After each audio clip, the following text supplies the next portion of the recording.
Chapter 1403. This smart pinhole camera had been modified by Zhao Liangzi in his spare time. He had reported it to Hu Xiaoheng. Hu Xiaoheng's eyes moved slightly as he looked at him. "Did you bring it?" "Yes, I'll take it out now and see if I can put it in the elevator over at the mechanical arm." Zhao Liangzi ran back to his cabin and quickly took his little robot, smart pinhole camera. He went out to communicate with the staff on the deck who were in charge of operating the cables of the mechanical arm for a while. Then, he hung it at the lower end of the long rope with a special thin rope and slowly lowered it. This little robot, smart pinhole camera, was indeed very small. It looked about the size of a freshwater pearl with a diameter of about 2 millimeters. It was almost impossible to tell that it was a camera. However, when it reached its destination, it could be reassembled. There would be 3 miniature rollers about 1 millimeter in diameter at the bottom that would carry it around to film.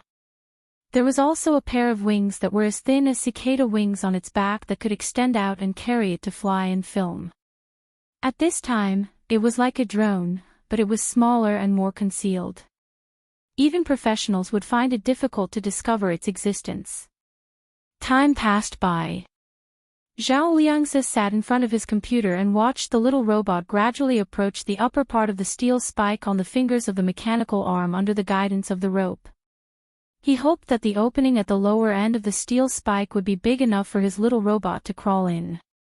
The little robot, which looked like a pearl the size of a grain of rice, moved step by step and was about to approach the opening at the lower end of the steel spike. Zhao Liangzi held his breath and watched as the small bead glided through the hole. Then, it slowed down, as if it was difficult to move forward and could no longer take another step forward.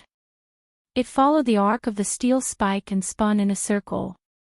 "Just a little more, just a little more," Zhao Liangzi couldn't help but shout to the staff on the deck outside. "Can you expand the bottom of the steel spike a little more? It's just a little more." The staff member listened and thought for a moment. He operated the instrument and carefully expanded the opening at the bottom of the steel spike by 0.5 millimeter. In addition to the previously polished hole, the diameter of the entire bottom of the steel spike was a little more than 2 millimeters. That was enough for his little robot to crawl in. A soft click came from his headset. The little robot successfully entered the space inside the submarine and landed on the floor. Zhao Liangzi slammed the table excitedly. "Major General Hua." It went in. The little guy went in. Hu Xiaoheng quickly turned around and strode to his side, patting him on the shoulder. "Excuse me." Zhao Liangzi was speechless. Damn it, he was so quick to burn the bridge after crossing it. However, Zhao Liangzi didn't dare to make a sound. Not only did he give up his seat, but he also adjusted the armrest for Hu Xiaoheng. Hu Xiaoheng wasn't in the mood to pay attention to such trivial matters. His attention was completely focused on the computer screen in front of him. Zhao Liangzi's little robot, smart pinhole camera, was equipped with a Bluetooth system and could connect to his computer wirelessly. In order to ensure that the internet was unimpeded in the deep sea, Zhao Liangzi had specially brought a network signal amplifier so that he would no longer have to worry about not being able to access the internet. Hu Xiaoheng clicked "Start" and typed furiously on the keyboard to give instructions to the little robot. "Stand still. Stand firm. Spin. Open it." The camera aperture on the head of the little robot, which was the size of a grain of rice, opened with a whoosh. It spun with a buzz, found the right angle, and quickly focused. Then, it began to shoot from the corners of the submarine. Under Hu Xiaoheng's instructions, the professional little robot, smart pinhole camera, finally adjusted the light and shadow and its own shooting angle. 3 tiny rollers with a diameter of 1 millimeter also extended from its abdomen and began to roll on the floor of the submarine. Thankfully, the submarine was very well sealed. Otherwise, as long as there was a hole, the little robot would definitely fall out of the hole and go somewhere with the seawater to secretly shoot. Zhao Liangzi's heart was in his throat. He was afraid that his little robot would disappear just like that.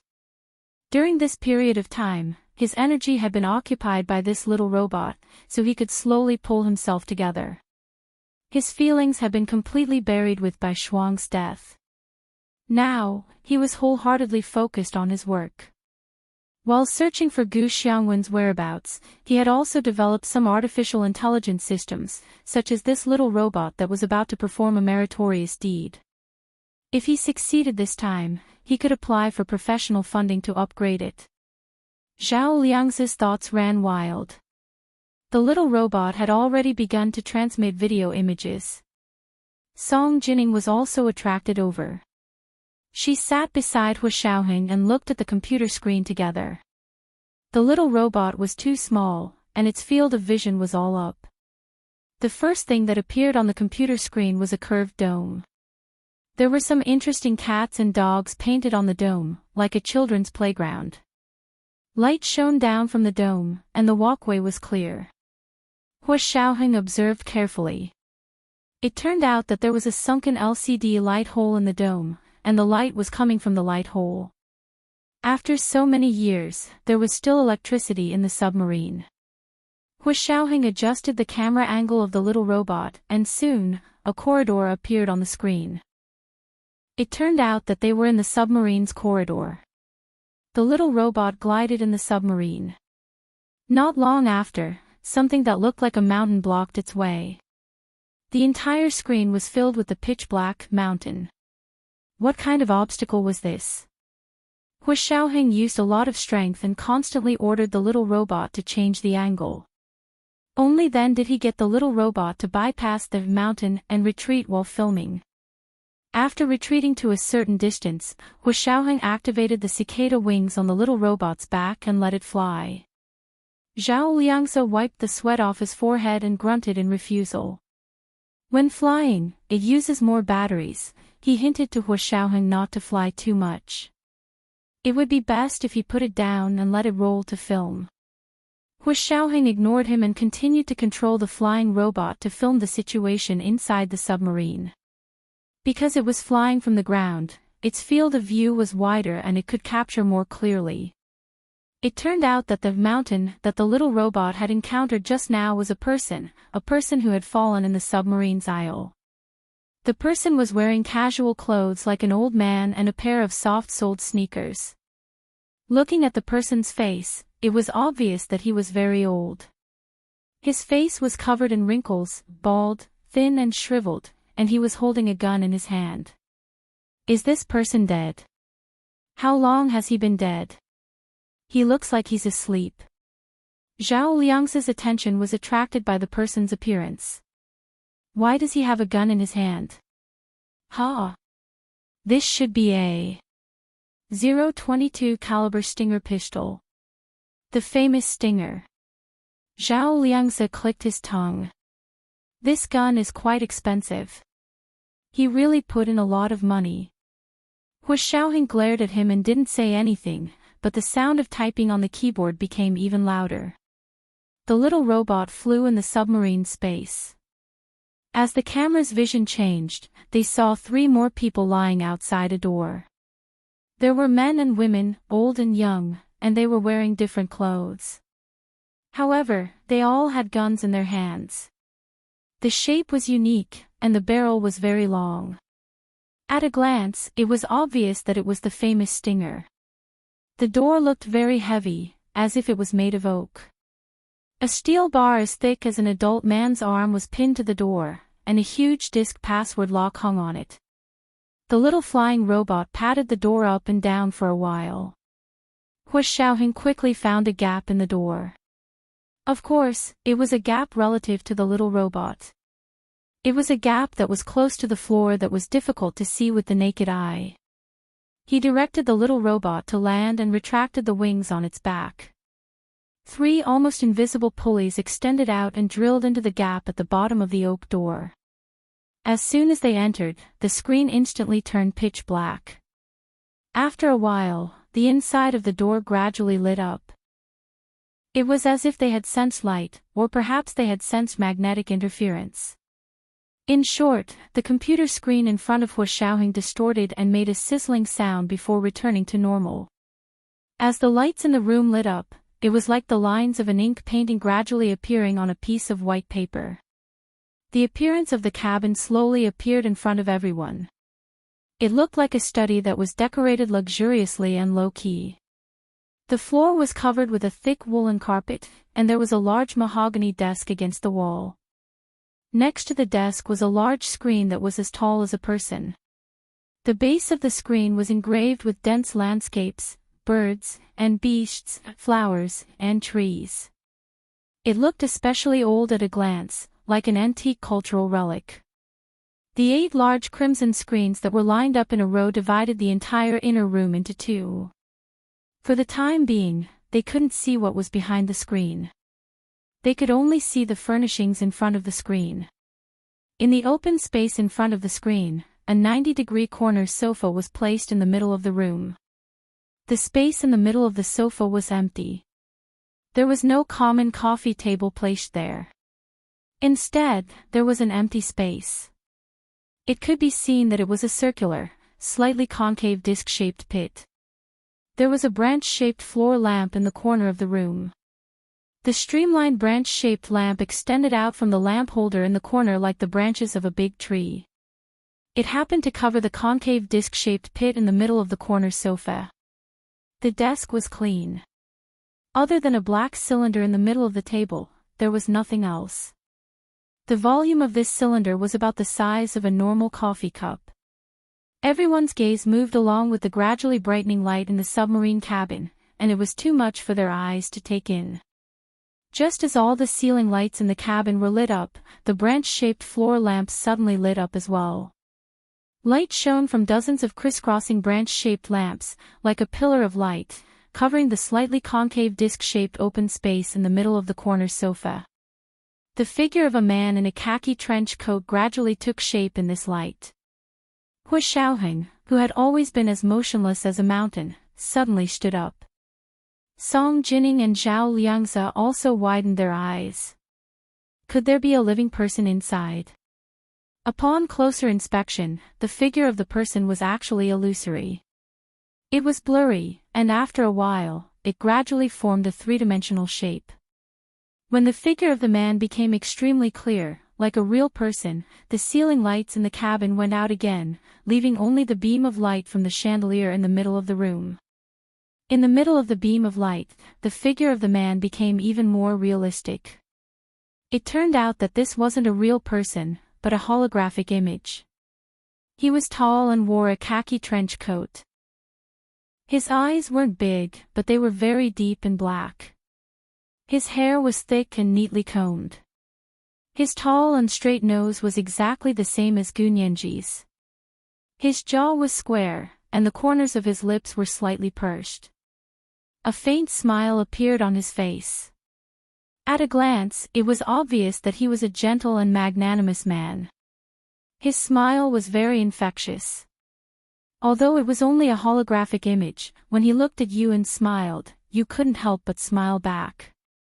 Hu Xiaoheng clenched his fists. This was the image he had seen in his dream just now. Gu Nianji's father, Gu Xiangwen. Zhao Liangze had also seen Gu Xiangwen's photo once, so he quickly remembered and said in a low voice. "This is Mr. Gu's holographic image." Hu Xiaoheng nodded with difficulty. His throat seemed to be blocked by something, and he couldn't say a word. Song Jining was filled with respect. She quickly stood up and whispered, "This is Mr. Gu." At that moment, Gu Xiangwen's voice came from the computer's microphone through the small robot sensor equipment. The sound quality wasn't very clear, but she could hear what he said clearly. "Today is XXXX 2XXX. It should be 7 years and 3 months since the day I died." This was the first chapter of today's 3,500-word chapter, chapter 1392, Countdown from the Other Side, 1. There were 2 chapters today. To remind everyone of the monthly votes and recommendation votes, the annual meeting had just ended, and the second chapter was written immediately. It was 8:00 in the evening. Mwah. Chapter 1404. Gu Xiangwen's holographic image suddenly paused after saying this. Then, the voice continued. Its tone was still calm, indifferent, and unhurried. I'm the owner of this submarine. Ever since I died, the computer system on the submarine has begun to automatically time. Day by day, month by month, year by year. I don't know when someone will discover my submarine. My countdown is only set for 100 years. 100 years later, the trench here will shake. At that time, my submarine and I will be sucked into the depths of the Earth's crust. Ashes to ashes, dust to dust. I'm very happy that you only took 7 years to find me. Now, I have a few questions to ask you. More and more experts gathered in front of the computer screen. When they heard that the holographic avatar still wanted to ask questions, they couldn't help but look at each other. Zhao Liangzi rubbed his chin and said with interest, "This AI is well done. It looks like the real thing." AI was the very popular artificial intelligence. Hua Xiaoheng glared at him and handed the microphone to him. "Start answering the questions." "Me?" Zhao Liangzi asked in surprise as he held the microphone. His voice was transmitted into the submarine by the little robot. Gu Xiangwen's holographic avatar heard it and actually nodded. "Okay, it's you." Zhao Liangzi almost fell to the ground. Hua Xiaoheng stood up and pushed him back to his seat. On the computer screen, Gu Xiangwen's holographic avatar had already begun to ask questions. "What's my name?" Zhao Liangzi immediately said, "Gu Xiangwen." "Please sing the national anthem of the Huaxia Empire in 1 minute." Zhao Liangzi was stunned. Hua Xiaoheng kicked him in the back. He immediately shouted, "Rise, those who don't want to be slaves." As expected of the Little Prince of Love songs. The entire national anthem was sung with perfect pronunciation and didn't stray at all.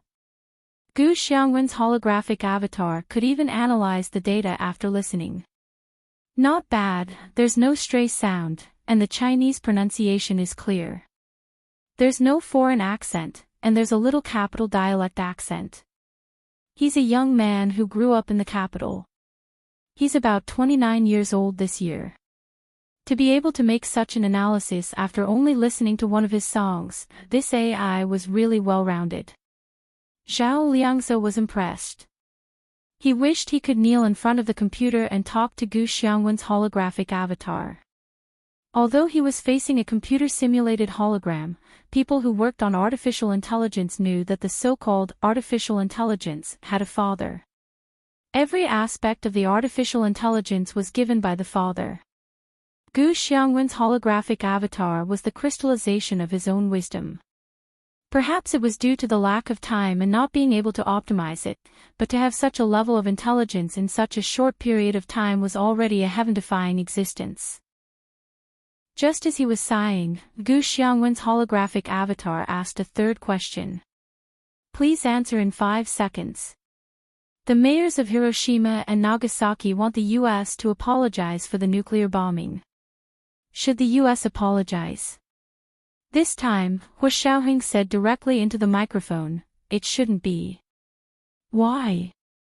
"There were no innocent souls under the atomic bombs of World War II. Hua Xiaoheng said simply and firmly, "Japan initiated World War II and received the support of the entire Japanese people. For them, the 2 atomic bombs were a blessing in disguise, and they couldn't blame anyone else. They could not become victims just because they were defeated. If they can become victims, then what are the 30 million Chinese people who were killed by them?" Gu Xiangwen's holographic avatar became clearer and clearer. He asked the last question with a smile. "May I ask if the Japanese government should apologize for the massacre in Huaxia?" "Yes." This time, everyone in the control room gave a resounding answer. Their voices reached the submarine cabin and almost echoed. Gu Xiangwen's holographic avatar finally smiled in relief and said, "I know it's you guys. My compatriots are here." After that, he did not continue to ask questions and began to speak. Thank you for coming to see me. If you answer any of the questions wrong, the self-destruct device here will immediately activate. I'm Gu Xiangwen. I'm not a citizen of Huaxia, but I'm a descendant of Huaxia. The second half of my life was spent abroad hiding from the pursuit of right-wing extremist groups in Japan. When I found out that the Japanese National Intelligence Agency, the Secret Service, was also involved, I knew that I could no longer fight against them with my own strength. No matter how heaven-defying a person's ability is, he can't fight against the strength of the entire country. Therefore, I decided to return to my motherland, Huaxia. 7 years and 3 months ago, my wife and I traveled around the world for a few days in the name of a vacation. It's better to be safe than sorry. We went to the Taj Mahal in India and Cape City in South Africa to leave some clues. Finally, we took Southeast Asia and planned to return to our motherland via MH210. After saying that, he sighed. Unfortunately, I still underestimated the Japanese right-wing organization's determination to obtain my research results and the extent of their madness. Because of me, MH210 was hijacked by mercenaries under the command of the Japanese Secret Service. It was forced to land on an island in the Cape of Good Hope and waited for the Japanese to arrive. I was detained with many passengers. Originally, I found an opportunity to use hypnosis to hypnotize the mercenary guards before the Japanese Secret Service arrived and escape with my wife. However, I was soft-hearted and also took away the 4 Huaxia people who had been surrounding me. They were 2 old men and 2 young men. In the end, I led the wolf into the house. Although these 4 Huaxia people are descendants of Huaxia, they are actually spies of the Japanese Secret Service. They betrayed me. The submarine was sneaking under the sea, but they secretly sent their location to the Japanese. Finally, they attracted the Japanese warships and chased my submarine all the way. After saying this, he paused for a moment. Another sound suddenly appeared in the submarine's room. It sounded like the rumbling of waves, but also like the sound of drums under a quilt. After a while, there was a deafening explosion. Just listening to the sound made people shudder. Did you hear that? That's the sound of a torpedo. Yes, with these 4 Huaxia people as spies, my submarine was discovered by the Japanese warships that chased after it. The torpedo hit the submarine, causing fatal damage to the submarine. By the way, the Japanese have a secret military base in the Cape of Good Hope. Their coordinates are latitude in the south and longitude in the east. They originally planned to take me and my submarine to their secret military base at the Cape of Good Hope to do their new weapon development and high-energy magnetic field experiments here. But if the Japanese were to master the technology one have, it would be another disaster for Huaxia. The submarine was hit. There were only 2 choices in front of me. Either I floated up and was captured by the Japanese, or I sealed the submarine and sank, leaving this world completely. The food and water in the submarine were all poisoned by those 4 people. They forced me to float up. I didn't want to be captured by the Japanese.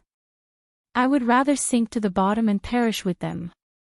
Before I died, I left a few holographic avatars in the submarine's computer system for the fated person who discovered this submarine. All the assets under my and my wife's names will be inherited by our biological daughter, Gunyanji. If she is no longer in this world, all our assets will be donated to our motherland, Huaxia. My most important research results are in the music box on the desk. This music box has a self-destruct mechanism. Those who can't meet the requirements don't have to try to open it. There was another long silence after that. Just when they thought Gu Xiangwen had no more last words, he spoke again. This time, it was completely for Gunyanji. My father, Gu Haoze, and I were both victims of the Japanese Operation Borrowed Seed. Now, this pain has extended to my sister, Gu Tian, and daughter, Gunyanji.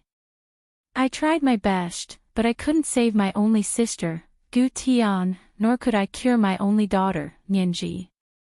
Nianji, my baby, Daddy and Mommy used to regret not being able to see you grow up. Now I realize that Daddy and Mommy really won't be able to see you grow up. But don't be afraid, baby. Daddy and Mommy are only leaving first. We will wait for you on the road to hell. We won't let you be alone. Nianji, Daddy can't take it anymore. I really want to see you again, hug you, and kiss your cute little face. Nianji, Daddy is a scientist. I don't believe in ghosts or reincarnation, but at this moment, Daddy is willing to believe that if ghosts and gods really exist and reincarnation really exist, please be my daughter in your next life. A healthy daughter. Let me watch you grow up, get married, have children, and live a happy life as an ordinary person. Daddy and Mommy brought you into this world, but they didn't give you a healthy body. They made you suffer from genetic defects since you were young. It's Daddy's incompetence that can't cure your illness. I'm not a good father. Your bad temper is extremely cute in Daddy's eyes. Your mother always says that I spoil you, but I know that you don't have a bad temper. You're just not feeling well. You've already done very well. It's Daddy's fault. Daddy is incompetent and didn't cure your illness. Mom and Dad are both gone, leaving my baby to face the world alone. Mom and Dad are very sad. But don't be afraid and don't cry. Do you still remember your favorite story about the Little Mermaid? We didn't die. We are just like the Little Mermaid, turning into bubbles in the sea at dawn. When the bubbles dissipate and a rainbow appears in the sky, it means that we have come to see you. Then, with a ding, Gu Xiangwen's holographic avatar gradually blurred and finally disappeared completely. This was the second chapter for today, chapter 1393, Countdown from the Other Shore, 2.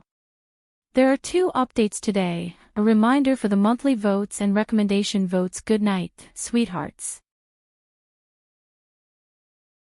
Chapter 1405.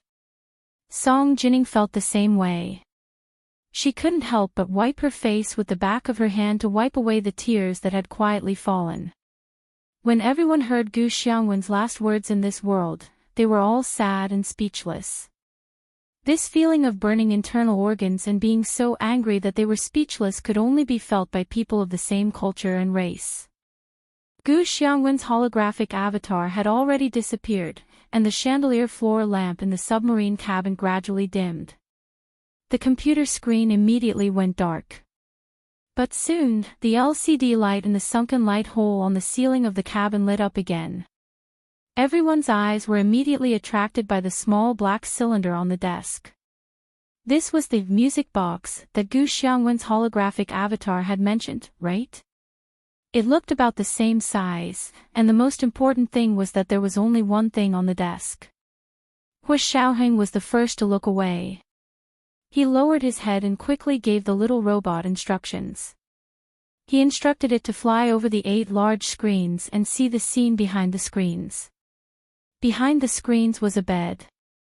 There were 2 people lying side by side inside. A man and a woman. The man was wearing the khaki trench coat that they had just seen. His thick hair was neatly combed. His eyes were closed, and his tall nose was particularly obvious. His chin was square, the corners of his lips were slightly pursed, and a faint smile appeared on his face. It was Gu Xiangwen. Next to him was a fair-skinned, gentle, and beautiful young woman. She should be his wife, Gu Nianji's mother. Hu Xiaoheng only took a glance and immediately stood up. He gave a very standard military salute to Gu Xiangwen and his wife's bodies on the screen. Other than Song Jining, the people in the monitoring room were all active duty soldiers, including the experts in the final assembly. Like Hu Xiaoheng, they stood up at the same time and saluted the bodies of Gu Xiangwen and his wife on the computer screen. Song Jining bowed respectfully at a 90-degree angle in the direction of the computer screen. After 3 minutes of silence, Hu Xiaoheng put down his hand and gritted his teeth. He said in a low voice, let's start the salvage." Everyone immediately took their positions and quickly adjusted the monitoring equipment to its best condition. They threw themselves into the intense work. Zhao Liangzi rushed to the deck outside the door and worked with the staff operating the mechanical arm to retrieve his little robot. The long slender rope was made of the toughest material. Although it was thin, its strength and tenacity were top-notch. Not long after, his little robot returned to his hand. The mechanical arm sealed the last gap, and the 5 steel fingers firmly grasped the body of the submarine. Once the joystick exerted its maximum horsepower, the salvage could begin. 16 hours later, the sky outside was already bright. The bright red sun leaped up from the surface of the sea, sprinkling down 1,000 rays of light. Not far away, white gulls were flying above the deep blue sea. They were draped in red and gold, like butterflies flying up and down among the flowers. The sunrise over the sea was always so magnificent. But at this moment, no one was in the mood to appreciate such a beautiful scene. In order to salvage the submarine as soon as possible, everyone worked hard. Hua Xiaoheng's expression was dark. He connected his laptop to the Nandu satellite communication system and adjusted the frequency of multiple satellites to monitor the area. He had only used one satellite previously, but it seemed like it was still not enough. If they hadn't heard Gu Xiangwen's last words, they wouldn't have known that Japan had built a secret military base here. Now that he even had the coordinates, it was only natural for him to take a good look. In the next 24 hours, the entire fleet and the research ship were working on one thing, which was to salvage the cement submarine. Because they had underestimated the weight of the submarine, they had experienced all kinds of difficulties and dangers. The moment the submarine loosened from the seabed, the seawater surged violently and set off huge waves. The research ship was tossing and turning in the face of the wind and waves. Several experts vomited until their hearts ached, but no one was willing to stop. Stabilize, 30 degrees to the left, and the number 1 steel spike is tight. Speed up. Use the upward thrust of this wave to save some horsepower. However, the submarine had only risen a little when it was shaken by the huge waves. The mechanical joystick made a loud crackling sound, and it sounded like it was about to disintegrate in the next second. Fortunately, these operators had rich experience. They focused and continued to strengthen and increase the horsepower. They found a balance point in the waves and steadily pulled the submarine out of the water step by step. They didn't sleep or rest. The group of people worked hard for 2 days and 1 night, and finally, the cement submarine that had been at the bottom of the sea for 7 years saw the light of day again. The unpredictable weather on the Atlantic Ocean didn't hinder them. Otherwise, if the heavy rain and hurricanes washed away their salvage work, who knew how much more effort they would have to put in? The moment the submarine covered in seaweed, shellfish, and sand emerged from the water, a rainbow really appeared in the distance between the sea and the sky. With a whoosh, the entire research ship propped up a huge curtain, blocking this area of the sea and blocking the spying of other countries' satellites. When the submarine went out to sea, they could clearly see the huge scar on the surface of the submarine from the surveillance cameras. It could be seen that the people inside the submarine had quickly taken measures to seal the entire cabin. However, the submarine was unable to operate normally after suffering such a heavy blow from the torpedo. Under normal circumstances, a submarine that suffered such a blow would float to the surface. However, Gu Xiangwen chose to perish together with the enemy. The submarine was finally salvaged. Its weight wasn't something that an ordinary ship could withstand, but Hua Xiaoheng and the others were well prepared. However, Hua Xiaoheng and the others were fully prepared. This research ship, which was even larger than the largest foreign research ship, played its role at this time. When the submarine was placed on the deck that the research ship had prepared beforehand, the entire ship sank from the pressure. The waterline had obviously dropped a lot. However, it didn't affect the normal operation of the research ship. The experts in the monitoring room swarmed out and went to the deck to look at the submarine that they had spent a lot of effort to salvage. A few older experts even came over with white wine, poured it into a bowl, and sprinkled it around the submarine. The leader of the expert group respectfully raised the white wine and said to the submarine, "Mr. Gu, sorry for disturbing you today. We'll take you home now. Your daughter is very good and healthy. She'll be very proud to have a father and mother like you." They didn't know who Sirius was before, but after Gu Xiangwen's holographic avatar personally said that his daughter's name was Gu Nianji, many of them understood. Gu Nianji was Hu Xiaoheng's fiancée. Not only in the military, but even in the entire country, there probably weren't many people who didn't know about it. After all, Hu Xiaoheng's grand proposal in front of the tomb of the unknown warrior in Red Square, as well as the huge diamond ring, had already spread all over the internet. Later, the television stations even broadcasted it over and over again. Those who didn't know about it could be said to be very ignorant. While everyone was surrounding the cement submarine and worshipping it, Hu Xiaoheng had already been working alone in the radar room of the research ship for 10 hours. His eyes were bloodshot, and the screen of the active phased array radar in front of him was densely marked by him. "All of you, pull the anchor and set sail." He asked Zhao Liangzi to issue orders to the entire fleet through the captain's room's pager.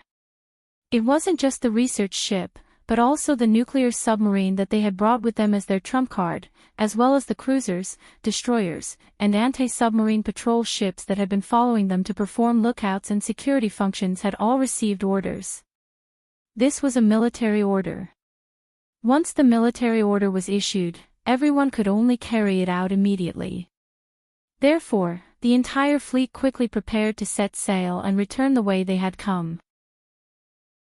At the same time, the experts quickly cleaned the cement submarine that had been salvaged with high-pressure water jets. Then, the deck of the research ship rumbled. The deck that Gu Xiangwen cement submarine was placed on broke off from the surrounding decks with a thud and slowly descended, as if a huge hole had appeared on the deck. When the entire cement submarine had completely descended below the deck level, the deck above its head slowly closed again, covering the entire hole like a lid. It turned out that there was a huge compartment space below the deck, which was specially prepared to store the submarine. The submarine was hidden in the hull of the research ship. No matter how powerful those spy satellites were, they wouldn't be able to shine through the deck that had been covered with lead plates to see the situation inside. Zhao Liangzi directed the closing of the deck outside. After completely hiding the submarine, he gestured for someone to remove the curtains on the research ship. Of course, these curtains couldn't be used on the return journey. Otherwise, how would they sail the ship? After the curtains were removed, the deck was empty, as if the dark submarine just now was just an illusion. Zhao Liangzi was satisfied with all the videos of the operation here. He then went to report to Hu Xiaoheng in the radar room. "Report. The targets outside have been cleared." Hu Xiaoheng didn't even raise his head. He only waved his hand. "Thank you for your hard work. Order all the fleets to advance at full speed now. I want to return 3 days earlier than planned." After a pause, Hu Xiaoheng said in a hoarse voice.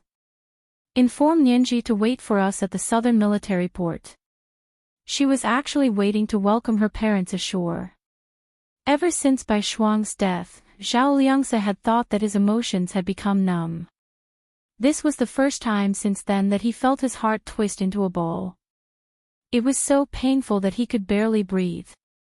"Yes, Chief." Zhao Liangzi accepted the order and asked, "Should I tell her in advance?" "Not yet." Hu Xiaoheng closed his eyes. She doesn't have to suffer for too long. Even if everything went smoothly, it would take at least 12 days for them to return. If he told her now, she didn't know what kind of suffering she would have to endure for the next 12 days. Hu Xiaoheng rejected the idea without hesitation. Zhao Liangzi also understood and quickly said, "I understand. I'll go inform her now." Zhao Liangzi returned to his cabin and couldn't help squatting behind the door to wipe his tears for a while. After he had calmed down, he drank some water and called Gu Nianji. On the phone, he pretended to be relaxed and said, "Nianji, my mission is complete. We'll be back soon. Do you want to come to the military port to pick up Brother Zhe? Of course, there's also Hua Xiao and Ms. Song." On the phone, Gu Nianji's voice was light and soft. "Brother Zhe, you can come back now." "That's great. I'll pick you up at the military port. I'll go right away. When will you arrive?" "I have to pack my luggage in advance."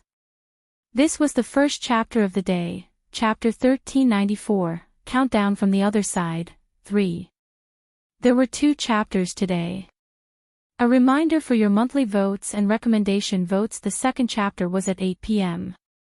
P.S. Thank you to Lu Xiaozhai for the 10,000 Qidian coins yesterday.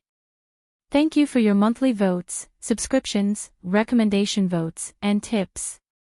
Mwah. Chapter 1406. Zhao Liangzi used all the restraint and acting skills he could muster in his life to smile tearfully in front of the clueless Gu Nianji. "Okay, we'll be at the southern military port in 12 days. Contact Big Xiong and he'll take you there." "Huh? I still need Brother Xiong. Can't I go by myself?" "I don't want to trouble Brother Xiong." Gu Nianji deliberately said pitifully, "Brother Xiong is so fierce. I'm so scared." "You're afraid of Big Xiong?" Zhao Liangzi almost snorted. "Nianji, I haven't seen you for a few months. Your acting skills have deteriorated. You're too exaggerated." Gu Nianji snorted and sniffed. "This is called humor. Humor, understand? I'm an old man, so I don't understand you young people stuff." Zhao Liangzi took a deep breath and explained, "Because that's a military port. You can't enter without a certain level of security. Although your security level is high, you're not a military personnel, so you still need Big Xiong to accompany you in." Gu Nianji understood and quickly nodded. "Okay. I'll ask Brother Xiong to take me there." "Good girl." Zhao Liangzi habitually praised her, but his chest was filled with desolation. He never knew that he could laugh so happily with tears streaming down his face. After talking to Gu Nianji, Zhao Liangzi sent In Shixiang a text message asking him to take her to the military port. He didn't want to talk, so he didn't call. After arranging Gu Nianji's itinerary, Zhao Liangzi washed his face and returned to the radar room. He said to Hua Xiaoheng, "Chief, everything has been arranged. Big Xiong will bring Nianji to the military port in 12 days to wait for us. It would only take half a day to take a military plane from the imperial capital to the southern military port." Hua Xiaoheng nodded and was about to continue giving orders when he suddenly saw Zhao Liangzi's slightly red and swollen eyes. He frowned slightly and looked down as if nothing had happened. "Go find Chen Lai and apply it to your eyes." At this time, Chen Lai was in the compartment of the cement submarine hidden under the deck. He was commanding his men to build a sealed cabin filled with nitrogen to trap the submarine inside. After the nitrogen-filled sealed cabin was set up, they could enter with oxygen tanks on their backs. They could open the door of the submarine in the nitrogen-filled sealed cabin, enter, and drag the bodies of the 4 spies out. He had nothing to do in the next 12 days, so he could kill time by dissecting the bodies of the 4 spies. At the same time, he could test their DNA and check their family pedigree. Zhao Liangzi rubbed his eyes in embarrassment and said, "I'm fine. I just went out and the sea breeze blew." Hua Xiaoheng glanced at him and didn't bring up the topic again. He said, "It's good that you're fine. You take over the radar control here. I'm going to the cruiser to command the battle." "Battle?" Zhao Liangzi tensed up. "What battle?" "We are a research ship. Hu Xiaoheng pointed at the dense red dots on the active phased array radar screen. Wild dogs are already blocking the way. Do you think we can just let them go? Yes, Chief. Zhao Liangzi solemnly took over the radar control room from Hu Xiaoheng and prepared to coordinate the battle. In the bay about 200 nautical miles away from the Huaxia Empire's research ship, a few white warships were ready to set off. In the captain's cabin of the largest warship, a tall black man in a camouflage military uniform was talking to the leaders of the nearby military base through a satellite video phone. They were all speaking in English. Chief, our target this time is not small. We feel that $100 million is too little. It's not enough for us to risk our lives, the black man said arrogantly with a ruffian look on his face. The person who was talking to him was Hideta Yamaguchi, the leader of the Japanese Secret Service. Isn't this not right? How can you increase the price at the last minute? Hideta Yamaguchi narrowed his eyes. Besides, you and I both know that as long as you send out a ship, the warships behind it will all be our people. You can earn $100 million with just a pretense. You don't need to really risk your lives, hee, is that so? Alright, but you said that we're just a pretense. Don't blame us if you can't beat us. Nonsense. How can we not beat them? Hideta Yamaguchi had an arrogant look on his face as he secretly cursed these Somali pirates for being illiterate and not knowing history. Thinking about how the great Japanese Empire's navy had defeated those tattered ships of Huaxia 100 years ago. Huaxia also had a navy. Good. Of course it's good that you can fight. Then let's make it clear. We're just a pretense and won't interfere. If you want us to make a move. The black man moved his fingers and made a gesture of counting money. Hideta Yamaguchi secretly cursed this pirate for being so greedy for money, but on the surface, he had no choice but to brush him off. Okay, but you have to fire the first shot. After they retaliate, you can run. Do you understand? Yes, sir. The black man raised his right hand in front of his forehead and waved it forward in a Western military salute. The Huaxia Empire's research ship fleet sailed at high speed on the sea. Before the sky turned dark, the entire fleet sailed into a sea area. This was still the high seas. The terrain of this area was rather special. Small islands formed by coral reefs were scattered all over the place, and the waterways were winding. It was very difficult to navigate. But that was in the past. Now, with satellite navigation and satellite mapping, the shapes of the islands and reefs here were clearly studied. Therefore, they followed the route that had already been set and moved forward at full speed. The last trace of the setting sun in the sky sank into the sea level, and the colorful sunset instantly lit up the sky. The sunset was like the background, setting off the entire sea area as a stage. A big show was slowly unfolding. Hu Xiaoheng stood in the captain's cabin of the cruiser, wearing a Bluetooth headset. A real-time sea map was displayed on the screen in front of him. On the sea map, he was monitoring all the movements on and under the sea within a radius of 500 nautical miles. The global networking system formed by the Nandu satellite showed its unique advantage at this time. Reporting, a warship has appeared at 3:00. Reporting, a submarine has appeared at 150 nautical miles below the sea surface. Reporting, a warship has appeared at 6:00. Reporting, a warship has appeared at 9:00. Reporting, a warship has appeared at 12:00. Reporting, a fighter jet has taken off and is flying towards us. Reporting, the enemy has deployed an electronic shielding system. Please give instructions, please give instructions. The soldiers in charge of monitoring the lookout methodically reported to Hu Xiaoheng the enemy's movements they had observed. What did it mean for warships to appear in all directions in this high seas area at this time? It didn't take a particularly vigilant person to know that the enemy was not friendly.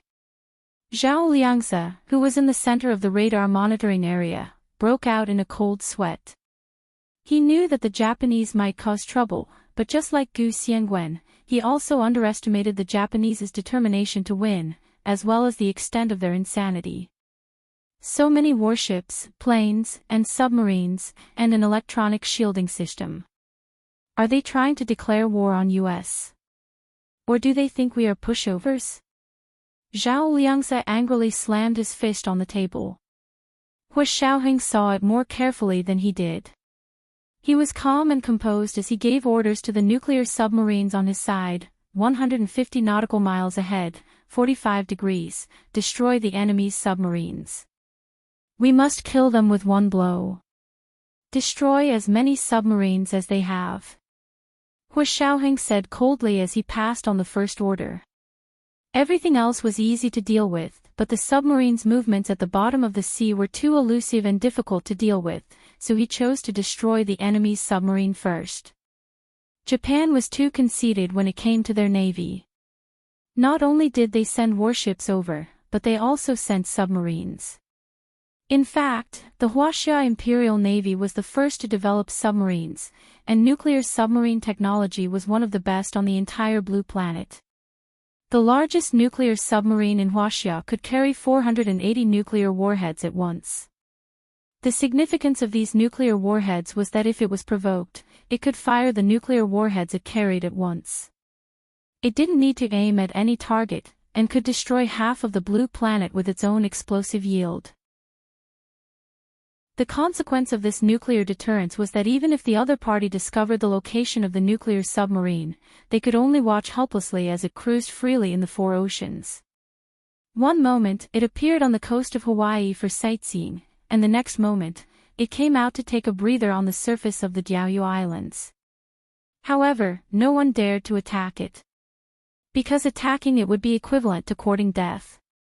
This method of overwhelming strength truly reflected what, in the face of absolute strength, all schemes and tricks were paper tigers, meant.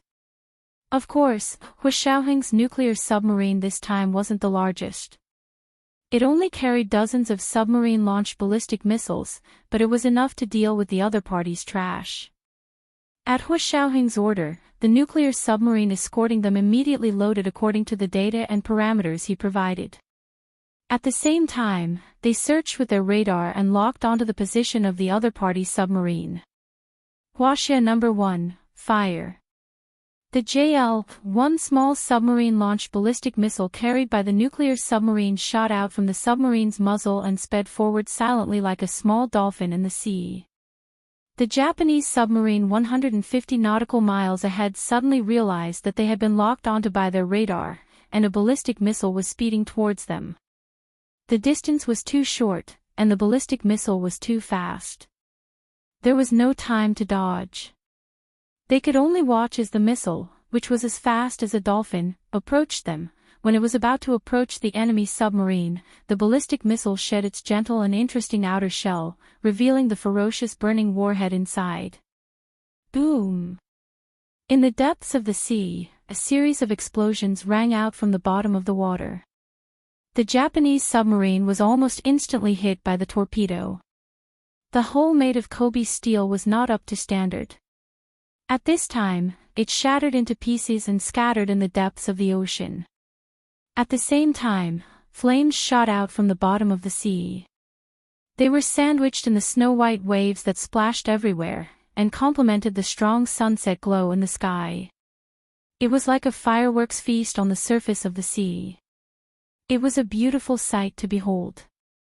It bloomed in the night sky for a long time, and the surface of the sea was turbulent. The soldiers of the research ship fleet stared intently at the grand scene on the surface of the sea not far away. They all thought in unison that this was the most beautiful fireworks they had ever seen in their lives. This is today's second update, Chapter 1395, The Most Beautiful Fireworks. Today's second update is to remind everyone of your monthly votes and recommendation votes. Good night, my dear friends. Chapter 1407. What happened? How did the submarine get discovered? In a secret Japanese military base 200 nautical miles away, the commander was furious into the microphone. Who leaked the location of our submarine? If I find out, I'll skin him alive. Why is there a submarine in the Huaxia research fleet? How did you gather the information? Our submarine was hit by the enemy's submarine-launched ballistic missile from the bottom of the sea. We didn't have enough time to react. The head of the Secret Service, Hideta Yamaguchi, listened to the intense discussion between his own people with a gloomy expression. He knocked on the table in front of him and said coldly, "There's no need to argue. Just do it. Looks like they're prepared. Attack. We've already lost the initiative." The commander of the secret military base said reluctantly, "The difficulty has greatly increased. Do we have to intercept them?" "Yes. Even if we have to pay a huge price, we have to stop them.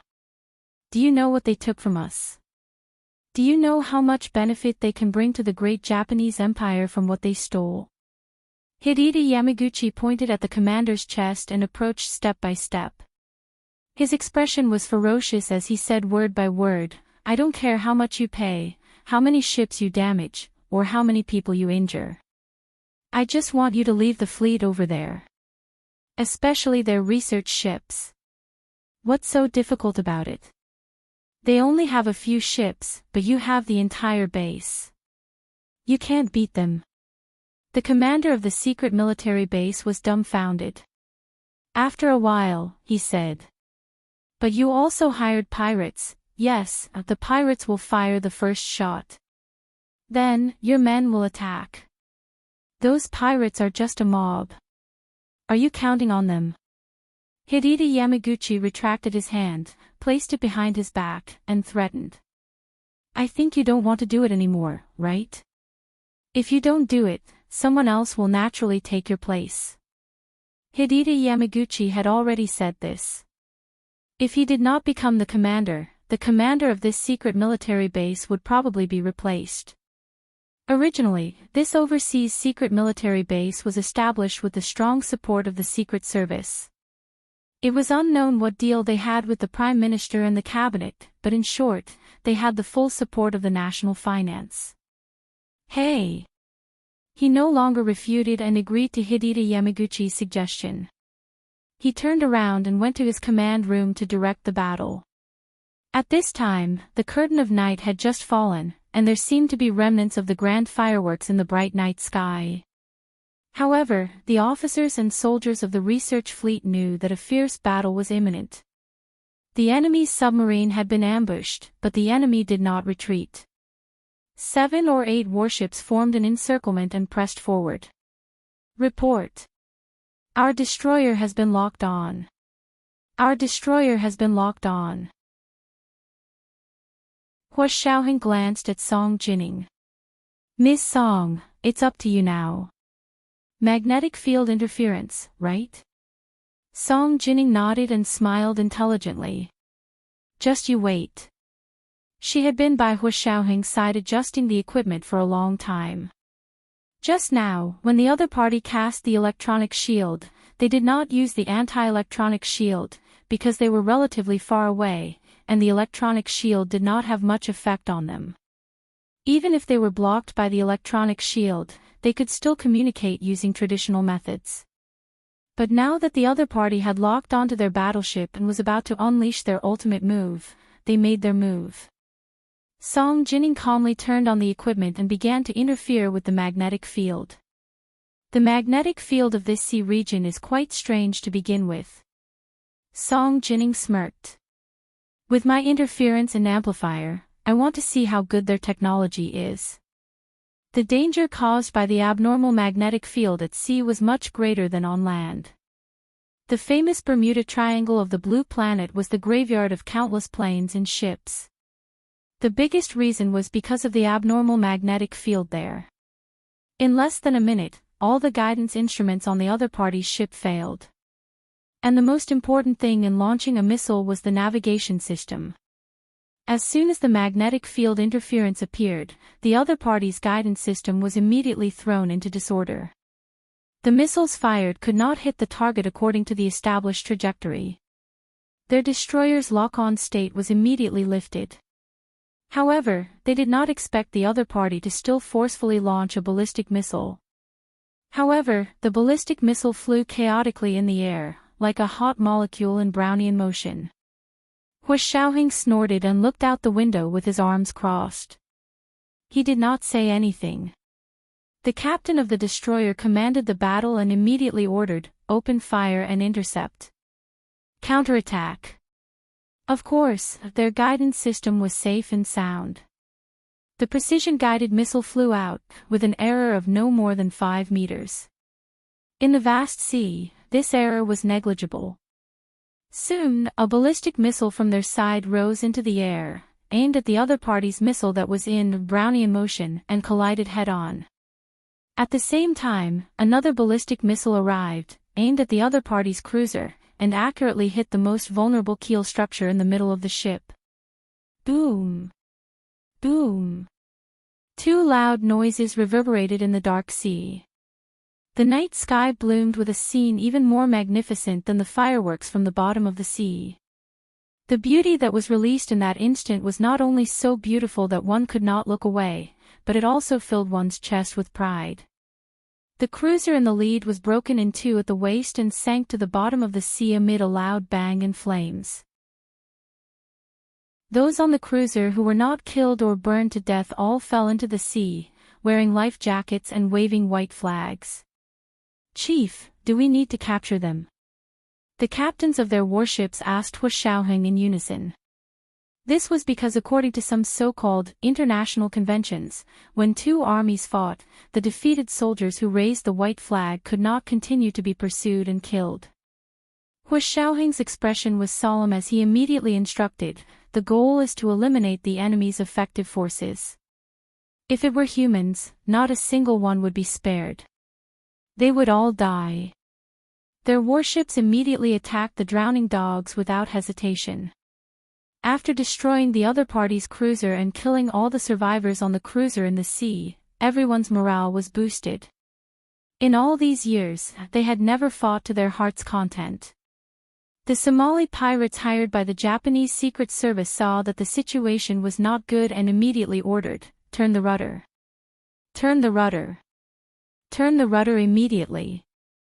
They raised their pirate flags to show that they were not on the same side as the Japanese warships. Hu Xiaoheng quickly received an inquiry, "Chief, do we attack the Somali pirate ship?" "Of course, we have to fight. And we have to treat it as spoils of war. Leave the ship but not the people," Hu Xiaoheng instructed calmly. His heart skipped a beat. This was a great excuse that had been delivered to his doorstep. He immediately sent the coordinates of the Japanese secret military base 200 nautical miles away, as well as the important building targets he had found based on the Nanda satellite system, to the commander on the nuclear submarine that was lurking at the bottom of the sea. He lied through his teeth, "This is a pirate base. Destroy them all and remove the obstacles for civilian merchant ships." At the same time, he ordered the cruisers, destroyers, and anti-submarine patrol ships to attract the attention of the enemy warships and not let them return. At Hu Xiaoheng's order, the nuclear submarine at the bottom of the sea immediately moved forward quickly. 10 nautical miles. 50 nautical miles. 100 nautical miles. 150 nautical miles. Soon, they were only 50 nautical miles away from the other party's coordinates. The commander on the nuclear submarine entered the data Hu Xiaoheng had given them into the ballistic missile database. Then, he activated the precision guidance system and aimed at the target on the shore. This time, they were going to attack the ground facilities from the bottom of the sea. They were using the M8 sea-to-surface missile. This missile was equipped with 3 thrusters and had 8 independent multiple re-entry vehicles. Each vehicle could carry a nuclear warhead with a yield of at least 200,000 tons, and it could attack an area of 100 by 200 nautical miles. Of course, Hu Xiaoheng's nuclear submarine this time did not carry nuclear warheads, but conventional warheads. However, in modern naval warfare, the explosive power of conventional warheads alone was already incredible. Unlike torpedoes used at the bottom of the sea, sea-to-surface missiles were launched from the bottom of the sea, but they had to rush out of the sea, fly a certain distance above the atmosphere, and finally hit the target. At this time, aiming at the target required two sets of guidance systems to be used alternately. Hua Xiaoheng's hands were also sweating. They really did not fight many actual naval battles like this. Let's treat this time as the best training. Chief, everything is ready. Please give the order. The commander on the nuclear submarine asked Hua Xiaoheng for authorization. Hua Xiaoheng picked up the command communication microphone and said in a deep voice, "Target, the pirate base 50 nautical miles ahead of the submarine. The purpose is to escort our research ship and protect the right of free passage granted by the International Maritime Convention. I authorize you to destroy the other party's base and completely destroy the other party's combat strength." "Yes, Chief." The commander on the nuclear submarine received the order and immediately ordered, "Target, the pirate base 50 nautical miles ahead of the submarine. Result, destroy the other party's base and destroy the other party's combat strength. Open fire." As soon as he finished speaking, the first batch of M8 sea-to-surface ballistic missiles roared out from the bottom of the sea. They suddenly rushed out of the sea and rushed into the sky. Then, they turned around and dived towards the secret naval base that Japan had operated for more than 10 years. 12 high-yield conventional ballistic missiles rose into the air at the same time and dived together. Then, they exploded in 12 areas of the secret military base at the same time. Boom! Boom! Boom! Boom! The entire secret military base was shrouded in mushroom clouds in an instant. The warships and submarines that were docked in the harbor and did not travel were also hit by the missiles. Thick smoke billowed, and one ship after another was capsized and blown up at the waist. Although the people on the ship did not sleep, they were even more helpless when they saw the missiles suddenly falling from the sky. They could not even find an excuse. They could only watch helplessly as the secret military base that they had operated for more than 10 years was destroyed just like that. Go underground. Go underground. The most precious thing in their secret military base was not these warships and submarines, but their secret military laboratories. Half of these laboratories were above ground and the other half underground. The laboratories above ground were all destroyed, but the underground ones were still preserved. Hideta Yamaguchi was surrounded by a few people and rushed out of a barracks that had just been blown up. He looked back at the mess in the base and the scene of countless people running around. He stomped his feet and said sternly, "Stop right there. You have completely disgraced the Japanese Empire's soldiers." This is today's first update, Chapter 1396, Seek Kindness and Obtain Kindness, Hammer Hammer, 1. There are 2 updates today.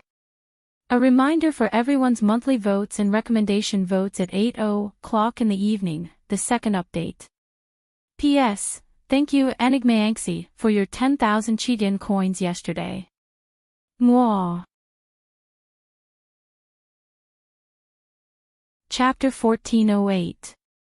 Stop right there. All of you, stop right there. Where's your colonel? Where's the major? Where the hell did they go? Hideta Yamaguchi waved a pistol, wishing he could shoot the fleeing soldiers. The soldiers were panicking in the smoke and fire in the base. No one listened to him at all. However, this was an era of peace, so Hideta Yamaguchi didn't dare to shoot. He spat on the ground. Baka! Retreat to the underground laboratory. Unfortunately, it was too late. After their nuclear submarines launched the first round of attacks, the deck of the destroyer in the rear of the fleet suddenly parted to both sides, revealing a dark cabin of drones below. In the dark night, ghostly drones quickly rose into the air and pressed towards the secret military base that had just been bombed. This time, Hua Xiaoheng had deployed hundreds of drones to fill the entire compartment of the destroyer. They were originally used to deal with the Japanese warships that might be chasing after them.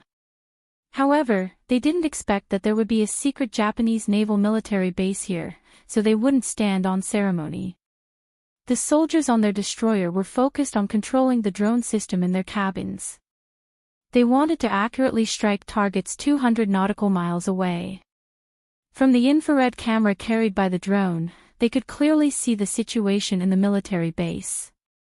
One by one, running red figures appeared on their screens. Whoever the cross-shaped front sight was aimed at, the light machine gun carried by the drone would fire a series of bullets. They could clearly see that the people running and howling for their lives weren't Somali pirates. But who cared? Some sanctimonious people who bowed whenever they made a mistake were even more despicable than pirates. The second round of harvesting began. One by one, the fleeing Japanese soldiers were shot by the drones and fell to the ground screaming. Among these people who were fleeing in panic, Hideta Yamaguchi was the most obvious target because he was surrounded by a large group of bodyguards. This kind of person was obviously a big shot. The soldiers controlling the drones didn't know who he was, but they all aimed the muzzles of the drones at him. Da-da-da-da. A burst of bullets came from the air and poured down. All of them hit Hideta Yamaguchi, almost cutting off half of his head. This time, he didn't even make a sound before he fell to the ground and died. With his death, the secret military base would be even more leaderless. When the Japanese warships learned that something had happened to the base, they did not dare to continue fighting and were about to return. Hua Xiaoheng picked up the microphone and ordered his men. Eliminate them all. As a result, the remaining Japanese battleships failed to return to the secret military base and were all destroyed by our ballistic missiles. This area of the sea was instantly filled with fragments of ships. Flames burst out from the sunken battleships and burned on the surface of the sea. There were also countless corpses floating on the surface of the sea. It was like azure hell. Hua Xiaoheng put on his night vision goggles and watched the tragic scene outside from the cabin without batting an eyelid. He didn't feel the slightest bit of sympathy in his heart. Repaying evil with good, how to repay good. As a soldier, he believed in only one goal, victory. Fighting a war without victory as the goal was playing hooligan. Hua Xiaoheng had the professional ethics of a soldier and never acted like a hooligan. Huaxia No. 1 reporting. The battle was over. Our side suffered minor injuries and one serious injury. No one died. The ship was moderately damaged and could not move forward. It could only be towed. End of report. This was the captain of the cruiser. Huaxia No. 2 reporting. The battle was over. We had 3 minor injuries, no serious injuries, no deaths. The side of the ship was damaged and needs to be repaired. End of report. This was the captain of the destroyer. Huaxia No. 3 reporting. The battle was over. We had 7 minor injuries and 2 serious injuries. No deaths. The ship's radar was damaged and needs to be repaired. End of report. This was the captain of the anti-submarine ship. Yan Huang No. 1 reporting. The battle was over. We had no minor injuries, no serious injuries, and no deaths. We have run out of ammunition and hope to return as soon as possible. End of report. This was the commander of the nuclear submarine. The only thing that was intact was the research ship that they had surrounded in the middle and was protected by layers of electromagnetic protection. Their cruiser was the first warship to face the enemy head-on, and it had also attracted most of the enemy's firepower. Therefore, there were more injured soldiers, and the damage to the ship was also very serious. However, it didn't matter. Before the battle ended, Hua Xiaoheng had contacted the military and said that they had encountered a strong group of pirates. The ship was seriously damaged and they were requesting reinforcements. Then, he personally used an encrypted line to call General G for more than an hour. After General G answered the phone, he locked himself in his office and sat alone for the entire afternoon. When he came out of the office, his eyes and nose were red. The personal secretaries were so scared that they didn't dare to go forward and ask.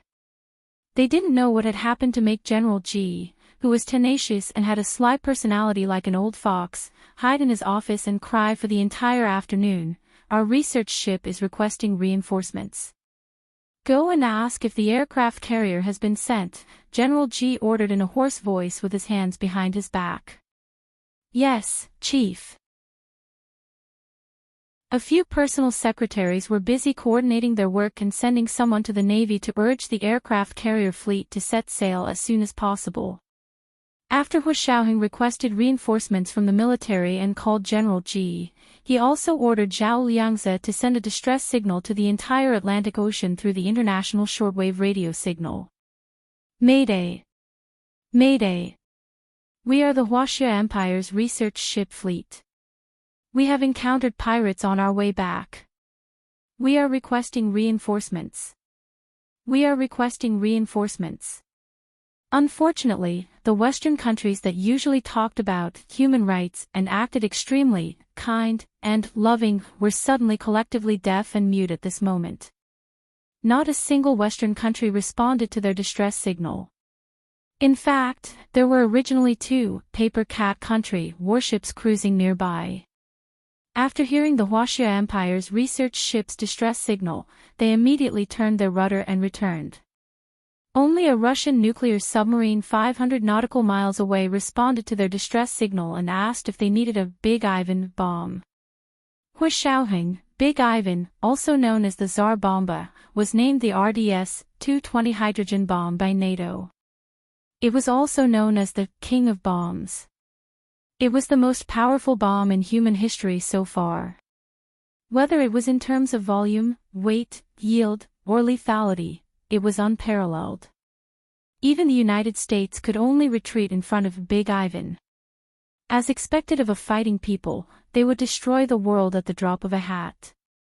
Hu Xiaoheng personally sent a telegram back to the Russian nuclear submarine commander. He politely thanked them for their support, but tactfully rejected the proposal, claiming that pirates were also people. Although the pirates had attacked their fleet, they could not do this to the pirates in accordance with humanitarian principles. Hu Xiaoheng's words were transmitted back to the Russian capital, Moscow, by the Russian nuclear submarine for intelligence analysis. The second in command of the KGB, Vladimir, almost vomited when he saw Hu Xiaoheng's fake excuse. With a look of disgust on his face, he slammed the table and said to his newly promoted deputy, Peter, the Huaxia Empire's military is invincible with someone like Hu Xiaoheng. Look at what he's saying. Even if he can't beat you to death, he can still disgust you to death. Peter still looked sleepy. He chewed his gum and mumbled. There's actually a secret military base there. Do you think it's really pirates? It's hard to say. Vladimir frowned. That place is too hidden. I looked at the coordinates and satellite cloud maps. There happened to be a lot of trees in that place, which blocked the satellite's detection. Now that the Huaxia Empire's missiles had burned that place to the ground, the entire base had been detected by the satellites of various countries. However, if it was in the past, he would have insisted that it couldn't be pirates, because pirates wouldn't have such a powerful military base and warship. They usually ran away after robbing and had no fixed place to stay. But now, he didn't dare to say that. Nowadays, pirates had developed on a larger scale, and many pirates had hired former Special Forces soldiers as training instructors. Their strength was no longer the same as before. Pirates had run amok on the sea over the years, killing, robbing, kidnapping, and extorting. They had made a lot of money. Peter opened the satellite image analysis on the computer and said with drooping eyelids, from these satellite images, the Huaxia Empire's fleet first used submarines to launch sea-to-air missiles to destroy the ground facilities of that secret military base. Coincidentally, that place was lush with trees. It could have blocked the satellite's detection, but if it was hit by a missile, it would have been double the damage. With the help of those tall trees, the fire caused by the explosion would only have burned more thoroughly. Then, another round of drone fire would have harvested the people who ran out of the fire and weren't killed or burned to death. Finally, the carrier-based aircraft would have directly dropped the GB-49 laser-guided conventional bomb. This kind of bomb is also known as an underground penetrator. It can destroy all buildings 50 meters underground. Peter's fingers tapped on the computer screen. Why did he use an underground penetrator to finish things off? Is there an underground facility in that military base? Vladimir nodded repeatedly and praised, "Peter, you're indeed the smartest. I didn't promote you wrongly. So you also think that there's an underground laboratory in that base? It's a pity that the underground penetrator was used. There's definitely nothing left." Peter seemed to be very regretful. Vladimir nodded, widened his eyes, and waved his fists. He said very exaggeratedly, "I bet that Hu Xiaoheng, who likes to talk bureaucratically, definitely knows what the base is doing. Otherwise, he wouldn't have been so ruthless. But I still have to say, what kind of attitude does he have towards our big Ivan? I'll despise him for the rest of my life." As they spoke, the office door creaked open. The driver, Ivan, walked in with 2 cups of black coffee. He placed them heavily on the table and rolled his eyes. "Coffee for the 2 of you." Vladimir was shocked and couldn't help but kick him. "What kind of attitude is that? How did I offend you?" The driver dusted off his clothes with a disapproving expression. "That's enough, the 2 of you. It's not like you don't know Major General Hua. Do you have to speak ill of him behind his back? Second brother, let me tell you, Sirius is our good friend. If you speak ill of her fiancé behind his back like that, how will you have the nerve to accept red packets from her in the future?" This is the second update for today, Chapter 1397, Seek Kindness and Obtain Kindness, Hammer Hammer, 2. There are 2 updates today. A reminder for everyone's monthly votes and recommendation votes. PS, it's the end of the year. I'm busy at home and at work, so I can't update more. Forgive me. Good night, sweethearts. Chapter 1409.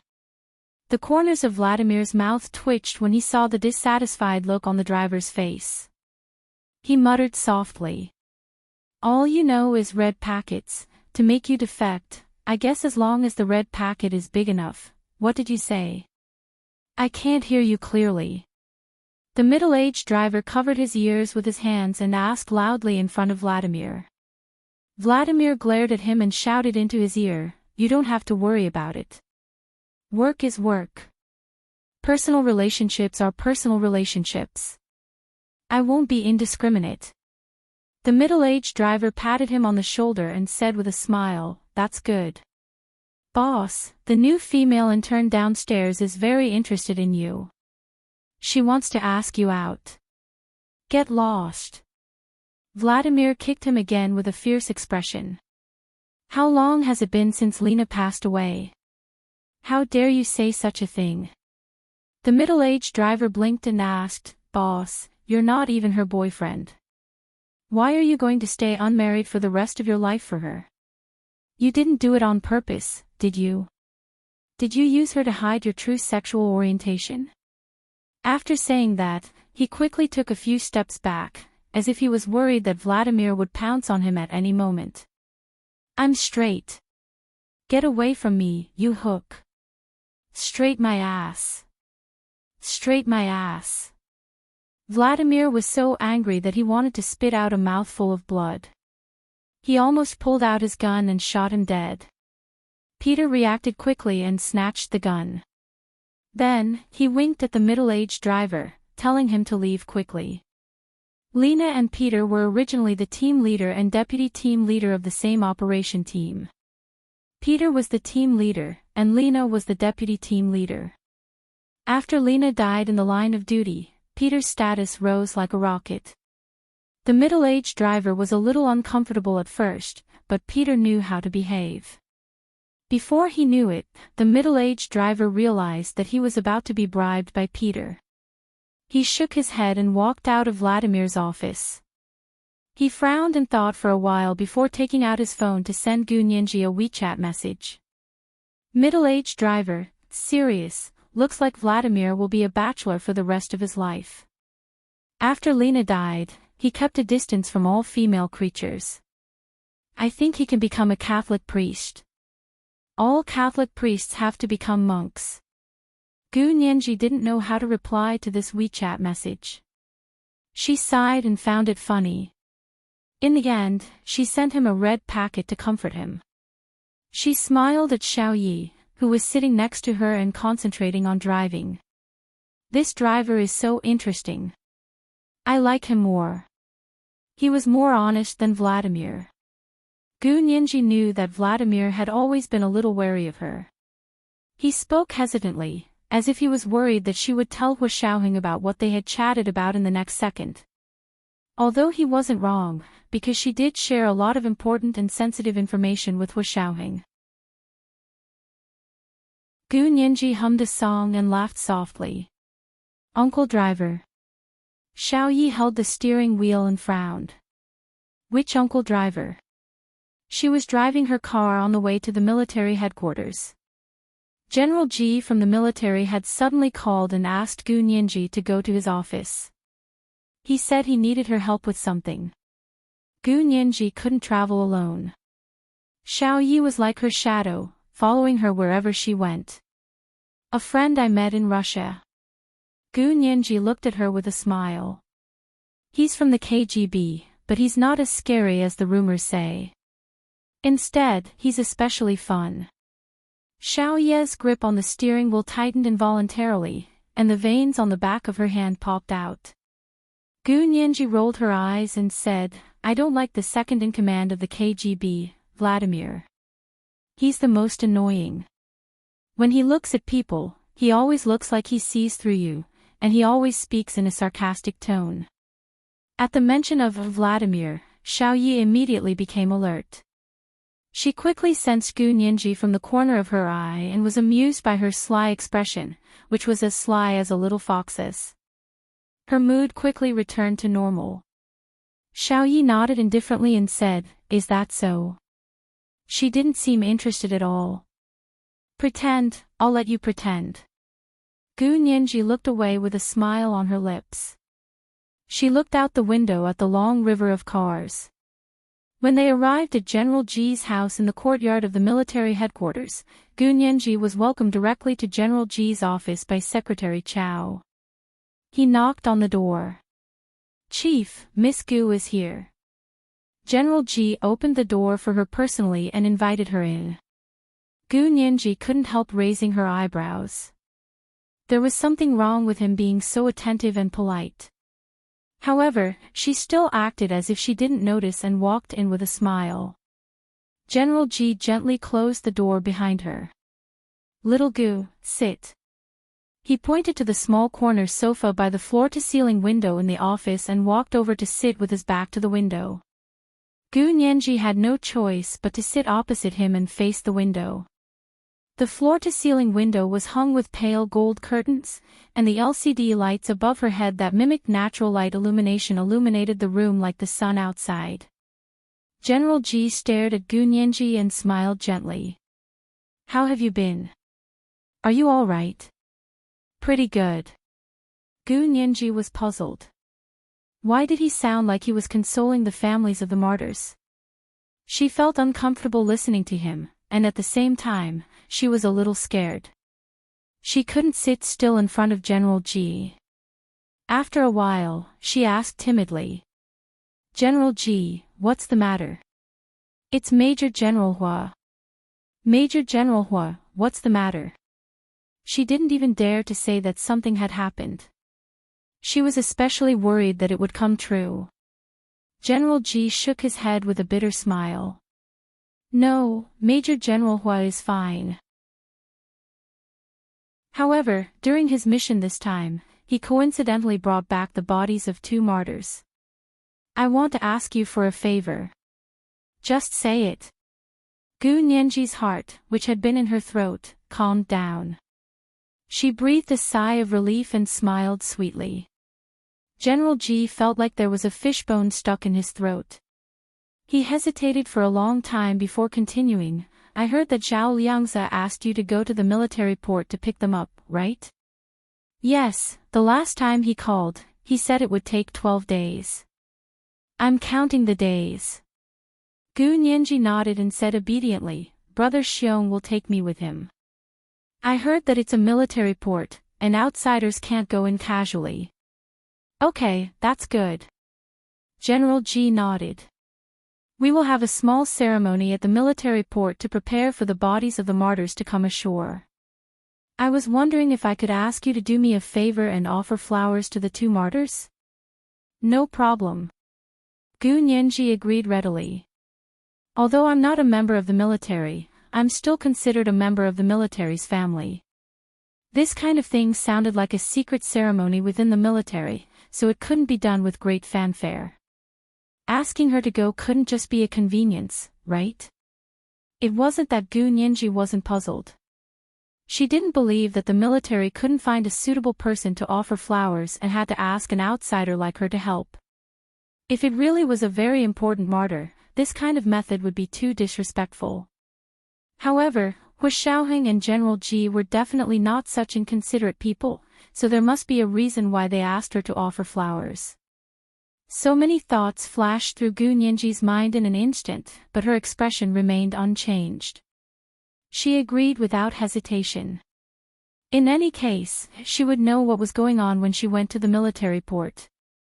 3 days later, the research ship fleet led by Hu Xiaoheng met up with the aircraft carrier fleet that had come to support them. Before this, the fighter jets that had taken off from the aircraft carrier had already flown over countless times to escort them. When the few people in the upper echelons of the Japanese military and the cabinet heard the news, their feelings could no longer be described as mourning the death of their parents. This secret base had been built overseas without the knowledge of most of the people in Japan. Even in the cabinet and the military, only a few people knew about it. However, the money and effort they had invested were real. A secret overseas military base that had been in operation for more than 10 years was gone just like that. The head of the Secret Service, Colonel Hideta Yamaguchi, who had made countless military contributions, had also died in the secret base. In addition, so many laboratories had been destroyed, scientists had been killed, and the Navy had been wiped out. How could they not be furious? They were furious and only wanted the Huaxia Empire to pay the greatest price. The minister of the Japanese cabinet and military took the lead in launching an international attack on the Huaxia Empire. He said that they had burned, killed, and looted overseas and didn't even let go of surrendered captives. It was truly outrageous. He threatened to sue the International Court of Justice to punish the Huaxia Empire's Major General Hu Xiaoheng for his war crimes. This time, Japan chose Twitter and Facebook as their publicity venue. These 2 social media apps were equivalent to the Huaxia Empire's Weibo and WeChat. The official Twitter account of the Japanese Ministry of Foreign Affairs was bombarded with screenshots of naval battles and bases that had been plowed by missiles. These pictures of blood and fire, life and death, immediately caused a huge international impact. Countless foreign netizens were shocked, and in unison, they condemned the Huaxia Empire for being militaristic and guilty of the most heinous crimes. However, the official Twitter accounts of many countries remained strangely silent. They were different from ordinary netizens because they knew the other side of the message. The shortwave radio signal that Hu Xiaoheng had asked Zhao Liangze to cover the entire Atlantic Ocean had been received by them. At that time, the Huaxia Empire's scientific research ship had clearly been robbed by pirates. How did it become burning, killing, and looting in the Japanese military's mouth? Moreover, the photos of the base that the Japanese officials had released seemed to have been sent back from the scene, and not a satellite screenshot. It was because of this. Of course, Hu Xiaoheng wouldn't just sit back and wait for death. He never fought a battle unprepared. When he decided to take advantage of the situation to destroy the Japanese secret overseas military base, he had prepared all his backup plans. When foreign netizens on Twitter and Facebook were celebrating and united around the official Twitter account of the Japanese cabinet and military to denounce the Huaxia Empire, Hu Shaoheng made his move. He asked Zhao Liangzi to make a long Weibo post with pictures and text. He first posted it on the official Weibo account of the Academy of Sciences in China, and then forwarded the picture to the official Twitter account of the Huaxia Academy of Sciences abroad. The title was a series of eye-catching bright red words, pirates, or Japan, were they pirates or the Japanese Navy? At the same time, he tagged the official Twitter account of the Japanese cabinet and military. The sensational title and the long Weibo post with pictures and text were written in both Chinese and English. It carefully described a cruel naval battle that the Huaxia Empire's scientific research ship had encountered. The Somali pirate ship that Hu Shaoheng had captured was naturally an important piece of evidence, and it had appeared many times. There was also the damage to his own fleet, the seriously injured members of the fleet, and the distress signal sent to the Atlantic Ocean. The shortwave radio signal that he had asked Zhao Liangzi to send out was not only received by the Navy along the Atlantic coast, but also many radio enthusiasts. As soon as the long picture on the official Twitter account of the Huaxia Empire's Academy of Sciences was released, it immediately caused an even greater uproar on Twitter. This was a real heavy hammer. It had to be said that foreign netizens were the same as domestic netizens. They loved reversal dramas the most. The fiercer the reversal, the more tricky the angle, the more people couldn't stop chasing after them. Moreover, compared to the few specious screenshots sent by the Japanese cabinet and military, the pictures sent by the Huaxia Empire's Academy of Sciences were more complete, logical, and organized. Hu Shaoheng wrote in the reverse tweet, "As the escort fleet for this scientific research ship, we always thought that the ones chasing us were Somali pirates. Now that we've seen your tweet, we're confused. Could it be that the ones chasing after our scientific research ship fleet aren't pirates, but your country's navy? If it's really your country's navy, then it's a declaration of war against Huaxia. May I ask the Japanese military, are you ready to fight against Huaxia?" This tweet was simply a declaration of war. It was full of the unyieldingness of being oppressed, the unwillingness of being wronged, and the intolerability of being enraged. The second in command of the Russian KGB, Vladimir, felt guilty about Gunyanji.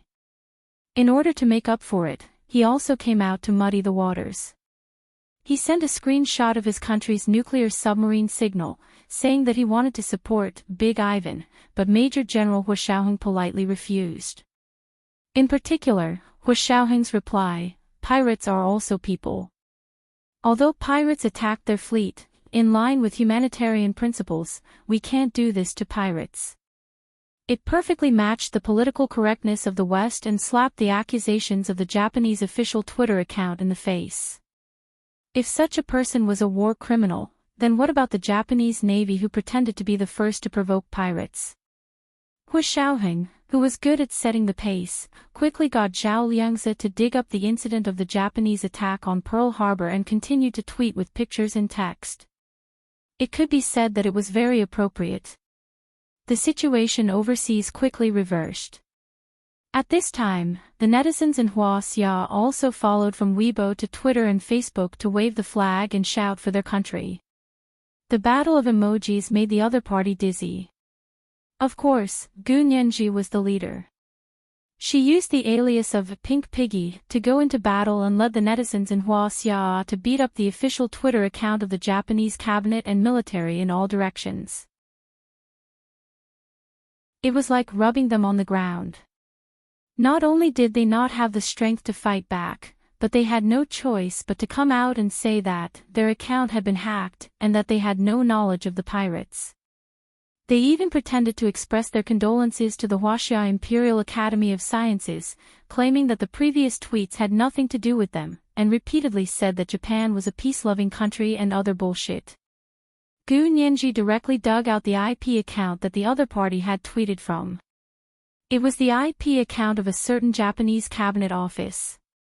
How could they say that they didn't know about it?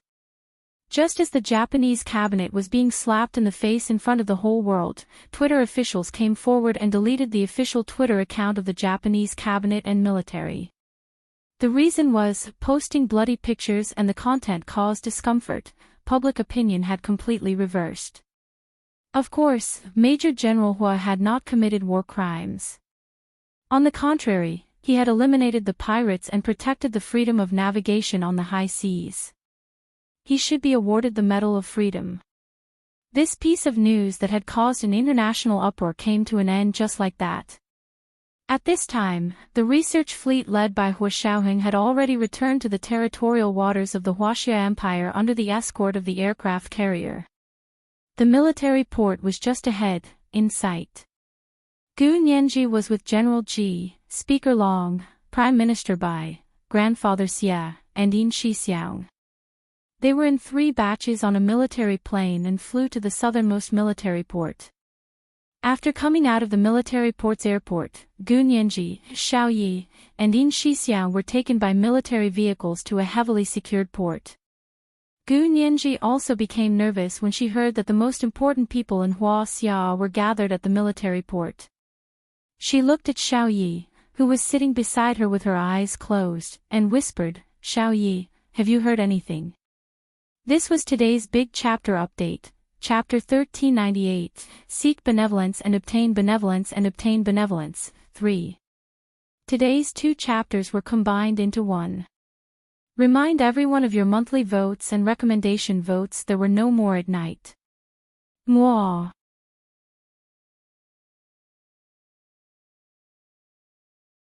Chapter 1410.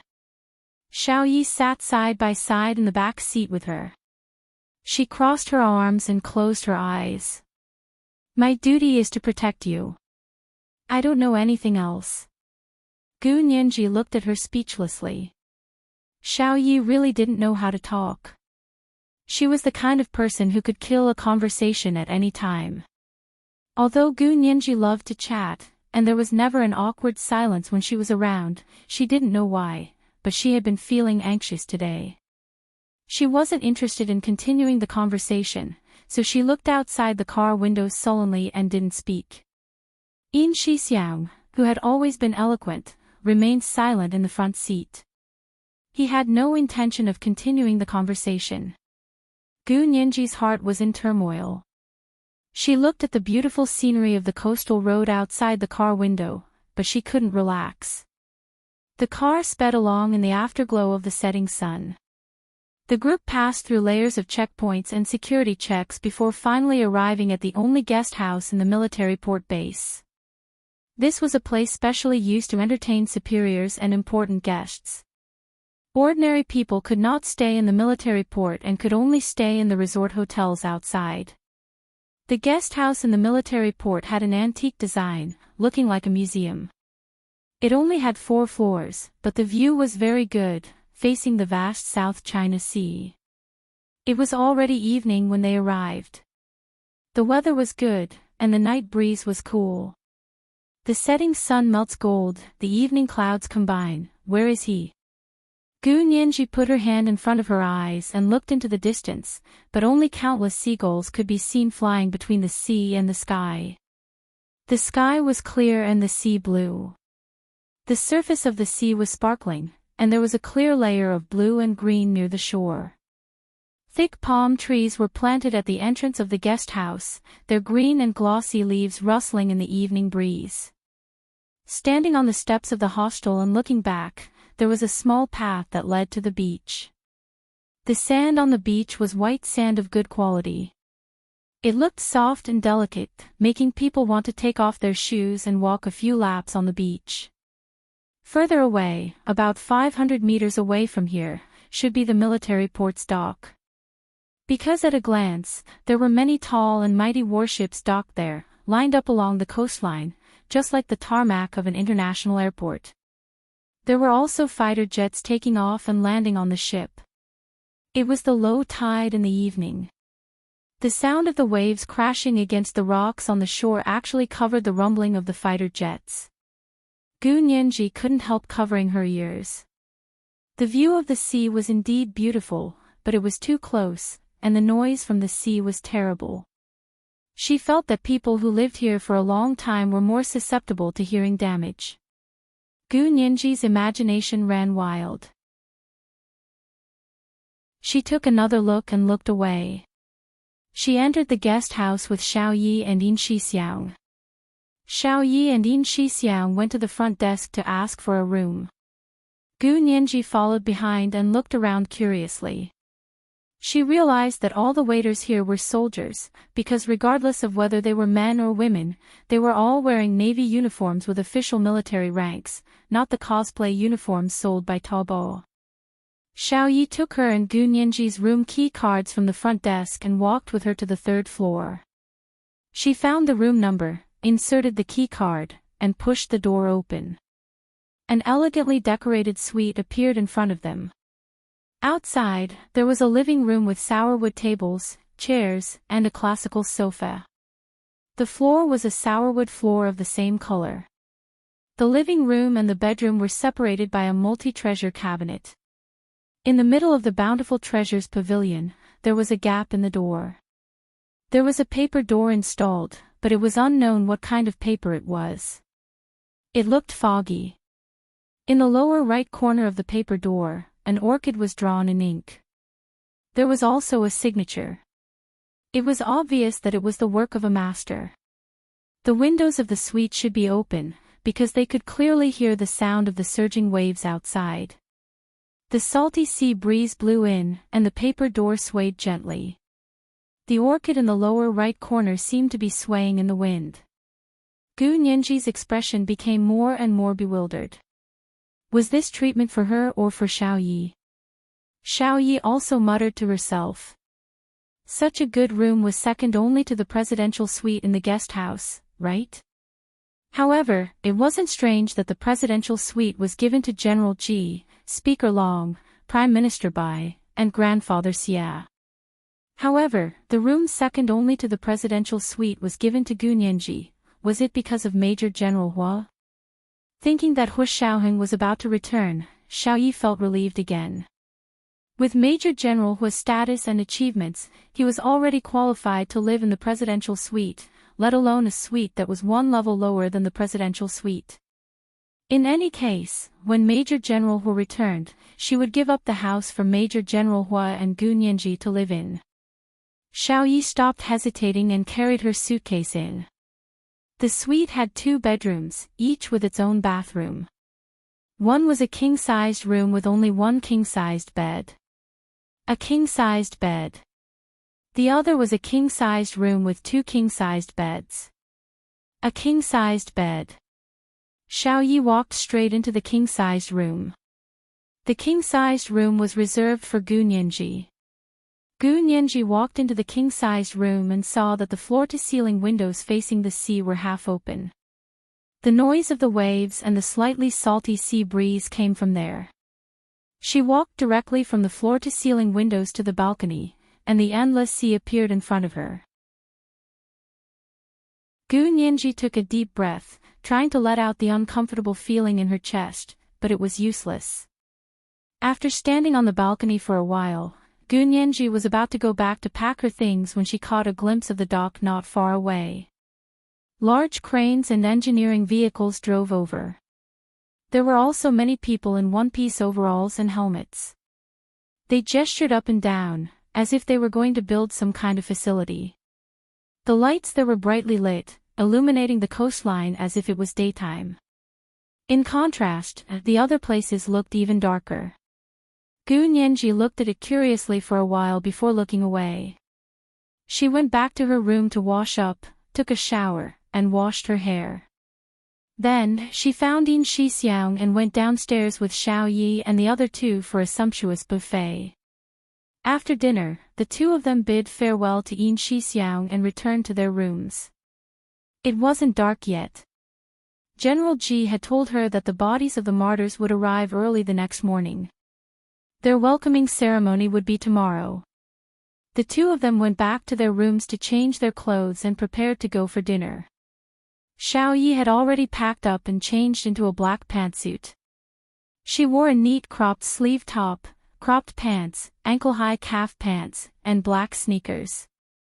Her long legs were like those of a supermodel, but they were much stronger than those of a supermodel. A supermodel's long legs could only be used for runway shows. Xiaoyi's long legs could kill. Gu Nianji smiled and winked at Xiaoyi. Xiaoyi, your legs are the real killer, literally. Xiaoyi didn't care and said calmly, if you want to learn, I can teach you. Gu Nianji quickly said, okay, when do we start? I've been worried that you'll be too busy. Xiaoyi didn't bat an eyelid. Then start with running every day. To train the explosive power of your legs, run at least 10 kilometers every morning. Gu Nianji immediately dispelled the idea of learning kung fu from Xiaoyi. She smiled sheepishly and said, I see. Let me think about it. She sounded like an official. She looked exactly like Hu Xiaoheng. Xiaoyi glanced at her and smiled. Miss Gu is indeed Major General Hu's fiancée. You two look more and more like husband and wife. Gu Nianji loved to hear that. She relaxed and said, before dinner, I saw something being built at the dock. I don't know what it's for. Really? Xiaoyi looked at her watch. Has Major General Hu's ship arrived? It should be about time. Gu Nianji said, no, I didn't even see a shadow. She hadn't seen it before dinner. Xiaoyi walked to the balcony of her bedroom and glanced at the dock. Then, she picked up her binoculars and looked in the direction of the sea. It's already here. Xiaoyi put down her binoculars and handed them to Gu Nianji. There was a hint of pride in her voice. Look, our aircraft carrier. Gu Nianji took the binoculars and looked through them. On the vast sea, several warships gradually revealed their silhouettes. It was as if someone was holding a brush and splashing ink on rice paper to draw. With a few light strokes, thousands of mountains and rivers were drawn. The evening sun had completely fallen below sea level. The sunset was in full swing, jumping on the clear blue sea. Half of the river was rustling and the other half was red. There were many people waving their arms on the warship in the distance. Major General Hu shouldn't be among them. He disdained to do such a childish thing. Gu Nianji rubbed her phone. She wished she could call him. But it was just a thought. Hu Xiaoheng couldn't bring his personal phone with him when he was on a mission. She didn't know his business phone number very well. That was because Hu Xiaoheng used a different business phone number every time he went on a mission. Reluctantly putting down her binoculars, Gu Nianji caught a glimpse of the dock she had just seen from the corner of her eye. She couldn't help but be shocked. In just a short while, Gu Nianji was willing to bet that in less than an hour, a huge temporary auditorium had been built at the dock. Wasn't the mobility of these engineers too heaven-defying? Gu Nianji exclaimed. Xiaoyi retracted her gaze from the distance and looked Gu Nianji up and down. It could be seen that Gu Nianji had dressed up carefully. She was wearing a custom-made black professional suit. The tailoring was very fitting and perfectly accentuated her tall and gentle figure.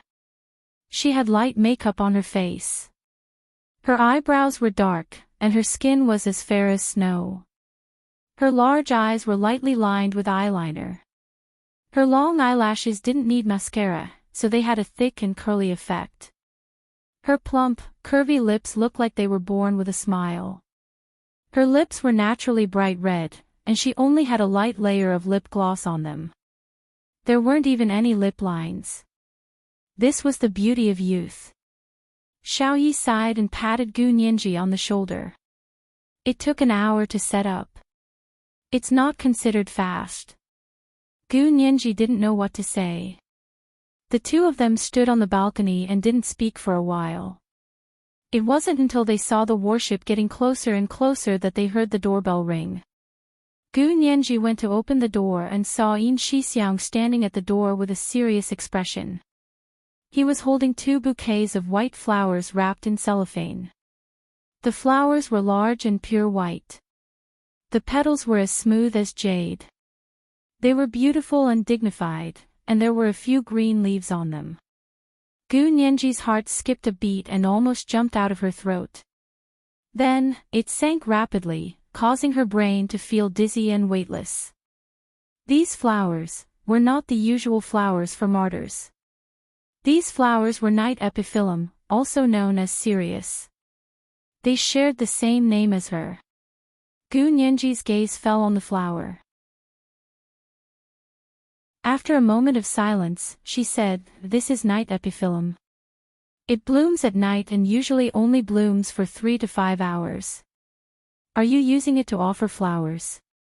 Yin Shixiang lowered his head and said lightly, "Yes, this is the night epiphyllum that our gardener specially urged to bloom.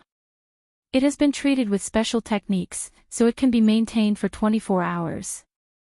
Gu Nianji slowly took the night epiphyllum from Yin Shixiang's hand. Her fingertips accidentally touched Yin Shixiang's hand. Yin Shixiang noticed that Gu Nianji's fingertips were cold and trembling. He thought to himself that she wasn't completely clueless. He quickly steadied himself and swept his gaze over her. Gu Nianji's face was so pale that it was almost devoid of blood. Her expression was uncertain as she looked at Yin Shixiang inquiringly, as if she was trying to find some clues from his face. Of course, Yin Shixiang wouldn't let Gu Nianji see anything. He gently patted Gu Nianji's head. "All right, let's go. They're already here. Major General Hua asked me to take you somewhere first."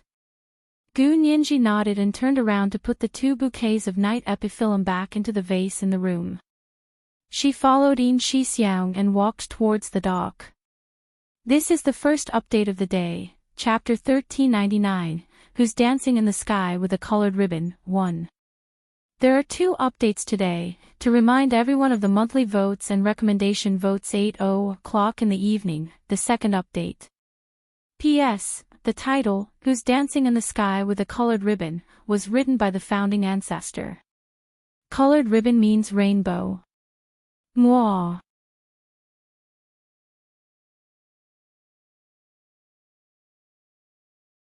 She was like a lost deer in the forest, looking for the direction to go home. She looked at Hua Xiaoheng and didn't move. She opened her mouth, and her usual soft and light voice was extremely hoarse. You're back. Who are you taking me to see?" Hua Xiaoheng sighed in his heart and threw away the cigarette in his hand. He walked slowly to her and bent down to hug her. "Yes, you're back. Don't be afraid, come with me." They had not seen each other for more than a month, so they seemed a little distant. However, Hua Xiaoheng bent down to hug her, and the familiar feeling returned. He still had the scent of the sea breeze on him. Before the boat docked, he had taken a shower on the boat and shaved. He looked much more energetic, but the dark circles under his eyes and his thin face showed his fatigue and exhaustion over the past few days. Gu Nianji's heart softened, and she softly agreed in his arms. Hua Xiaoheng straightened his back and gave Yin Shixiang and Xiao Yi a look. He turned around and held her hand as they got into the convertible jeep parked by the side of the road. No one spoke in the car. Hua Xiaoheng sat up straight with both hands on the steering wheel. He didn't say a word. Gu Nianji wanted to ask him what was going on, but she didn't dare to open her mouth. Subconsciously, she felt that as long as she didn't ask, the unacceptable truth wouldn't be revealed. She could still deceive herself, however, Hua Xiaoheng wouldn't give her a chance to deceive herself. The car made many turns in the base and finally stopped in front of a dark cave. Gu Nianji was shocked when she got out of the car. There were strange rocks everywhere. It was completely different from what she had imagined. Was she thinking too much? Gu Nianji looked at Hua Xiaoheng in confusion. Hua Xiaoheng still didn't say anything. He calmly held her hand and stood in front of the cave. 2 men with guns suddenly walked over. She didn't know where they had come from, but it was as if the two stones in front of the cave had suddenly turned into humans.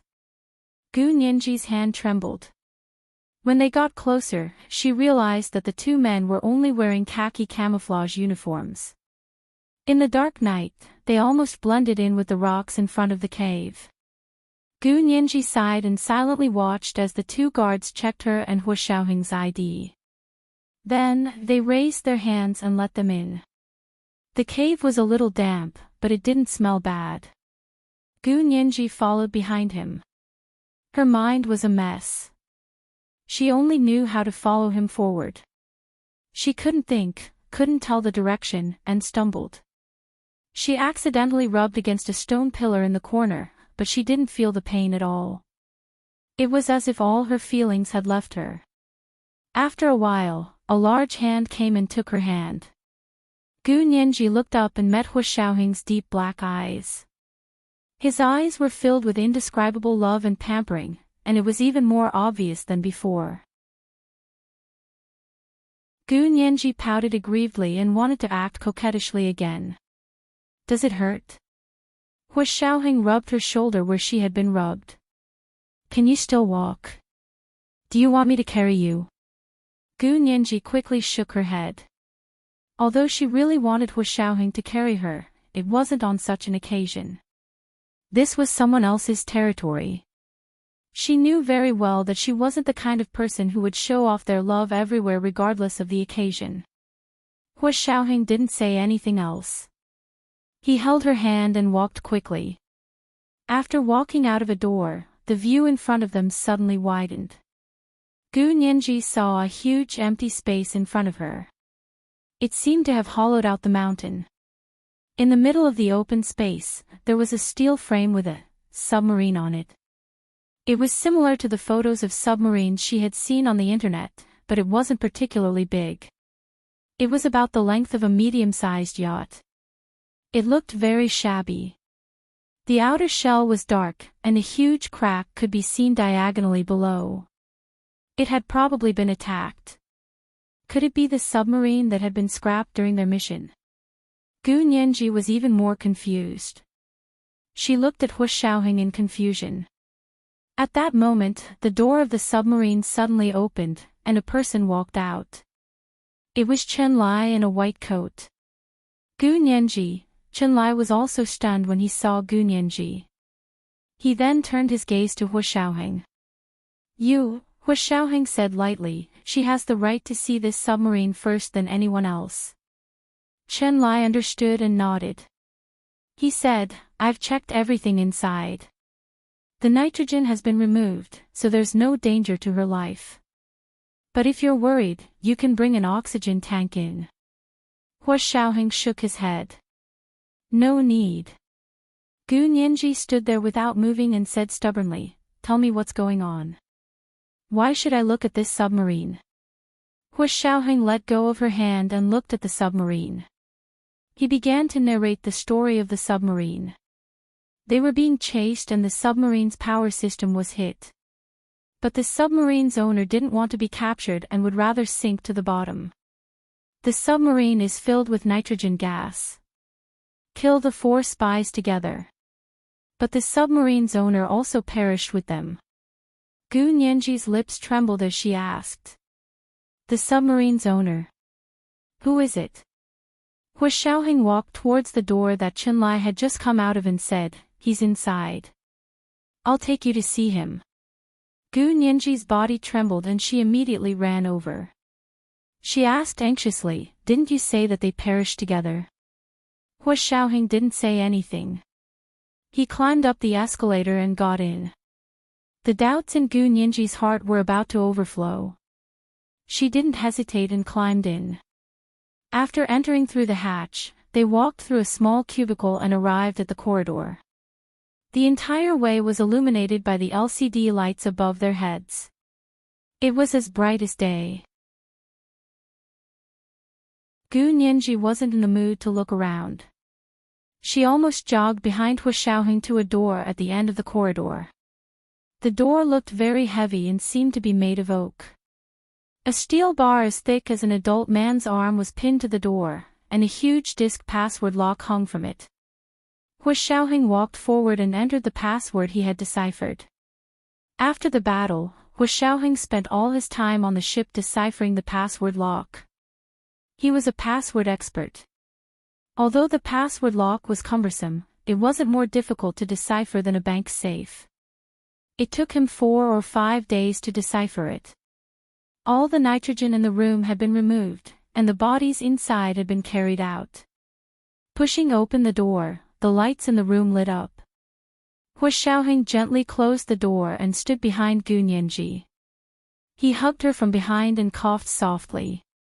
Gu Nianji frowned when she saw the situation in the cabin. The cabin was very simple and spacious. A large screen as tall as a person divided the entire cabin into 2 parts. The floor was covered with a thick plush carpet. There was a large mahogany desk against the wall. The desk was clean, and there was only a black cylindrical object the size of a coffee cup on it. In the open space in front of the screen, a 90-degree corner sofa was placed in the middle of the room. The space in the middle of the sofa was empty, revealing a circular, slightly concave disc-shaped pit.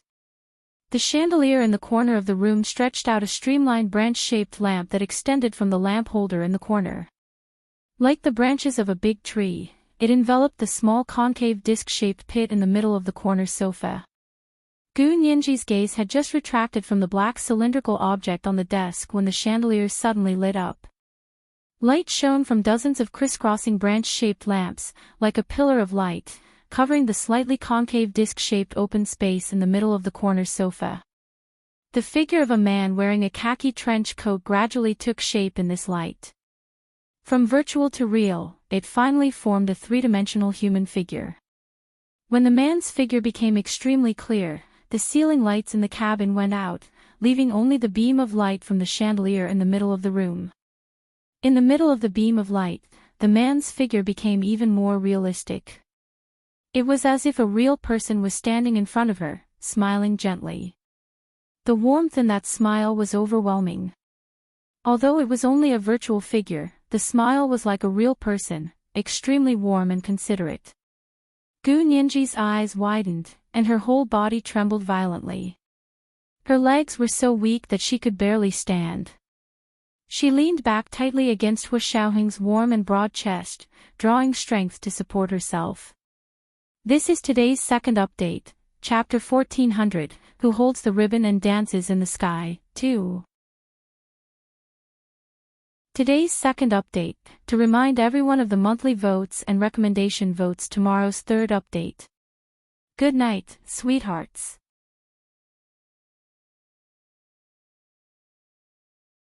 Chapter 1412. The man in the light was tall and wore a solemn khaki windbreaker. His expression was calm and collected, and his smile was very infectious. It was the appearance of the person Gu Nianji had seen in Yi Xian's photo. It was Gu Xiangwen. It was her father, Gu Xiangwen. What the hell was going on? Just as she was about to ask, the holographic avatar began to speak. Today is XXXX, 2XXX. It should have been 7 years and 3 months since the day I died. The voice of the avatar should be Gu Xiangwen's own voice. It was a pleasant baritone, unhurried, calm, firm, and warm. But these words, the warmth that had just risen from the bottom of Gu Nianji's heart was instantly frozen by these words. How could someone use such a tone to announce his death? Gu Nianji wanted to pounce on him and cover his mouth. She didn't want to listen to him anymore. This wasn't real. This was just a dream. Hu Xiaoheng must be teasing her, however, Hu Xiaoheng held her tightly so that she couldn't move. She couldn't even cover her ears. Gu Xiangwen's holographic avatar continued to speak. I am the owner of this submarine. Ever since I died, the computer system on the submarine has begun to automatically keep time. Day by day, month by month, year by year. I don't know when someone will discover my submarine. My countdown is only set to 100 years. 100 years later, the trench here will shake. At that time, my submarine and I will be sucked into the depths of the earth's crust. Ashes to ashes, dust to dust. I'm very happy that it only took you 7 years to find me. Now, I have a few questions to ask you. This time, Hu Xiaoheng answered Gu Xiangwen's questions one by one. Just like how Hu Xiaoheng had told her the story of the submarine's owner, Gu Nianji listened to it again. After Gu Xiangwen's holographic avatar finished narrating their encounter, there was a long silence. Gu Nianji thought that was it. Thus, after the initial shock, she gradually calmed down. Her smart brain began to work, and she instantly thought of many suspicious points. For example, her father said that their plane had been hijacked and forced to land on an island near the Cape of Good Hope. Why did he happen to be on his submarine? Did his submarine just happen to be there, or did someone else drive it for him? Also, were there no other staff on such a submarine? Why were there only the corpses of his father, mother, and the 4 traders? Gu Nianji thought about it and was about to voice out these doubts when she heard Gu Xiangwen's holographic avatar speak again after a moment of silence. Nianji, my baby, Mom and Dad's biggest regret was not being able to see you grow up. Now I realize that Mom and Dad really can't see you grow up. But don't be afraid, baby. Daddy and Mommy are just leaving first. We will wait for you on the road to hell. We won't let you be alone. Nianji, I can't take it anymore. I really want to see you again, hug you, and kiss your cute little face. Nianji, I'm a scientist. I don't believe in the reincarnation of ghosts and gods, but at this moment, I'm willing to believe that if there really are ghosts and gods and reincarnation, please be my daughter again in your next life. A healthy daughter. Let me watch you grow up, get married, have children, and live a happy life as an ordinary person. Daddy and Mommy brought you into this world, but they didn't give you a healthy body. They made you suffer from genetic defects since you were young. It's Daddy's incompetence that I couldn't cure your illness. Daddy isn't a good father. Your bad temper is extremely cute in Daddy's eyes. Your mother always says that I spoil you, but I know that you're not bad-tempered. You're just not feeling well. You've already done very well. It's Daddy's fault. Daddy's incompetence and didn't cure your illness. Daddy and Mommy are both gone, leaving my baby to face the world alone. Daddy and Mommy are very sad. But don't be afraid, and don't cry. Do you still remember your favorite story about the Little Mermaid? We didn't die. We were just like the Little Mermaid, turning into bubbles in the sea at dawn. When the bubbles dissipate and a rainbow appears on the horizon, it's us who came to see you. Then, with a ding sound, Gu Xiangwen's holographic avatar gradually blurred and finally disappeared completely. Gu Nianji was completely unable to describe her current feelings with words. These last words were actually said to her. Her father, who had already passed away, was still thinking about her in the last moment of his life. Gu Xiangwen's last words were completely out of her expectations. It was as if she had never thought that she could have such deep fatherly love. She was completely stunned and couldn't react for a long time. She could still analyze rationally just now, but now, all sobriety had left her. Hu Xiaoheng released his arm and turned to look at Gu Nianji, but saw that there wasn't a single tear on her face. However, her eyes were red, and her snow-white teeth bit her lower lip tightly, leaving a clear bloody mark. Nianji. Hu Xiaoheng was both distressed and worried. Cry if you feel bad. He didn't want her to suffer like this, so he chose to let her know now. Gu Nianji's eyes widened, and she stubbornly muttered to herself. I won't cry. I won't cry. Daddy said baby don't cry, Nianji. Cry. Hu Xiaoheng growled at her in a low voice. If she couldn't vent the pain in her heart, it would cause a serious problem. Gu Nianji shook her head mechanically. I won't cry. Daddy told me not to cry, Her big eyes were empty and completely unfocused. She turned her head to look in the direction of the door. Suddenly, with great strength, Gu Nianji turned around and pushed Hu Xiaoheng away, then ran towards the door. Hu Xiaoheng had only left the door ajar and hadn't locked it, so Gu Nianji ran out just like that. Nianji! Where are you going? Hu Xiaoheng quickly chased after her. Gu Nianji ran very fast, and her voice echoed in the submarine corridor. I'm going to find the rainbow. My mom and dad are on the rainbow. She ran like crazy and rushed out of the submarine. She almost rolled down the escalator and fell to the ground. She immediately got up and continued running out. Chen Lai was shocked and was about to order someone to stop her when Hu Xiaoheng jumped out of the submarine. He shook his head at them and chased after her alone. He knew that Gu Nianji needed to vent, so he didn't let anyone stop her. As a result, Gu Nianji ran out of the cave unimpeded. She ran crazily along the beach, refusing to let anyone near her. She was like a little beast that had lost its mind.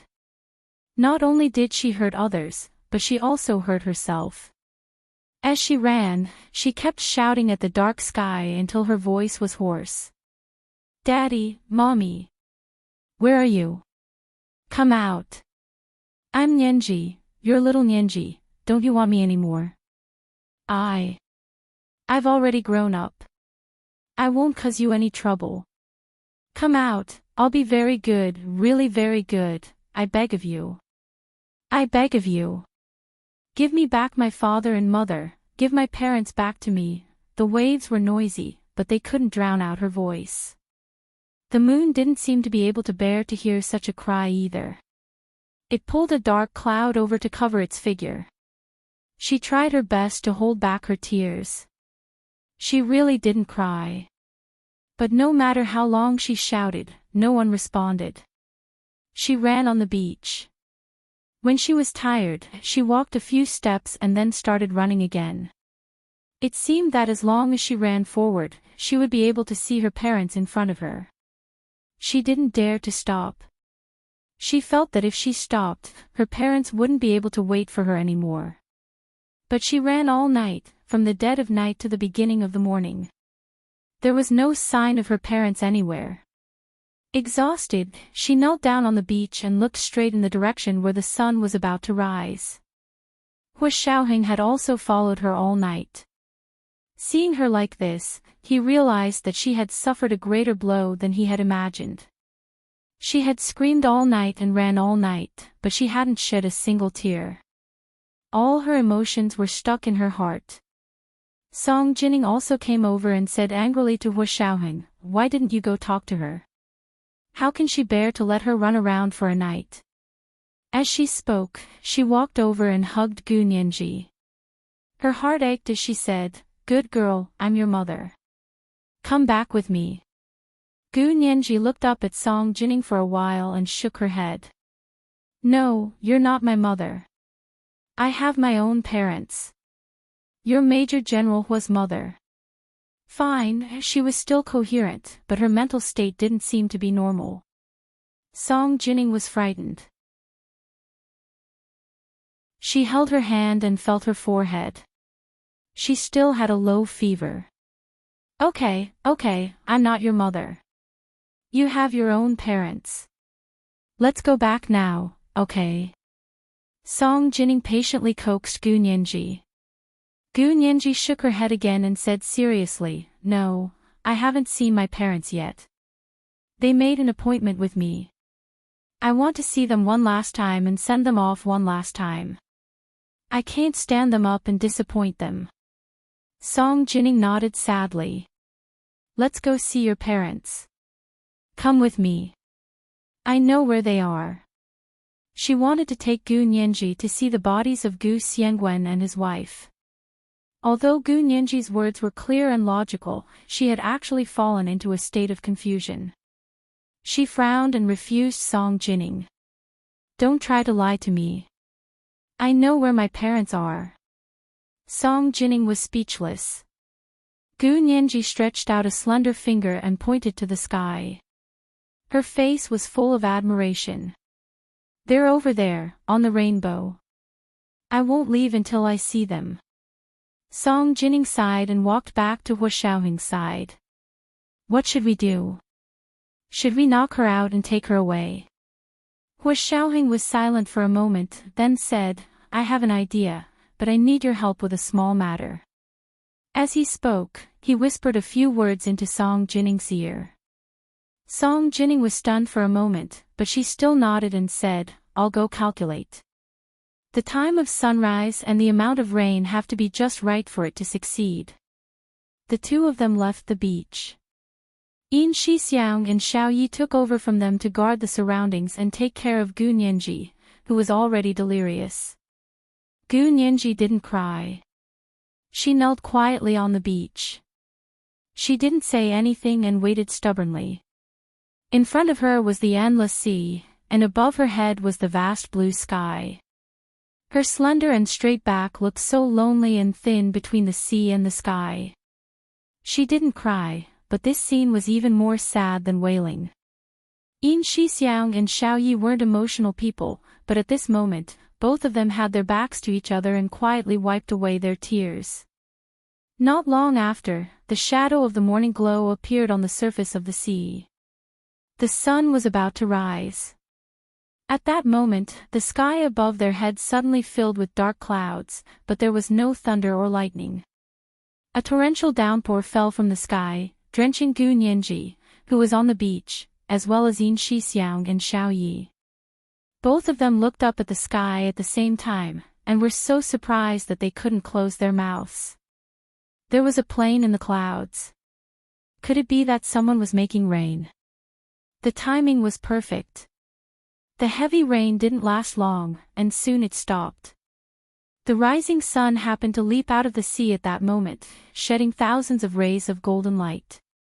At the end of the heavy rain, where the sun rose, a huge rainbow slowly appeared in the sky. Red, orange, yellow, green, cyan, blue, and purple, 7 colors overflowed. Gu Nianji's entire body was wet. She looked up at the colorful rainbow and gradually smiled. She reached out her hand, and the rainbow landed in her palm, as if she was holding it up. The rainbow after the rain was like a bridge. She stood on one side, and her parents stood on the other. She could almost see them smiling back at her, waving goodbye to her. Gu Nianji gradually regained consciousness and woke up. She knelt on the beach and looked up at the rainbow in the sky. She finally cried. "Dad, Mom, just let me cry once. I'm not disobedient. I'm just too sad. I promise, I'll only cry for you this once. You can punish me after I cry. You can punish me however you want." After saying that, she realized that her parents couldn't punish her anymore. Whether she was obedient or disobedient, they couldn't punish her anymore. This realization hit her heart like an arrow. Gu Nianji sobbed softly, and tears rolled down her cheeks. She was in pain and anxiety, and her shoulders trembled violently. She could barely kneel. Just as she was about to collapse, Hua Xiaoheng walked over. He seemed to have just gotten off a plane and hadn't had time to change out of his flight suit.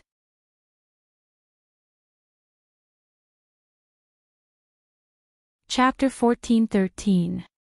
Gu Nianji turned around and grabbed Hua Xiaoheng's collar tightly, crying so hard that her entire body trembled. Choking with sobs, she said intermittently, "My father and mother, where are they? Where did you put them?" "On the boat, you." Hua Xiaoheng had just finished speaking when he realized that Gu Nianji was exhausted and had finally fainted. The huge emotional impact, coupled with the exhaustion of running all night, was something that even a person made of iron couldn't withstand. Hua Xiaoheng carried her horizontally and walked towards the guest house. The sky was bright, and the sun was rising over the sea. Hua Xiaoheng took one step at a time and steadily carried Gu Nianji back to her residence. Chunlai had already been called over by Song Jining and was waiting at the entrance of the guest house. When he saw Gu Nianji in Hu Xiaoheng's arms with her eyes closed, Chunlai quickly took a step forward and asked worriedly, "What's wrong with her? Did she fall asleep or fainted?" "She probably fainted." Hu Xiaoheng carried her into the suite. He went to the bathroom first and washed her hands and feet, dried her hair, changed out of her wet clothes, then wrapped her in a bath towel and carried her out. Xiao Yi was supposed to help her do all of this, but Hu Xiaoheng didn't hesitate at all. He didn't look embarrassed at all. Xiao Yi quietly retracted her feet and waited in the living room with Yin Shixiang, Chunlai, and Song Jining. They were already engaged and were going to get married soon, so it didn't matter. After carrying Gu Nianji back to the bed, Hu Xiaoheng called Chunlai in to examine her. "She's fine. She has a fever, but the temperature isn't very high," Chunlai said as he examined her. "Give her a glucose injection and she'll be fine after a day of sleep." Hu Xiaoheng was slightly relieved and said, "The ceremony is at night. Will she be able to wake up?" "It shouldn't be a problem. She's very healthy and will recover very quickly." Chunlai glanced at Hu Xiaoheng, then turned around to pack up his medical kit and leave. There were still a lot of things to prepare today, so he couldn't stay here with Gu Nianji the entire time. There were still a few big shots waiting for him to report on the mission in the luxurious presidential suite on the 4th floor. Hu Xiaoheng leaned over and kissed Gu Nianji on the forehead. He asked Xiao Yi and Yin Shixiang to stay here to watch her while he went to report to the big shots. Song Jining brought her laptop over and stayed to accompany her. Gu Nianji woke up in the evening. She was in a daze when she saw Yin Shixiang and Xiao Yi sitting on the sofa opposite the bed, as well as Song Jining typing on her laptop at the desk. "What time is it?" she asked in a daze, licking her lips, feeling a little thirsty. Xiao Yi turned to look at her and quickly said, "It's past 5 in the afternoon. What's wrong?" Seeing her licking her lips, Xiao Yi poured her a glass of water. Gu Nianji rubbed her temples as she recalled what had happened from last night to this morning. She also remembered the last thing Hu Xiaoheng had said to her. "I'll take you to see your parents." She struggled to sit up and said weakly, "Where's Hu Xiao?" "He said he wanted to bring me to meet my parents." Xiao Yi felt a headache coming on. Thinking that she was still unconscious, she quickly coaxed her softly, "Do you still want to see him? Didn't you see him this morning?" Gu Nianji gasped. "I've seen it." "Where is it?" "A rainbow," Xiao Yi quickly said. "Major General Hu personally created a rainbow for you with artificial rain. Don't you remember? Only Major General Hu could think of and create such a lavish rainbow." Gu Nianji stared blankly at Xiao Yi. Her gaze gradually widened. "That rainbow was artificial. Major General Hu made it rain. Didn't my parents come to see me?" Yin Shixiang saw that Gu Nianji's condition wasn't right. He quickly pushed Xiao Yi away and comforted Gu Nianji in a gentle voice. "No, the rainbow this morning wasn't artificial. You also know that artificial rainbows can only spray water and create a small rainbow in front of you that's less than a meter tall. How can it be made into the sky? Right? That's a real rainbow." That was true. The rain was real. Although it was artificial rain, of course, rainbows appeared naturally. This was because the cause of rainbows was because different colors of light refracted differently in water. When sunlight passed through a certain angle and was refracted by the water droplets in the air, the 7 colors that made up sunlight would arrange themselves according to a certain pattern, forming a rainbow that looked like an arch bridge. Gu Nianji looked at Yin Shixiang for a while and completely understood. She didn't want to brush off Yin Shixiang's good intentions. She lowered her head and lowered her eyes. Song Jining had already called Hu Xiaoheng. When Hu Xiaoheng heard that Gu Nianji had woken up, he quickly said, "Give the phone to Nianji." Song Jining took the phone and handed it to Gu Nianji. She said gently, "Nianji, It's Xiaoheng. Gu Nianji reached out to take it and said softly, "Hello." Her voice was delicate and soft, like a kitten that had just woken up. Hua Xiaoheng walked to a place where there was no one around and softened his tone. "You're awake." "Yes." "Does your head still hurt?" "It doesn't hurt anymore." "Do you still have a fever?" "It's not burning anymore." "Can you get up and walk?" Gu Nianji rubbed her legs and seemed to be fine. She smiled self-deprecatingly. With her physique, she would probably recover the next day even if the sky collapsed. She nodded. "Yes." "Okay, come over with Big Xiong and Xiao Yi." "Is there anything else?" Gu Nianji asked timidly. She wasn't in good spirits. "Bring your parents ashore." Hua Xiaoheng paused. "You still have to offer flowers." "That's right." This was what Major General Hua meant. He was going to take her to see her parents. Gu Nianji almost immediately lifted the blanket and jumped out of bed. She said anxiously, "I'll be right there." She rushed into the bathroom and washed her face. She didn't put on any makeup and changed into a more solemn and dignified black dress. Gu Nianji carried the 2 bouquets of night epiphyllum wrapped in glass beads and came to Yin Shixiang's side. She said, "Brother Xiong, Major General Hua asked you to take me there. Let's go." Yin Shixiang took her hand and led her away. Xiao Yi hurriedly followed behind. Song Jining sighed. She packed her laptop bag and followed him down the stairs. Gu Nianji followed Yin Shixiang, Xiao Yi, and Song Jining into the makeshift auditorium. Although it was temporarily built, the furnishings inside were meticulous.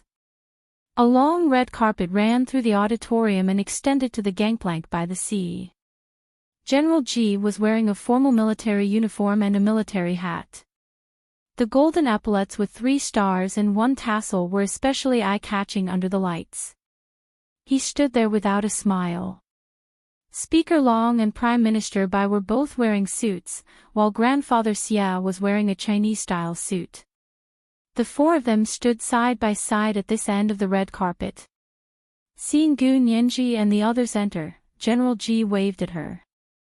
Gu Nianji looked at Yin Shixiang and then at Xiao Yi.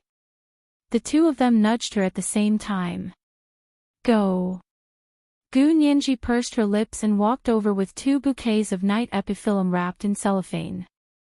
General Ji moved aside, and she stood in the middle of the 4 of them. Gu Nianji felt uncomfortable being surrounded by the 4 big shots. However, she didn't dare to move again and stood there stiffly. The atmosphere in the auditorium gradually became heavy, and even the air seemed to stop flowing. Gu Nianji felt a little suffocated. However, this suffocating feeling didn't last long. She saw 8 soldiers in military uniforms carrying 2 coffins down the gangplank and walk towards the red carpet. Her heart was beating violently. Her body trembled uncontrollably, and her eyes were empty as she looked ahead. General Ji gently raised his hand and held her arm. Gu Nianji glanced at General Ji. Her big eyes were red and swollen. General Ji felt bad. He pursed his lips and said softly, "Go, child. Go and offer flowers to your parents." In the auditorium, the MC in a senior colonel's military uniform was announcing the ceremony one by one. The national anthem was played, and military music was played. A small honor guard of the 3 armed forces was holding their guns. As if they were being reviewed, everyone's eyes were on the coffin bearers who were slowly moving forward. Among the 8 tall and calm coffin bearers, Hua Xiaoheng was still the most eye-catching. They walked in unison and placed the 2 cherry coffins on the ceremonial platform in the auditorium. The coffins were covered with a bright red national flag and were placed quietly. Gu Nianji held back her tears and walked over slowly with 2 bouquets of night epiphyllum in her arms. She placed the 2 bouquets of night epiphyllum on the 2 coffins, then bent down and kissed the coffins devoutly. When she straightened up, 2 drops of tears fell again and fell on the white petals of the night epiphyllum. The tears on the petals were crystal clear. Under the lights of the auditorium, the colors of the rainbow seemed to appear again. Gu Nianji wiped her eyes with the back of her hand and said silently in her heart, "Mom and Dad, these are the tears that I haven't finished crying this morning. I'm not crying again." The auditorium was very quiet, and everyone's eyes were on Gu Nianji. General Ji walked forward and stood beside Gu Nianji.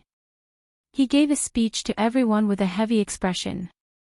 "There are 2 martyrs lying here. They are not Huaxia citizens, and they have never returned to their homeland before they died. However, they are descendants of Huaxia. Even if they have never set foot on Huaxia soil in their entire lives, they have never forgotten that they are Huaxia people.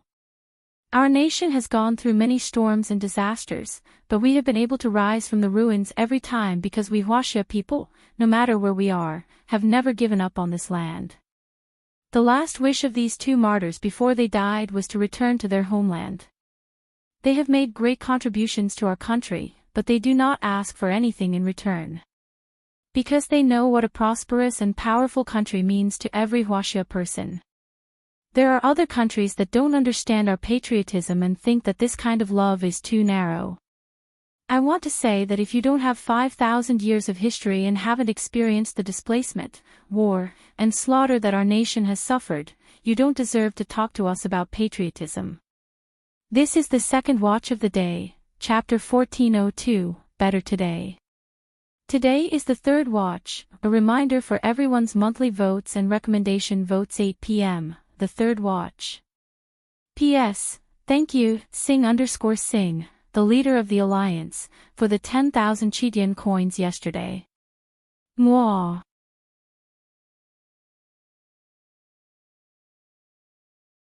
Chapter 1414. Gu Nianji raised her head and looked at the chandelier on the ceiling beam of the auditorium. Tears welled up in her eyes.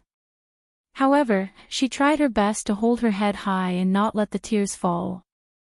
General Ji finally said, "Although they don't ask for anything in return, we can't ignore their efforts and enjoy their contributions. I have already reported the merits of these 2 martyrs to Speaker Long and Prime Minister Bai. Our country will bear the responsibility for their deaths. Their merits will be recorded in our history books and passed down through the ages.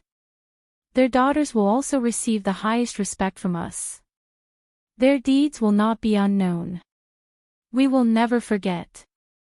After General Ji finished speaking, the MC shouted, "Attention! Salute! Sound the cannon salute!" Gu Nianji counted carefully. 21 cannon salutes was the highest standard. The cannon salute echoed in her mind. It was like a hole had been pierced in her heart. The wind blew through the hole and she could hear the echo.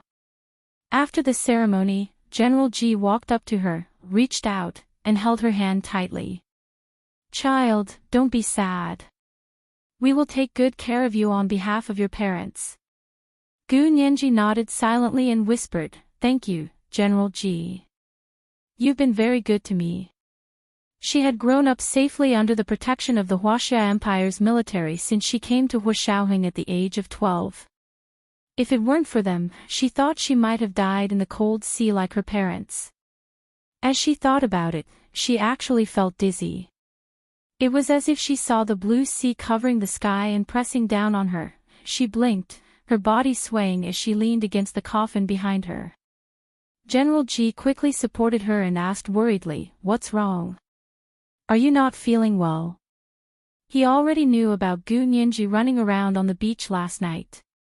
In the morning, Huaxiaoheng had requested artificial rain to create a rainbow, and he had agreed without hesitation. Even if they didn't have the means and technology, he would have agreed to temporarily use a studio to create a fake scene.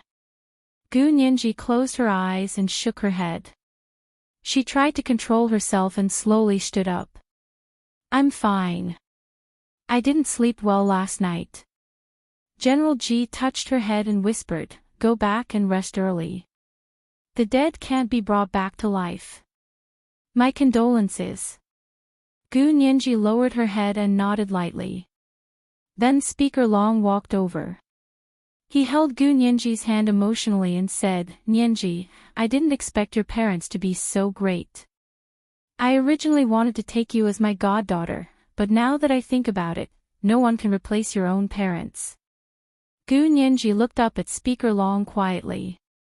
After last night's shock, she found that her mind had suddenly become strong. Although her parents were no longer in this world, their deep love gave her unlimited courage and confidence. She had a sense of belonging.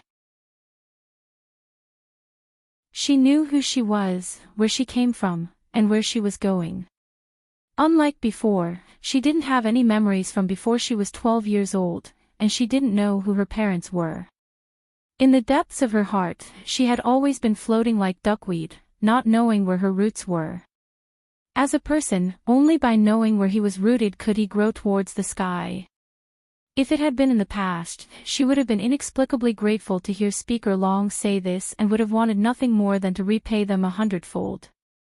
It was just like how old Master Xia wanted to hold her engagement party to support her. But now, she was still grateful for their kindness, but she no longer needed these people to support her. Her greatest source of confidence was her own parents, and even more so, herself. Gu Nianji nodded at Speaker Long and said, "Speaker Long, you are my boss. Please take care of me at work in the future." Speaker Long patted her shoulder. "I snatched you from old G, so of course I have to take good care of you. Whoever makes things difficult for you is making things difficult for me." Gu Nianji nodded quietly and shook hands with the Prime Minister, who had walked up. Among the four big shots, Gu Nianji was only not very familiar with the Prime Minister. So the two of them didn't exchange pleasantries. The Prime Minister nodded at her and said, "My condolences." Gu Nianji also nodded in return. The last to walk up was old Master Xia. He said very cautiously, "Nianji, my condolences. Your parents are great, and I am proud of them." Gu Nianji bowed slightly to express her gratitude. Old Master Xia said again, "I'm very sorry about the engagement party. I've already told them that it was our fault. We weren't polite enough. I've already asked them to pack up and leave." This was probably the result of He Zhichu's communication with old Master Xia. Gu Nianji said lightly, "It's not their fault. You're being too polite." After a pause, she added, "Unfortunately, I have to hold a funeral for my parents next, so I won't be able to attend the engagement party." As soon as old Master Xia heard about Gu Xiangwen and his wife, he knew that Gu Nianji wouldn't be attending the engagement party. Putting aside the unhappiness that had arisen because of changing the time, as a child, it was impossible for her to immediately attend the wedding after her parents had just been buried. Old Master Xia nodded in understanding. It's okay. Since you and Xiaoheng are both busy, then cancel the engagement party. When you get married next year, remember to give me an invitation. I won't go home until I'm drunk." Gu Nianji agreed. Of course. The big shots shook hands with her one by one and then left the auditorium. They were all big shots who had a myriad of important matters to attend to every day. It was already very rare for them to take a day and a night to attend her parents' funeral. The honor guard also left, and the crowd gradually dispersed. The packed auditorium was soon empty. However, Hu Xiaoheng, Song Jining, Chen Lai, Yin Shixiang, and Xiao Yi were still by her side. Hu Xiaoheng walked over and placed a hand on Gu Nianji's shoulder. He said, "Do you want to see your parents' remains?" Gu Nianji came back to her senses and recalled what Hu Xiaoheng had said to her father's holographic avatar. Her heart skipped a beat. If the submarine is filled with nitrogen, then their bodies should be well preserved, right? Hu Xiaoheng nodded, took a step forward, and pressed a button on the coffin. The lid of the coffin was halfway open, revealing the transparent inner coffin. Gu Xiangwen and his wife's faces were clearly displayed in front of them. Gu Nianji suddenly covered her mouth with her hand and swallowed a sob. Although the two of them had their eyes closed, they were still as lifelike as when they were alive. Gu Nianji stared blankly at their faces and slowly knelt down. Hua Xiaoheng also knelt down with her. Song Jining wiped her tears from the side. Yin Shixiang and Xiaoyi lowered their heads and lowered their eyes. They didn't dare to look at such a scene. Chen Lai took off his round glasses and wiped them. He also felt very uncomfortable. Gu Nianji kowtowed 3 times to her parents, and Hua Xiaoheng finally closed the coffin. Nianji, where do you want to bury your parents? Hua Xiaoheng helped her up. With their status, they can be buried in the National Martyrs Cemetery in the imperial capital. Gu Nianji had originally wanted to bury her parents in her grandfather Gu Hao's hometown, but on second thought, her father and mother were both born and raised abroad. Even the Huaxia Empire was a country they had only set foot in after they passed away. What was the point of burying them in their hometown? Moreover, her father had said that he had spent the rest of his life hiding from the Japanese right wing. What he wanted the most should be a safe and peaceful life, right? He didn't have to worry about being discovered every day, therefore, it was better to bury them in the National Martyrs Cemetery. No one would disturb them there, and no one would dare to disturb them. The country would provide them with the greatest protection and final peace. Gu Nianji nodded. Let's bury them in the National Martyrs Cemetery. It'll be easier for us to pay our respects to them in the future. Hua Xiaoheng thought so too. Okay, then let's bury them in the National Martyrs Cemetery. After deciding on the burial location of the 2 martyrs, everyone split up and got busy. Hua Xiaoheng handed the task to Yin Shixiang and asked him to transport the coffin back to the imperial capital. At the same time, he had to deal with Gu Xiangwen's submarine. Your father's last words said that everything he had belonged to you, including this submarine. Hua Xiaoheng turned on his phone and showed Gu Nianji the video they had taken of the submarine. When she saw the words "Serious Eye" appear on the top of the submarine, Gu Nianji was extremely touched. Gu Nianji was extremely touched by the fluorescent words. In her father's heart, she really had a place everywhere. She would no longer belittle herself and feel that she was an orphan girl without parents. She would always lack confidence in front of others. Her parents' love gave her the confidence to settle down. She took the phone from Hua Xiaoheng's hand and rubbed the "Serious Eye" on the screen with her fingers. Something seemed to flash through his mind, as if he had seen something. He said, "Serious. I don't know if there's still serious. 2. Hua Xiaoheng, this was the 3rd watch of the day, chapter 1403, her place is everywhere. It was the 3rd watch of the day to remind everyone of their monthly votes and recommendation votes. Good night, dear ones.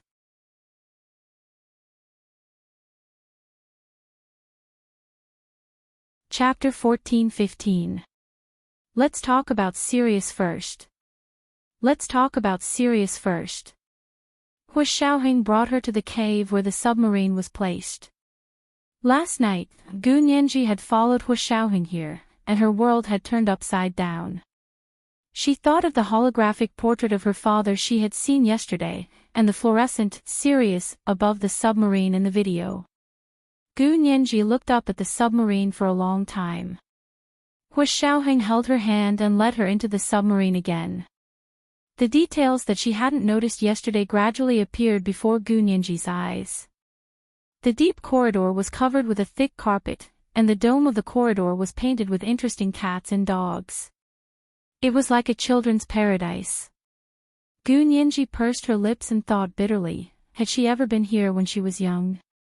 A long time ago, was there a chubby little girl who ran here and there with her little feet tapping and giggling?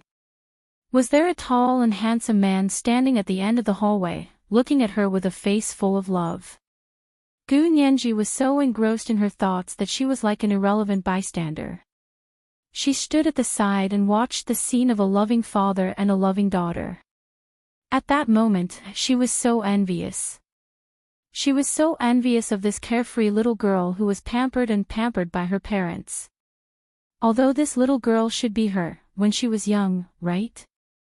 But in the blink of an eye, her mind was occupied by the overwhelming blue seawater, her head hurt like needles. Her vision was blurry, and she almost couldn't stand steadily. Hua Xiaoheng noticed her condition in time. Seeing that she was in a daze, Hua Xiaoheng reached out and gently placed his arm on her shoulder to steady her. He asked with concern, "What's wrong? Are you still not feeling well? Why don't we go back and rest for 2 days?"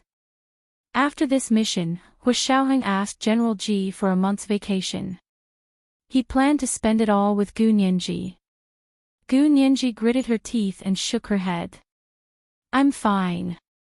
I probably didn't sleep well last night, so I'm a little dizzy. Let's go back." Hua Xiaoheng didn't allow any explanation. He picked Gu Nianji up again and walked out of the submarine. Chen Lai saw that they had just gone in and come out again. Gu Nianji's face was pale as she lay in Hua Xiaoheng's arms. He asked in surprise, "Is the nitrogen inside still not cleared?" "No, we've been in there many times. It shouldn't be nitrogen." Hua Xiaoheng looked at Gu Nianji's tightly shut face and gave Chen Lai a look. "Check her again." Chen Lai understood and quickly carried the medical kit. He followed Gu Nianji and Hua Xiaoheng to the suite on the 3rd floor. Yin Shixiang was outside preparing to transport Gu Xiangwen and his wife's bodies back to the imperial capital for burial. Xiao Yi had already moved out of the suite and moved into a standard room on the 2nd floor. Therefore, only Hua Xiaoheng, Gu Nianji, and Chen Lai came in. Chen Lai took out another set of equipment and carefully examined Gu Nianji's condition. No fever. Heartbeat, pulse, and blood pressure are normal. Chen Lai looked at the data in the instrument and muttered to himself. He frowned and said, "There's no problem. Could it be that you really didn't sleep well?" Hua Xiaoheng frowned slightly. "Then rest first." In order not to disturb Gu Nianji's sleep, Hua Xiaoheng pulled down the curtains on the French windows. The bedroom was suddenly pitch black. The soundproof glass was also very effective. The sound of the waves outside could not be heard inside the house. The surroundings were abnormally quiet. Gu Nianji fell into a deep sleep. She was indeed very tired. She didn't wake up until the next morning. She had slept for a full 12 hours. Hua Xiaoheng and Chen Lai came in to check on her several times. They only left after confirming that she was fine. Chen Lai's equipment had been placed in the room to observe her condition. That night, Gu Nianji's other physical data were normal. Only her brain data was abnormal. Looking at the data report printed out by his equipment, Chen Lai came to look for Hua Xiaoheng. "Major General Hua, take a look at this." Chen Lai placed Gu Nianji's brain data report in front of Hua Xiaoheng. This time, Nianji was too shocked. "I found that the damaged cells in her hippocampus have begun to metabolize." The hippocampus was a key part of the human brain that was responsible for memory. It usually appeared in pairs. Hua Xiaoheng's heart skipped a beat. He took the data report from Chen Lai. "You mean, it's possible that she regained her memory before she was 12 years old?" Chen Lai shook his head regretfully and said, "On the contrary, that part of her memory is in the process of being permanently lost." Hua Xiaoheng, he looked down at Chen Lai's report. "Speak human language." Chen Lai glared at Hua Xiaoheng, but he still accepted his fate and explained, "We've carefully studied Nianji's physical condition before." Hua Xiaoheng nodded. "I remember. Ever since she was rescued by you when she was 12 years old, I realized that the hippocampus in her brain was very developed." Chen Lai paused and didn't continue. Instead, he drew a circle on the data report, meaning that the hippocampus in Gu Nianji's brain was twice the size of an ordinary person's. People with a developed hippocampus had a very good memory. Nianji has a photographic memory, mainly because the hippocampus in her brain is very developed. Chen Lai pointed at the data report. But because she once suffered a huge shock, a part of the hippocampus in her brain was severely damaged. It was like a hard disk that was broken. I told you, this is why she can't remember her memories before she was 12 years old. Hu Xiaoheng looked up and looked at Chen Lai coldly. Aren't you talking nonsense? Chen Lai spread out his hands and said helplessly, let me finish. Previously, this part of the area was damaged. I used to think that as long as it was active again, Nianji would be able to recover her memories before she was 12 years old. But after this major stimulation, that part of her hippocampus was indeed stimulated to become active again. However, it's like a hard disk that has a problem. When you reactivate this hard disk, you don't use data repair, but hard disk formatting. Hu Xiaoheng frowned even more. What do you mean?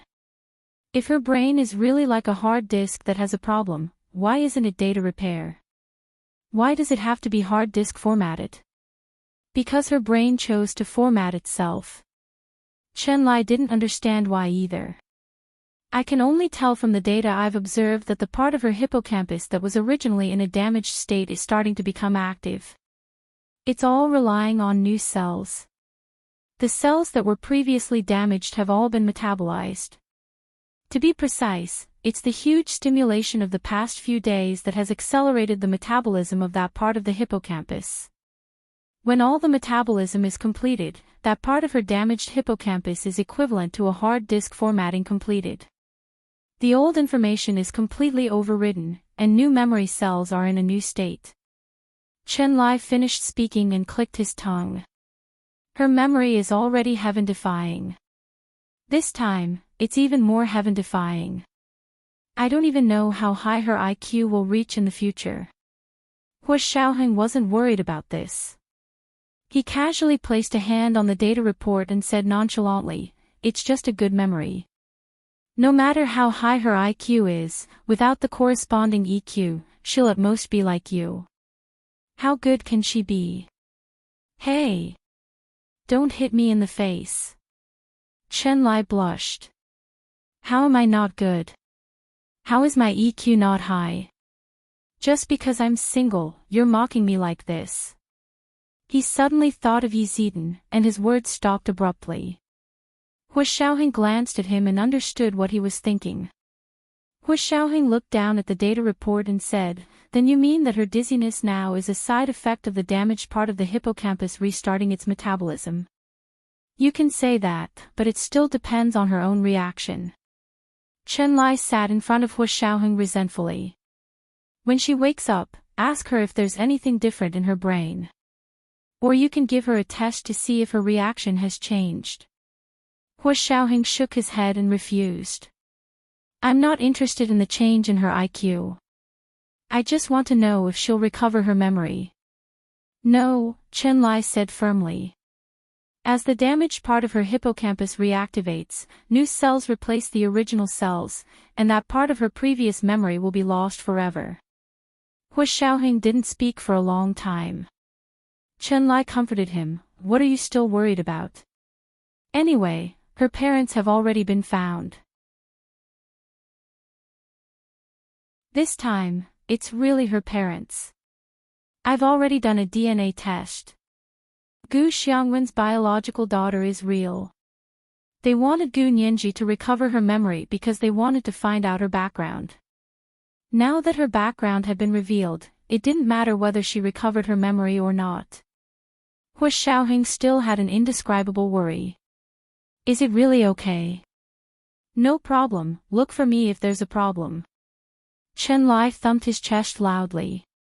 Gu Nianji woke up at that moment and called out from the bedroom, is Brother Chen outside?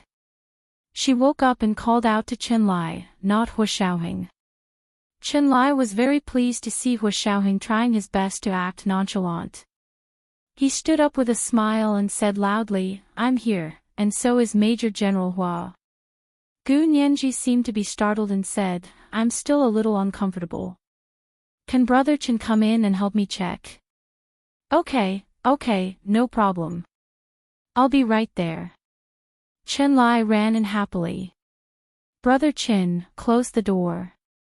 Gu Nianji sat on the bed, her messy long hair draped over her body, and there were traces of sweat on her forehead. Chenlai gently closed the door and walked to Gu Nianji's bed to sit down. He asked in confusion, Nianji, what do you want to say to me? It was obvious that Gu Nianji only wanted to tell him and not Hu Xiaoheng. Gu Nianji rubbed her forehead and pursed her lips. She said softly, Brother Chin, I've been having a dream since yesterday. What did you dream of? Chenlai was excited. Could the newborn hippocampal cells promote the production of dreams? Or was it that the hippocampal cells intersected during metabolism, so that part of the old memories were still retained? Any one of these theses could win a Nobel Prize. Gu Nianji put down her hand and saw Chenlai's round eyes shining with excitement behind his glasses. She couldn't help but be speechless. After a while, she said, Don't think too much. There's actually nothing much. I just dreamed of the sea over and over again. The blue sea, the sea that was like a cradle. The color of the sea was too rich and bright. It wasn't the blue-green sea here, but the sea that reflected the blue-purple electric light she had seen in the Caribbean blue hole. She added. It seems that the surrounding situation is also very similar to the Caribbean blue hole. Chenlai was extremely disappointed when he heard this. Since the dream was a scene that Gu Nianji had seen after she was 12 years old, it had nothing to do with the hippocampal memory intersecting theory that he had just come up with. This should be the after effect of your stress stimulation, Chenlai explained listlessly. Chenlai explained listlessly, because the electric shock you received in the blue hole in the Caribbean Sea was roughly the same as the stimulation you received this time, so you will have selective associations. It's not a big problem. You'll be fine after some rest.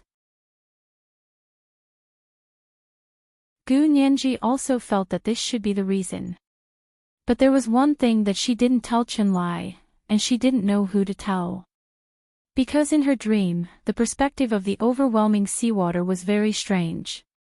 Sometimes, it seemed like she had personally experienced the scene, but sometimes, it was from a bystander's perspective. And the time was very short. Every time it happened, it was fleeting. Like a light bulb that was constantly being switched on and off, the colorful blue-purple seawater flashed in and out of her dream quickly, making her exhausted and dizzy. This is the first chapter of the day, chapter 1404, A Bystander's Perspective. There are 2 chapters today. Remind everyone of the monthly votes and recommendation votes at 8 p.m., the second chapter. P.S. Thank you, Momo Moshi, for your 10,000 Chidian coins yesterday. Mwah.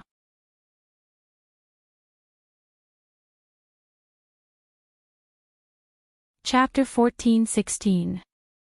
After Chenlai left, Gu Nianji sat on the bed alone, half hugging the blanket as she pondered. Hu Xiaoheng pushed the door open and walked in. The head of the bed sank slightly. Gu Nianji looked up and saw Hu Xiaoheng sitting down. Hu Xiaoheng reached out and caressed her cheek. You've lost weight. Her face wasn't big to begin with, and now it had shrunk even more, making her already large eyes look even bigger. Her eyelashes were thick and slender like butterfly wings, and they were naturally raised at the ends of her eyes. It made her eyes look like they were painted with eyeliner. Her black eyes were sparkling and sparkling. As her gaze moved, it was as if she was trying to steal someone's soul. Hu Xiaoheng seemed to be bewitched and leaned in to kiss her. First, his lips pressed lightly against hers, then he tossed and turned on her lips. He kissed her up and down, inside and out, before letting her go. Gu Nianji looked at him tenderly, her eyes filled with love and infinite affection. Hu Xiaoheng couldn't resist Gu Nianji's longing gaze at all. He had never felt her feelings for him like at this moment. He pulled her into his embrace and pressed her head against his chest, letting her feel his heartbeat that was more intense than usual. He whispered. What's wrong? Are you feeling unwell? Gu Nianji wrapped her arms around his neck and leaned into his arms. She thought about it and whispered, I'm not feeling unwell. It's just that I keep having the same dream over and over again. I'm very tired. She could still see the color of the bluish-purple seawater in front of her eyes. Everything seemed to be covered in a layer of soft blue light. Hu Xiaoheng rubbed his cheek against the top of her head and asked, What dream? It could be repeated over and over again. Gu Nianji repeated, It's the seawater, the bluish-purple seawater, just like the seawater I saw in the blue hole in the Caribbean. Hu Xiaoheng secretly breathed a sigh of relief. So she had only dreamed of the seawater in the blue hole. It seemed that what Chenlai had said just now was not without reason. He picked her up along with the blanket and sat her on his lap, saying, Your mood swings are too big, it's inevitable, no. Gu Nianji suddenly wanted to tell Hu Xiaoheng how she felt, regardless of whether he understood or not. It's not like that. Gu Nianji shifted back and looked up at Hu Xiaoheng. The strange thing was my perspective in the dream.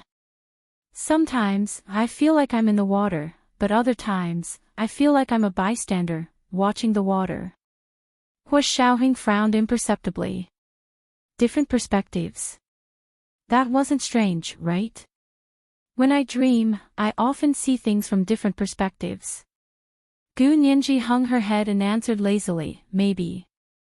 She yawned. I'm sleepy. I'll sleep again and see if it makes a difference. Hu Xiaoheng put her on the bed and said, Aren't you hungry? You haven't eaten anything since yesterday. I have no appetite.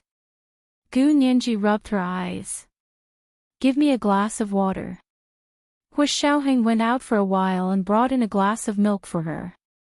Gu Nianji drank the milk with Hu Xiaoheng's hand and went back to sleep. This time, she slept until 8:00 at night. When she woke up again, she found that she didn't have a dream this time. The blue-purple seawater in her dream in the morning was like a distant illusion that was getting further and further away from her. She lifted the blanket and got out of bed.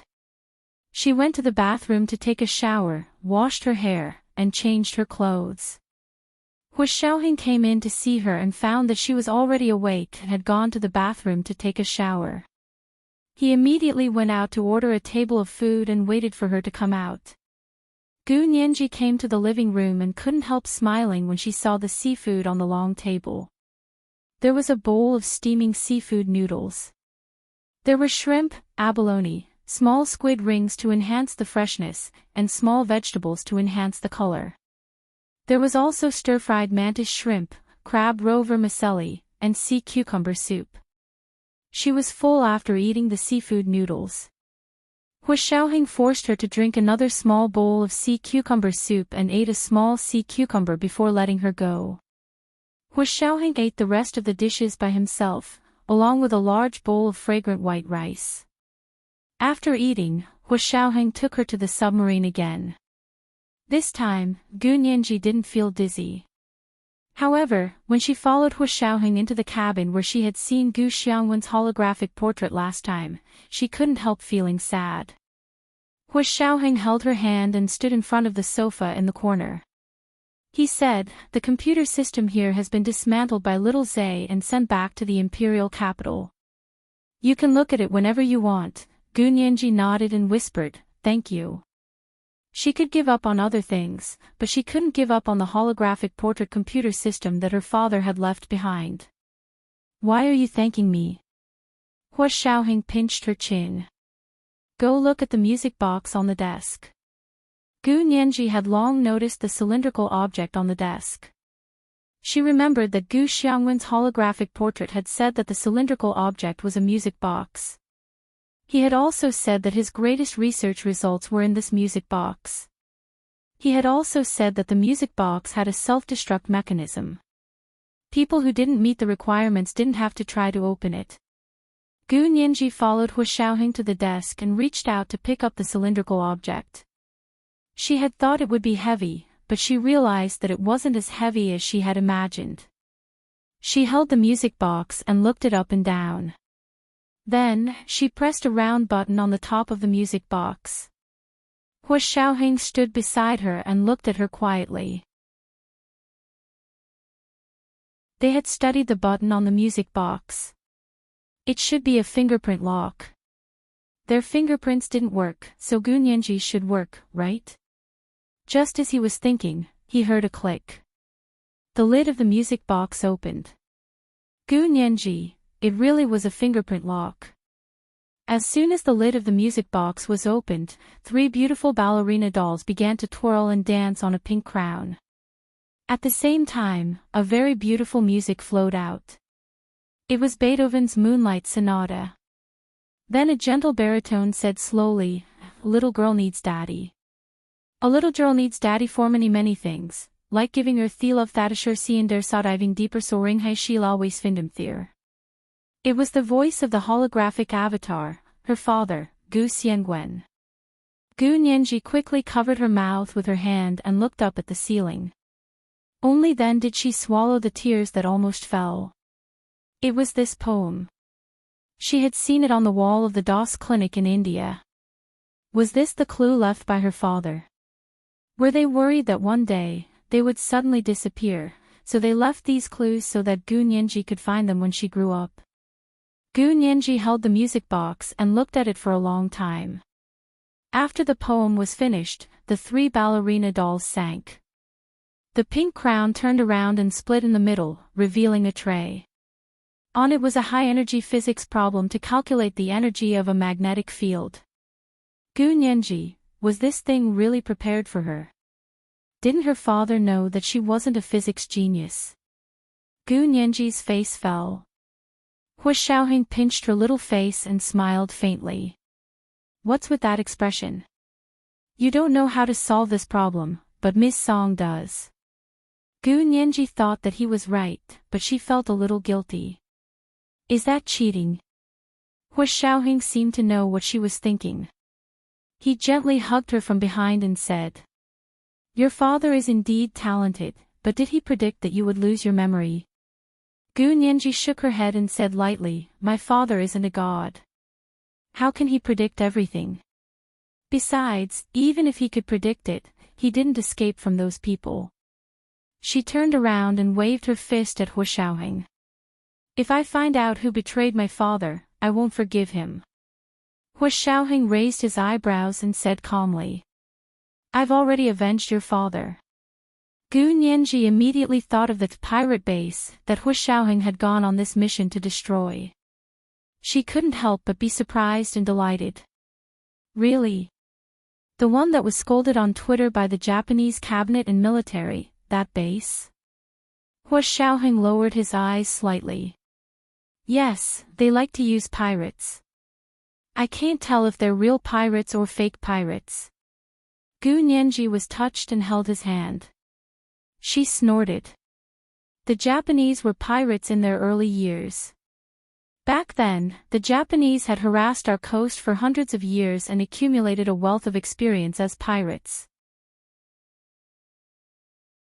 To be honest, what are Somali pirates? They're not even worthy of carrying shoes for the Japanese pirates with a long history.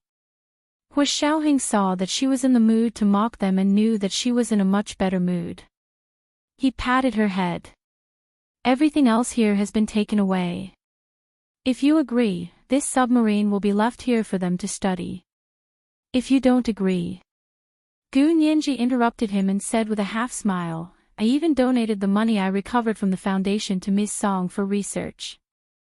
Why are you being so distant? You can't say that. They're your father's inheritance, so of course you have the final say. Hu Xiaoheng brought her out of the submarine and went to the military port to complete the handover procedures. Gu Xiangwen's advanced, cement submarine became the darling of the Navy's equipment experts. Gu Nianji hugged the black music box and boarded the plane back to the imperial capital with Hu Xiaoheng and the others. Xiao Yi, Chen Lai, and Song Jining boarded Hu Xiaoheng's private plane with them. Yin Shixiang took Gu Nianji's parents' coffins and boarded another large transport plane.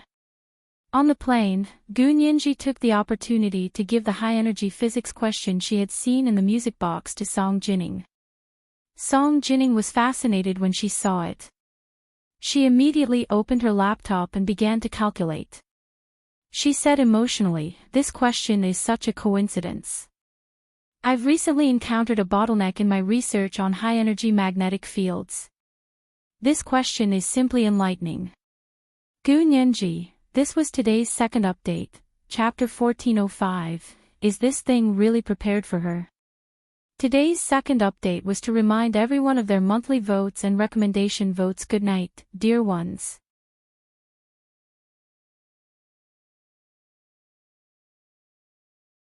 Chapter 1417.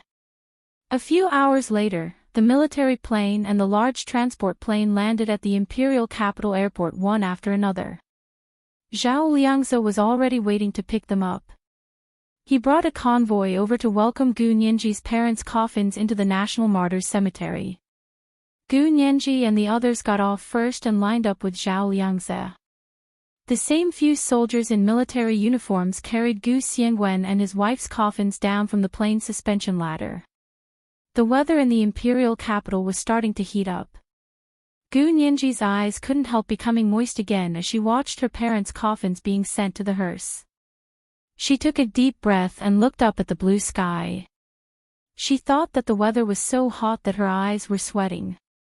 Gu Xiangwen and his wife's coffins were finally buried in the imperial capital's National Martyrs Cemetery.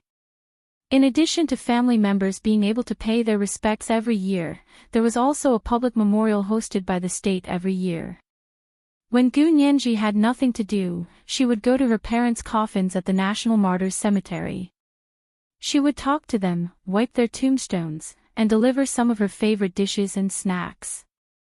Unfortunately, she didn't remember what her parents liked to eat, so she could only deliver what she liked. That day, Gu Nianji came again with 2 bouquets of night epiphyllum. She placed the night epiphyllum in front of the grave, then took out a tissue from her backpack and wiped her parents' tombstones over and over again. "Mom and Dad, are you used to living here? This is the National Martyrs Cemetery of the Huaxia Empire. The people who live here are all people who sacrificed their lives for this country. You must get along well with them. You won't feel lonely." Gu Nianji carefully plucked a fallen leaf from Gu Xiangwen's tombstone as she nagged, "Although you guys might not care, I'll feel uncomfortable if I'm with someone who has a different view of the world, even if it's just one sentence." After wiping the tombstone, Gu Nianji placed the 2 bouquets of night epiphyllum neatly in front of the 2 tombstones. Her perfect symmetry obsessive-compulsive disorder flared up slightly. It took her a long time to adjust the 2 bouquets of flowers into the same angle and shape. Hua Xiaoheng stood behind her and looked at her the whole time. He held a cigarette in his hand and smoked occasionally. It was rare for him to have such leisure time, but he didn't use it for anything else. Every day when Gu Nianji wanted to come here, he would pack his things and come with her. They stayed from morning until sunset. She never got tired, and he never got tired. It was the same today. However, not long after the sun rose, another person appeared in front of Gu Nianji's parents' tombstone. He Zhichu. He was wearing casual clothes, a white custom-made linen and silk blended shirt with a small checkered collar, smoke gray straight pants of the same material, and white casual shoes on his feet as he slowly walked over. Hua Xiaoheng looked at him calmly and nodded. "Good morning, Professor He." He Zhichu glanced at him and frowned. "Don't smoke so much in front of Nianji. Secondhand smoke is harmful to health."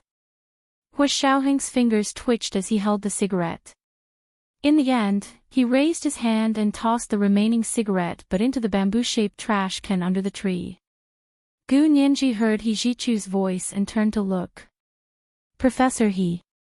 Why are you here?" He Zhichu didn't say anything else. He walked over to Gu Xiangwen and his wife's tombstones and silently studied them. Gu Xiangwen's tombstone simply wrote, "Grave of my late father, Gu Xiangwen. An unfilial daughter weeps." The photo on the tombstone was a screenshot of Yi Xian's photo. He Jichu glanced at it and didn't comment. He turned to look at his wife's tombstone beside Gu Xiangwen. He didn't see the photo. He only saw a hand-painted white rose that had been sealed in plastic. He Jichu's shimmering almond-shaped eyes flashed as he asked coldly. "Where's her photo? We didn't find a photo of her when she was alive." Gu Nianji was angry when she thought of this. That *tch, Gu Yanran, destroyed all the photos of my parents. The family photo that Hu Xiaoheng had taken in the Gu villa on the Caribbean island was fake. The man and woman in it weren't Gu Xiangwen and his wife at all. When they finally saw Gu Xiangwen and his wife, they had already passed away. Although their bodies were well preserved and lifelike in a pure nitrogen environment, they weren't what they looked like when they were alive, so it wasn't appropriate to use their deceased photos as the photos on the tombstone. Fortunately, Yi Xian's photo of Gu Xiangwen had slipped through the net, so it was captured. However, Gu Xiangwen's wife wasn't so lucky. Therefore, Gu Nianji suggested using a hand-painted white rose as her photo. She had seen her mother's body. She lay quietly in a cherry wood coffin. She was as beautiful and clean as a white rose. He Jichu pursed his lips and said softly. "You feel the same way. There's not even a photo. Where did your childish admiration come from?" Gu Nianji was very disgusted by He Jichu's tone and immediately said, "That's my parents. Where do you think my childish admiration came from?" As she spoke, she stood in the middle of Gu Xiangwen and his wife's tombstones, looking like she was protecting her children. Although He Jichu wasn't very happy, he was amused by Gu Nianji's expression. He shook his head and chuckled. "You're quite protective of them." "Of course I have to protect them. They only have me." Gu Nianji's eyes turned red after she finished speaking. She clenched her fists and glared fiercely at He Jichu. Hu Xiaoheng walked over and put his arm around Gu Nianji's shoulder. He said calmly to He Jichu, "Professor He, please behave yourself in front of my father-in-law and mother-in-law's coffins.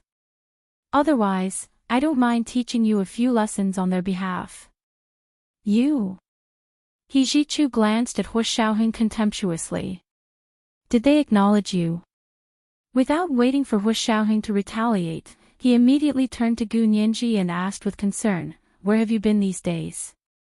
I couldn't get through to you on the phone." Actually, he knew where Gu Nianji had gone. The GPS on Gu Nianji's phone constantly showed her coordinates. When He Jichu saw that she had gone to the southernmost port city in the south, he thought she had gone on vacation, so he didn't disturb her. It wasn't until she came back that she ran between Hu Xiaoheng's official residence and the National Martyrs Cemetery every day that she curiously came over to take a look. "I went out to pick up my parents a few days ago." Gu Nianji combed her hair that had been blown away by the wind with her hand. She was feeling down. "They're here now, so I can come and accompany them every day." With that, she picked up the small broom that had been placed there for a long time and started sweeping the two tombstones back and forth. He Jichu stood to the side and watched Gu Nianji busy herself with a complicated expression. Hu Xiaoheng glanced at He Jichu and said calmly, "You're very disappointed." He said it in an affirmative tone. He Jichu crossed his arms lazily and leaned against a big tree in front of the grave. He sneered. "Yes, I'm very disappointed. I thought you were the one who moved in." Hu Xiaoheng, when Gu Nianji heard this, her heart skipped a beat. She quickly turned around and said, "Pft, pft, pft. Bad things don't work, but good things do. Professor He, if you keep talking nonsense, my parents don't welcome you to visit them." He Jichu's expression changed. He turned around and left, saying coldly, "Who cares?" His clear and cold voice was filled with a strange anger and suffocation. Gu Nianji looked at He Jichu's back and said childishly, "Humph. I'm not asking you. I'll suffocate you to death." Hu Xiaoheng, he suddenly had a headache. After the two of them returned from the National Martyrs Cemetery, Gu Nianji was still a little worried. She tried calling He Zhichu, but found that she couldn't get through. She was silent for a while and whispered to Hu Xiaoheng. "I think brother, he seems to have blocked me." Hu Xiaoheng looked up at her from the military magazine.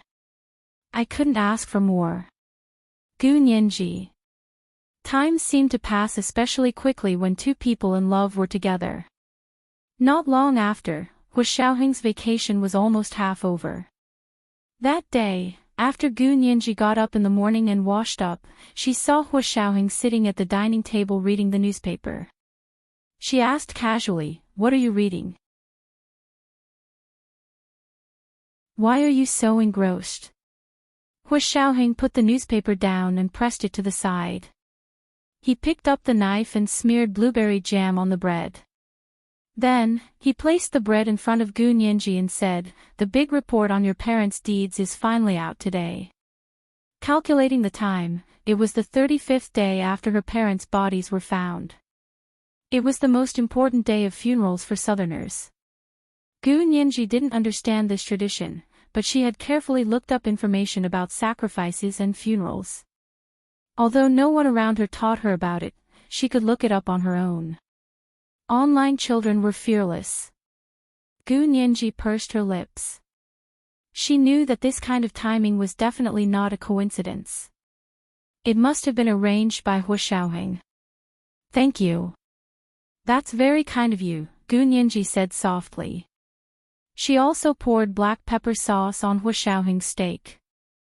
Hu Xiaoheng looked at her without batting an eyelid. His slender fingers dragged his plate over. "You're still being polite with me. They're also my father-in-law and mother-in-law." The word father-in-law and mother-in-law came out of Hu Xiaoheng's mouth naturally and sincerely. Gu Nianji instantly felt a wave of warmth rise in her heart and flowed into her limbs.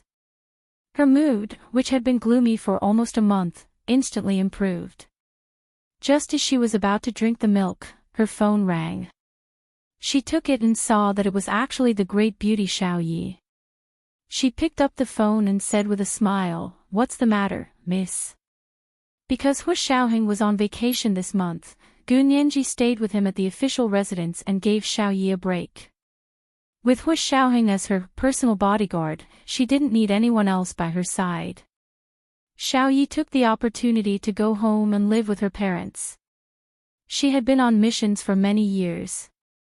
From a young girl who had just graduated from university, she was now almost 30 years old. Her parents were extremely anxious and started to arrange blind dates for her. Xiao Yi had been very annoyed these past few days. She called Gu Nianji early in the morning to complain. She wanted to cancel her leave and go back to work as soon as possible.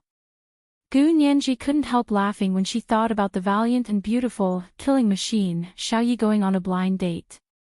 She shook her head and smiled. "No, Mississippi.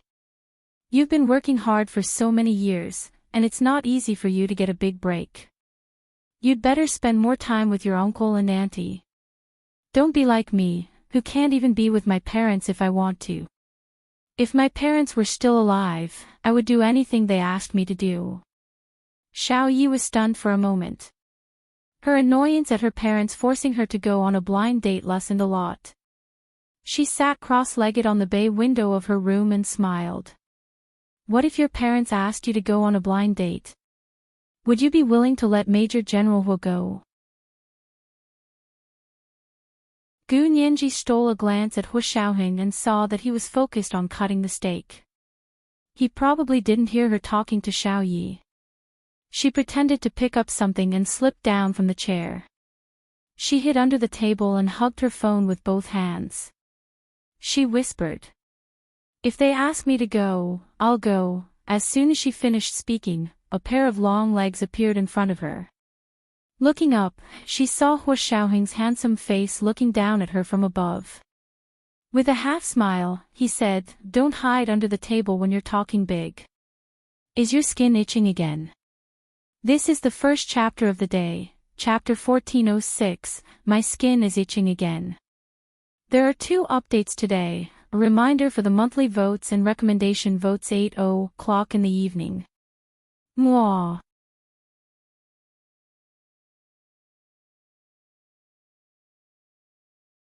Chapter 1418. Gu Nianji had never expected that Hu Xiaoheng would still hear her even though she had hidden under the table and lowered her voice. Although she was just bragging, she actually felt guilty for being caught red-handed by Hu Xiaoheng on the spot, still not coming out. Hu Xiaoheng tilted his head and put his hands in his trouser pockets. He took a step back and looked at her under the table with his deep eyes. Gu Nianji blinked and pounced forward with her phone in her hand. She half knelt on the ground and hugged Hu Xiaoheng's leg. "What are you doing?" Hu Xiaoheng still had a serious expression on his face as he gently raised his leg. "I'm hugging his thigh." Gu Nianji said confidently, "If my parents saw that their son-in-law was Major General Hu, they definitely wouldn't have let me go on a blind date." Hu Xiaoheng shook his head and reached out to grab her arm. He pulled her out from under the table and said helplessly, "Why are you so naughty?" He then took her phone from Gu Nianji's hand and found that it was still on the line. He quickly hung up the phone. On the other end of the phone, Xiao Yi was caught off guard. She heard about her boss and his fiancé's sweet daily routine. Her face suddenly heated up, as if she had spied on some big secret. She held her face and jumped down from the bay window. She paced around her room a few times and found that her heart was still beating too fast. She had no choice but to rush downstairs and run around the field in the courtyard. Gu Nianji was dragged out from under the table by Hu Xiaoheng. Hu Xiaoheng let go of her hand, and she quickly held it again. She looked at Hu Xiaoheng fawningly and smiled sweetly. Her entire body was like high-quality lychee honey, emitting a sweet fragrance. Unfortunately, Hu Xiaoheng didn't want to eat sweet things right now, so he didn't fall for her tricks. He lowered his head and looked at her sideways. "You want to go on a blind date?" No, I was just bragging to someone." Gu Nianji was so nervous that she even spoke in Yin Shixiang's hometown dialect. "Sure, what kind of man do you want? Make a list." Hu Xiaoheng looked at her without batting an eyelid. He had to put an end to her little thoughts. He continued lightly, "Height, weight, family background, appearance, personality, temper, and specialty. Write them down in detail. I'll find them for you." Gu Nianji was dumbfounded. "Hua Xiao. So excited that you can't even speak." Hu Xiaoheng slowly leaned over and whispered into her ear, "Although we're already married, if Mrs. Hu wants to go on a blind date, I can accompany you to the end." One side of Gu Nianji's ear was about to melt from his melodious voice. Her face was flushed, and her usual sharp tongue was completely useless now. All she knew was to grip the corner of Hu Xiaoheng's shirt tightly with one hand. Hu Xiaoheng looked down at her hand gripping the corner of his shirt. "Let go." "No." Gu Nianji shook her head. Hu Xiaoheng looked at her for a while and suddenly reached out to unbutton his shirt. Gu Nianji was shocked and thought he wanted to do it. She instinctively retracted her hand and took 2 steps back. Her face was red as she said, "Why are you taking off your clothes in broad daylight?" When Gu Nianji let go, Hu Xiaoheng stopped unbuttoning his shirt. He brushed his sleeves with a half-smile and turned to leave. Gu Nianji finally understood that she had been fooled by him. He didn't want to do it with her at all. He just wanted her to let go. He was too cunning. Gu Nianji spaced out in the dining room for a while before chasing after him. However, she had been dawdling in the dining room for a long time, but Hu Xiaoheng had only reached the spiral staircase. How slow was he? At a snail's pace. Gu Nianji's dark eyes darted around, and she finally understood. She ran over with a smile and held Hu Xiaoheng's arm from behind.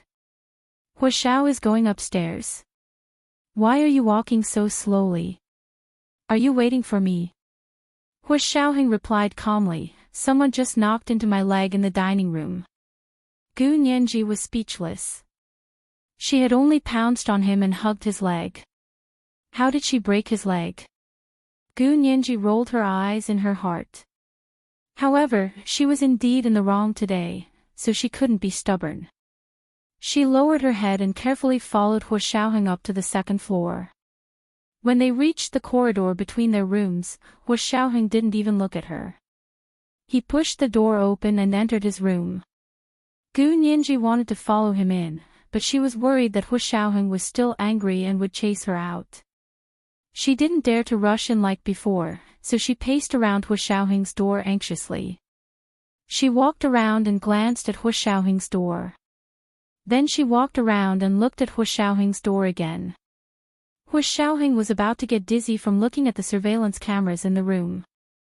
However, he still waited for a while before saying lightly, "Why aren't you coming in?" The voice came from inside the room. Gu Nianji then saw that the door was ajar. Hu Xiaoheng hadn't closed it at all. She secretly breathed a sigh of relief, pushed open Hu Xiaoheng's door, and walked in. Hu Xiaoheng stood by the door. After she entered, Hu Xiaoheng closed the door behind her. Gu Nianji turned around, and Hu Xiaoheng had already walked up to her. He held the back of her neck with one hand and her waist with the other. She was forced to raise her head slightly and accept Hu Xiaoheng's kiss. After the kiss, Hu Xiaoheng pressed his forehead against hers and said in a low voice, "Don't say things like that in the future. You can't even joke about it." His voice was deep, and there was a hint of imperceptible panting. It was incredibly sexy. Gu Nianji was stunned and bravely retorted, "It was just a joke. Don't you men like to joke about this kind of thing?" She had often heard Yin Shixiang and Zhao Liangzi argue with each other. "No, I don't joke about this kind of thing." Hu Xiaoheng cupped her face. Her palm-sized face was as delicate and beautiful as a rose bud in his hands. He rubbed his thumb against her rosy lips and said calmly, "Jokes that hurt feelings can't be made, no matter how small." His words immediately hit Gu Nianji's heart. She quickly nodded and was sincerely convinced. "Hu Xiao, I was wrong. I really won't do it again." Hu Xiaoheng smiled slightly. His original solemn demeanor melted a lot with his smile. He looked extremely intimate and wanted to kiss her. Gu Nianji couldn't help standing on her tiptoes and taking the initiative to kiss Hu Xiaoheng's lips. Hu Xiaoheng kissed her back gently. It wasn't as forceful as usual, as if he wanted to swallow her whole. However, this kind of extreme care and gentleness was what women yearned for. Gu Nianji almost melted into a puddle of spring water from his kiss. Hu Xiaoheng was only kissing her. This wasn't the time to take it further. However, Gu Nianji didn't know that her tactful way of taking and demanding in front of him made him unable to stop. Before he lost control, Hu Xiaoheng used his strong self-control to move his lips away and press her in his arms. He changed the topic and asked, "What do you want to do today?" Gu Nianji dizzily fell from the clouds. Only then did she remember the serious matter she had been preparing for. She leaned into Hu Xiaoheng's arms and panted for a while before saying, "I want to go to the cemetery to see my parents today. I also want to burn that newspaper for them to see. It was the newspaper that published their deeds. This is the last time to see them this month. From now on, it'll be once a month, okay?" Gu Nianji asked for Hu Xiaoheng's opinion.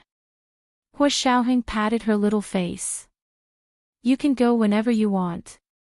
Who said that you have to pick a day to see your parents?" Gu Nianji laughed and hugged Hu Xiaoheng's thin waist. "You're not angry anymore. If you keep getting such ideas, I'll continue to be angry." Hu Xiaoheng pulled her arm away. "Go get ready." Gu Nianji nodded and went back to her room to pack her things. She brought the newspaper that published her parents' deeds, 2 bunches of night epiphyllum, and some snacks to the National Martyrs Cemetery with Hu Xiaoheng. However, when they were about to reach her parents' graves, they found that there were more and more people there. Looking ahead, there were many people crowded in front of her parents' graves. Some people were laying wreaths, while others were giving speeches. There were also primary school students standing in front of her parents' graves, listening to the teacher tell the story of the people who were lying here. Looking at their childish little faces and the pure admiration and respect in their eyes, Gu Nianji felt that her eyes were about to sweat again. She hugged the flowers and stood under a big tree by the road not far away. She didn't walk forward. Hu Xiaoheng stood beside her with a bag of sacrificial items and said softly, "It should be today's report, and it happens to be a festival, so there are more people here. Look, no one will forget them." This was the best way to repay her parents. Gu Nianji nodded and stood there with Hu Xiaoheng the whole time. She watched the endless stream of people coming and going, and she actually watched with relish. She didn't feel bored without playing with her phone the whole day. In the evening, the crowd finally dispersed, and Gu Nianji carried the flowers over to place them. 10 hours had passed. Although the night epiphyllum had been specially treated, it was still a little wilted. Gu Nianji sprayed water with a small sprinkler and put some snacks on it. She whispered, "Mom and Dad, are you very happy today? Although I'm late, you won't punish me, right?" She muttered in front of Gu Xiangwen and his wife's graves for a long time. It wasn't until dusk that she was pulled away by Hu Xiaoheng. She looked back 3 times with every step, reluctant to part. Hu Xiaoheng turned her head around and said helplessly, "If you want to come back tomorrow. It's already dark today. Hurry up and go back." Gu Nianji shook her head. "I can't wallow in this kind of sadness. Mom and Dad didn't do this to make me miserable. I want to live well so they can truly be at ease." Therefore, she couldn't form a psychological dependence on the 2 graves. Hu Xiaoheng looked at her in surprise. After a long time, he rubbed her head. "Yes, you've really grown up." After the 2 of them returned, Hu Xiaoheng personally cooked a sumptuous dinner for her. After dinner, Gu Nianji turned on the computer as planned and began to take stock of the assets Gu Xiangwen had left behind. This is the first update of the day, Chapter 1407, Teaching Your Wife Behind Her Back. There are 2 updates today, to remind everyone of the monthly votes and recommendation votes. Good night, dear ones.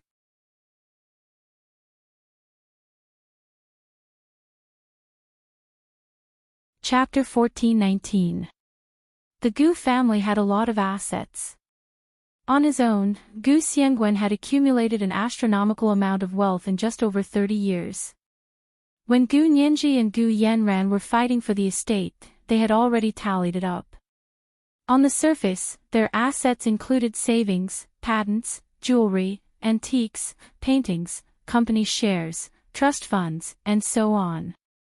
But in reality, most of these assets had either been squandered by Gu Yanran or donated to the Angel in the World Foundation. The things that Gu Nianji had recovered from the Angel in the World Foundation in the lawsuit were clear at a glance, so she didn't need to spend too much effort on them. What she was most concerned about now were other assets, especially the finished technology that she still didn't know about. For example, the submarine that Hu Xiaoheng and the others had just found, Sirius I. The matter regarding this submarine had not been mentioned at all during the property dispute with Gu Yanran. Gu Nianji even called Yi Xian to ask about the submarine. As expected, Yi Xian also didn't know anything about this submarine. As for whether or not Gu Yanran knew about it, Gu Nianji had her doubts for now. She couldn't help but chat with Hu Xiaoheng, who was reading a book, as she sat in front of the computer and organized all of Gu Xiangwen's assets. "Major General Hu, do you think Gu Yanran knows about my father's submarine?" Hu Xiaoheng was sitting on the recliner next to her. He had a book over his head and was pretending to sleep. The things that Gu Nianji's father had left behind involved a lot of military technology. It wasn't that Hu Xiaoheng didn't want to see them, but Gu Nianji was the master now, so if she didn't take the initiative to ask, Hu Xiaoheng wouldn't interfere. Now that Gu Nianji asked, Hu Xiaoheng finally said, "It's hard to say." Even Hu Xiaoheng thought it was hard to say, so Gu Nianji was curious. Why? Maybe she doesn't know because this submarine's technology content is very high. Maybe your father did a good job keeping it a secret. Gu Yanran isn't his biological daughter, so it's possible that he hid it from her. Gu Nianji nodded thoughtfully. What if she knows? If she knew but kept it a secret from the beginning? Hu Xiaoheng removed the book from his face and looked at Gu Nianji sharply. Then we have to reevaluate Gu Yanran as a person. Based on Gu Yanran's crimes, she could be executed several times over. However, Hu Xiaoheng had kept her locked up because his intuition told him that something was wrong. He couldn't explain the reason, but he felt that there was something wrong with Gu Yanran and Gu Nianji's fight for the inheritance, as well as her explanation of the whereabouts of Gu Xiangwen and his wife. They couldn't say that she was lying, because they didn't know the truth, so there was no proof that she was lying. Also, anyone who lied had a motive. Gu Yanran had already admitted to using her biological father to pretend to be Gu Xiangwen in order to seize and transfer the Gu fortune. What motive did she have to cover up the real cause of Gu Xiangwen's death? Or did she know that Gu Xiangwen was dead? Gu Nianji frowned and thought about it for a while, then said, "Now that you mention it, I also think there's a problem. Actually, when I was fighting the estate dispute case, I felt that it was quite strange. If she knew that my parents were dead and I was missing, she would be the only heir after 7 years. Then, she could just take over the Gu family's assets. Wouldn't it be superfluous to make her biological father lie in a hospital bed in a vegetative state for so many years?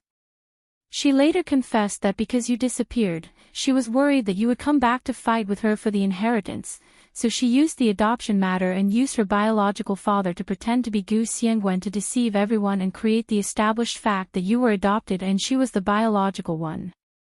Hu Xiaoheng told Gu Nianji what they had pried out of Gu Yanran's mouth. This explanation was impeccable. However, Gu Nianji thought about it for a while and said, "How did she know that my father had passed away?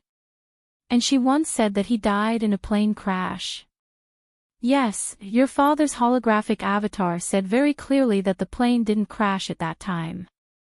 Instead, he was kidnapped and forced to land in a part of the sea at the Cape of Good Hope." Hu Xiaoheng sat up from the recliner. "So on this point, do you think Gu Yanran knew the truth and lied, or did she not know the truth and lied casually?" Gu Nianji paused, and her expression gradually darkened. "If she didn't know the truth, that is, if she didn't know the whereabouts of my parents, then lying would be excusable. If she knew the real cause of my parents' death and still lied, then wouldn't she have colluded with the Japanese right wing?" "She must have colluded," Hu Xiaoheng said with certainty. "The question now is to what extent. In the matter of your parents' death, was she a traitor or an accomplice?" Gu Nianji's eyes couldn't help turning red again when she thought of her parents' tragic situation. She turned to look at the computer and sniffled. Hu Xiaoheng handed her a tissue and comforted her calmly. "If you want to cry, cry. Your parents must know that you've been a crybaby since you were young." Gu Nianji's tears instantly disappeared when she heard that. She turned to look at Hu Xiaoheng and said angrily, "Who's a crybaby? Why do I want to cry?" Hu Xiaoheng smiled but didn't say anything. Gu Nianji turned to think of when she had just arrived at Hu Xiaoheng's side 7 years ago and would often cry at the top of her lungs. At that time, Hu Xiaoheng was only in his 20s. Faced with a chubby 12-year-old crybaby, he must have had a headache, right? Gu Nianji blushed and glared at Hu Xiaoheng. She turned to look at her computer screen and typed furiously on the keyboard. She muttered, "Crying before the age of 18 isn't called crying. Minors can't cry. At least I haven't cried much since I was 18. Hu Xiaoheng was speechless. She had turned 18 and was now 4 months away from turning 20. It had only been less than 2 years, right? What a load of bullshit, Hu Xiaoheng didn't comment. He stood up and pulled a stool over to sit next to Gu Nianji. He watched her search on the computer. The Gu family's assets were all digitized and stored in the computer. At this time, Gu Nianji's powerful computer skills came in handy. She wrote a few search programs to find the information she needed in the vast amount of computer data. Hu Xiaoheng saw how red her face was and quietly changed the topic. He looked at the program she wrote and said, "What kind of content are you looking for?" Gu Nianji pursed her lips awkwardly and didn't speak. Hu Xiaoheng propped his head up with his hand and leaned against her computer desk. He glanced at her. Still angry. "What's wrong with a little crybaby?" "I just like little crybabies." Gu Nianji rolled her eyes and didn't believe him at all. "Hu Xiao, doesn't it hurt your conscience to say such things that go against your conscience?" "Then what do you want me to say?" "That I'm annoying. That I want to throw you out when I see you cry." At that time, he really wanted to throw her out, but a certain little crybaby who had been hugging his leg since she was a child had been hugging his leg, so he couldn't throw her out. Gu Nianji angrily hit the table.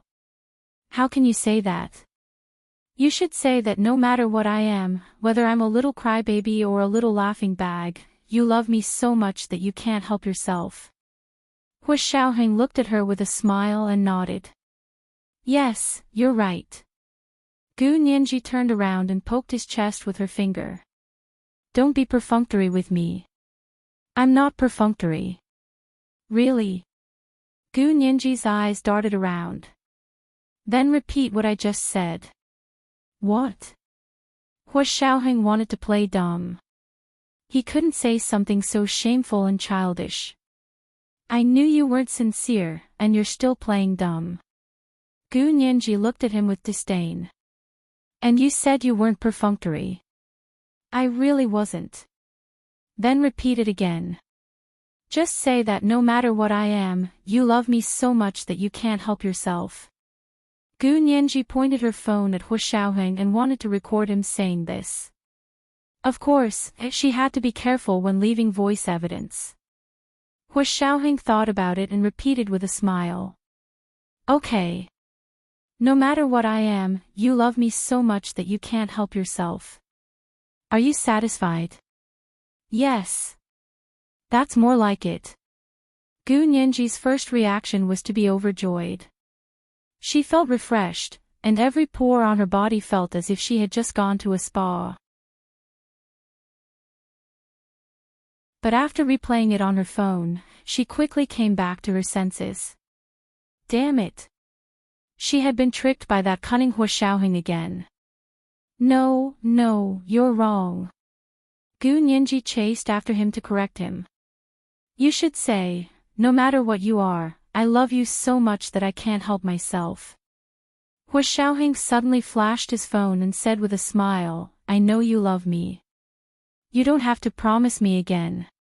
It turned out that he had also recorded a video just now and had quickly used an editing software to edit it.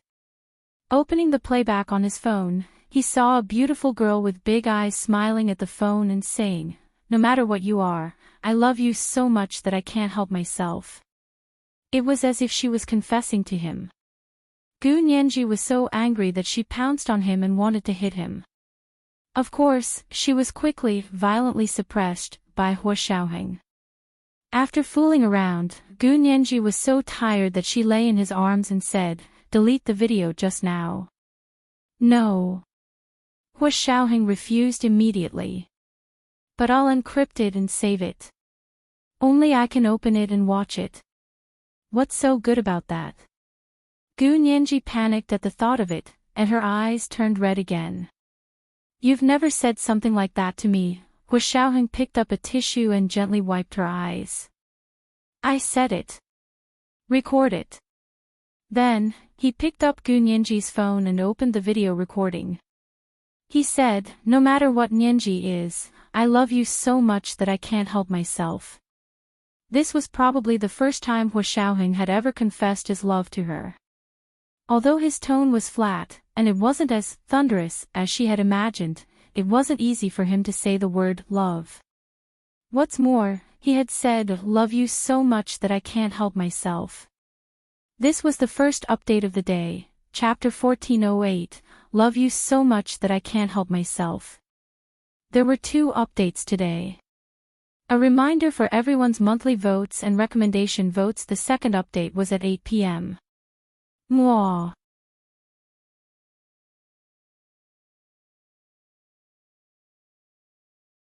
Chapter 1420. Happiness came so suddenly that Gu Nianji almost couldn't react. She watched as Hua Xiaoheng put the phone back into her hand and instinctively gripped it tightly. Are you satisfied? Hua Xiaoheng patted her head. This way, we both have dirt on each other. Gu Nianji snapped back to reality and glared at Hua Xiaoheng. She pressed the phone to her chest and said proudly, "This isn't dirt. This is the greatest wealth of my life." Hua Xiaoheng was speechless. He looked at Gu Nianji with a smile. Then do you want to double your wealth? Yes. Gu Nianji's eyes lit up and she nodded like a chick pecking at rice. Give me the phone. Hua Xiaoheng smiled faintly and extended his hand to Gu Nianji. Gu Nianji put the phone back in his hand and looked at him curiously. Hua Xiaoheng picked up her phone and asked while suppressing his laughter, "How many times do you want your wealth to multiply?" Gu Nianji was speechless. It could even be so smart to pick multiples? Gu Nianji said tentatively, "Then, double." She wasn't greedy. She just wanted to double it. But then again, did Hua Xiao really have a quick way to double her wealth? Then should she withdraw all the money in her bank account and give it to Hua Xiao? Gu Nianji's thoughts were running wild when she saw Hua Xiaoheng nod from the corner of her eye. Then he picked up her phone and pressed a few buttons on the touch screen. Fine, double it is double. Hua Xiaoheng said as he returned the phone to Gu Nianji. Gu Nianji raised an eyebrow. So fast. What kind of illegal method is this? As she spoke, she looked down at her phone and saw that Hua Xiaoheng had copied the video. She had been tricked again. Gu Nianji wanted to hit him. This is how you doubled my wealth? Gu Nianji said with a serious expression and showed Hua Xiaoheng the 2 identical videos on her phone. Hua Xiaoheng nodded seriously. You said this is your greatest wealth, so I copied it. Of course, it's doubled your greatest wealth. What's wrong? Gu Nianji was speechless. What was wrong? Everything was wrong. Gu Nianji glared at Hua Xiaoheng, knowing he was teasing her. Ignoring him, he put away his phone and focused his attention back on his program on the computer. Hua Xiaoheng turned around and sat next to her. He rested an arm on the back of the computer chair behind Gu Nianji and crossed his legs as he calmly watched her search for information on the computer. What are you looking for? Hua Xiaoheng looked at her for a while. The data flashed past his eyes so quickly that he was dazzled. Gu Nianji didn't even turn around. She replied dryly, look for information about Sirius. Information on I. This time, even with the help of the search program, it still took her more than 10 minutes to find Sirius. Some clues related to I. Hua Xiao, it turns out that my father bought a house with a dock in Cape Town a long time ago, but that house has already been sold by Gu Yanran, Gu Nianji said regretfully. Her fingers moved the mouse as she flipped through the information she had found. After the Gu family's assets were categorized and stored in the computer's database program, it was indeed much faster to search. This time, she used a regional search and a keyword search. Hua Xiaoheng looked over. One of his arms went around Gu Nianji and held her hand that was holding the mouse. His 2 hands overlapped as he manipulated the mouse wheel to scroll up and down. Hua Xiaoheng quickly read through all the information Gu Nianji had found about Sirius. Information on I. Although the specialized information could no longer be found, he could still make out the connections from some clues. Hu Xiaoheng controlled the mouse and clicked on the house that had once belonged to Gu Xiangwen. He said, "This location is the best harbor in Cape Town. The houses there are very expensive because the people who can afford the houses there all have yachts and need a good dock. To have a bay and a private dock in that place was indeed extraordinary." Gu Nianji sighed. Unfortunately, it was sold cheaply by Gu Yanran. My father bought this place for close to $10 million, but she sold it for $3 million. Do you think she's short on money? Is that why she's so obsessed with money? Hu Xiaoheng curled the corners of his lips. There are many people who are short on money, but there aren't many people like her who are desperate for quick success. Gu Nianji nodded and said, "That makes sense. Also, it turns out that my father discovered that the magnetic field at the Cape of Good Hope was abnormal, so he docked the submarine there for academic research." Hu Xiaoheng looked at the time and immediately remembered the time when they had investigated the establishment of the Japanese secret overseas military base.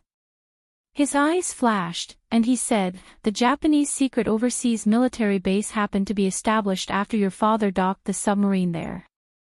Gu Nianji's heart skipped a beat. Does this explain why there happened to be a submarine in the Cape of Good Hope? Hu Xiaoheng patted her head. "You're a promising child." Gu Nianji pushed his hand away and played with it as she said, "So this is why the Japanese found someone to hijack that plane and forced it to land there. But why didn't they fly directly to the secret Japanese military base? According to our speculation, there are many reasons." Hu Xiaoheng picked out a few important reasons and said, "First of all, because the plane wasn't your parents' private plane, but a civil airliner. There were hundreds of people on the plane. If they directly flew it to the secret Japanese military base, there was a high chance that information would be leaked. The Japanese government didn't want to be enemies with the world, so they definitely wouldn't be stupid enough to directly bring the entire plane back to their base." Gu Nianji suddenly understood. So they hired mercenaries to hijack the plane and force it to land on an island near the Cape of Good Hope. But at the same time, in order to ensure that the plan would go smoothly, they also arranged for spies on the plane. They were the 4 spies, and they were closely following my parents. Gu Xiangwen wasn't like Hu Xiaoheng and the others. They were special intelligence agents who had undergone rigorous professional training and could see through those disguised passers-by at a glance.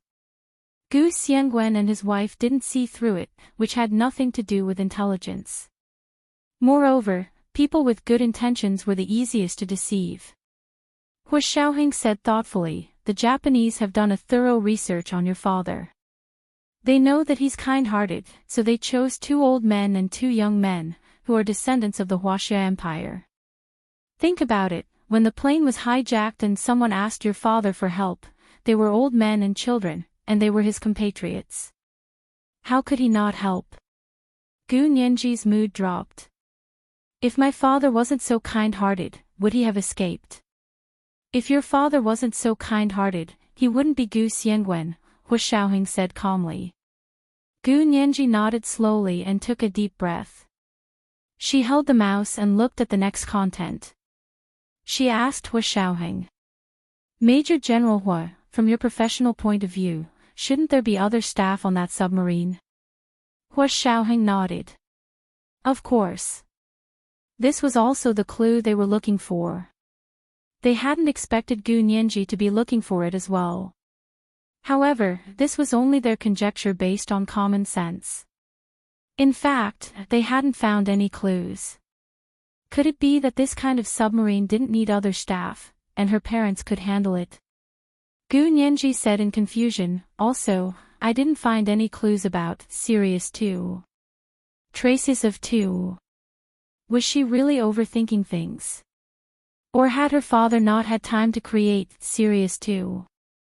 Had he been killed? No matter how she thought about it, the second possibility was more likely." Gu Nianji closed the computer and pondered silently for a while. She said to Hu Xiaoheng, "Can you think of a way for me to see Gu Yanran?" You want to see her? Gu Nianji clicked on the computer with the mouse and said seriously, now that my father and mother have been found, I want to see what she has to say. And I still have questions.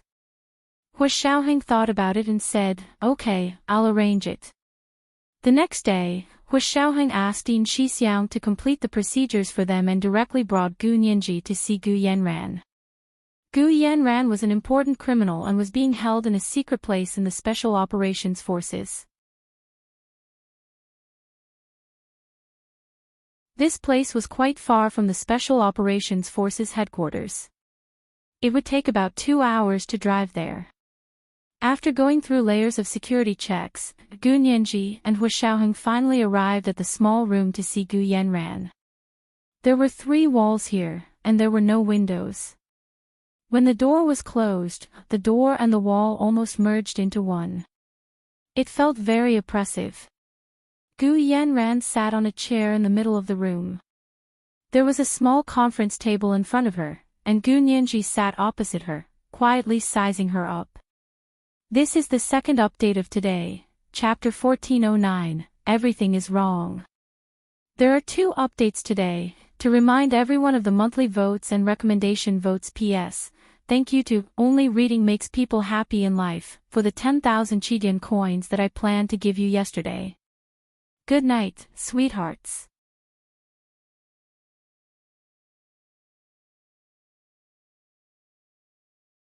Chapter 1421. Gu Yanran was wearing a gray prison uniform and looked very haggard. She was originally elegant, graceful, and charming. At first glance, she seemed inconspicuous, but at second glance, one would be unable to move their eyes away from her. Now, her face was yellow, her hair was dry, and she had lost a lot of weight. Deep wrinkles had appeared on her face. Gu Nianji was relieved to see that she wasn't doing well. Gu Yanran was also studying Gu Nianji. She had really grown up a lot. In the past, there was still a little baby fat on her face, but now it had become a standard goose egg face. His black eyes were big and bright, so black that they were blue, the color of the sea in the dark night. His eyes flashed slightly, and under the reflection of the light, it was like a sky full of stars had been crushed and scattered on the surface of the sea, making people want to dive in. She had the same high nose bridge and plump lips as Gu Xiangwen.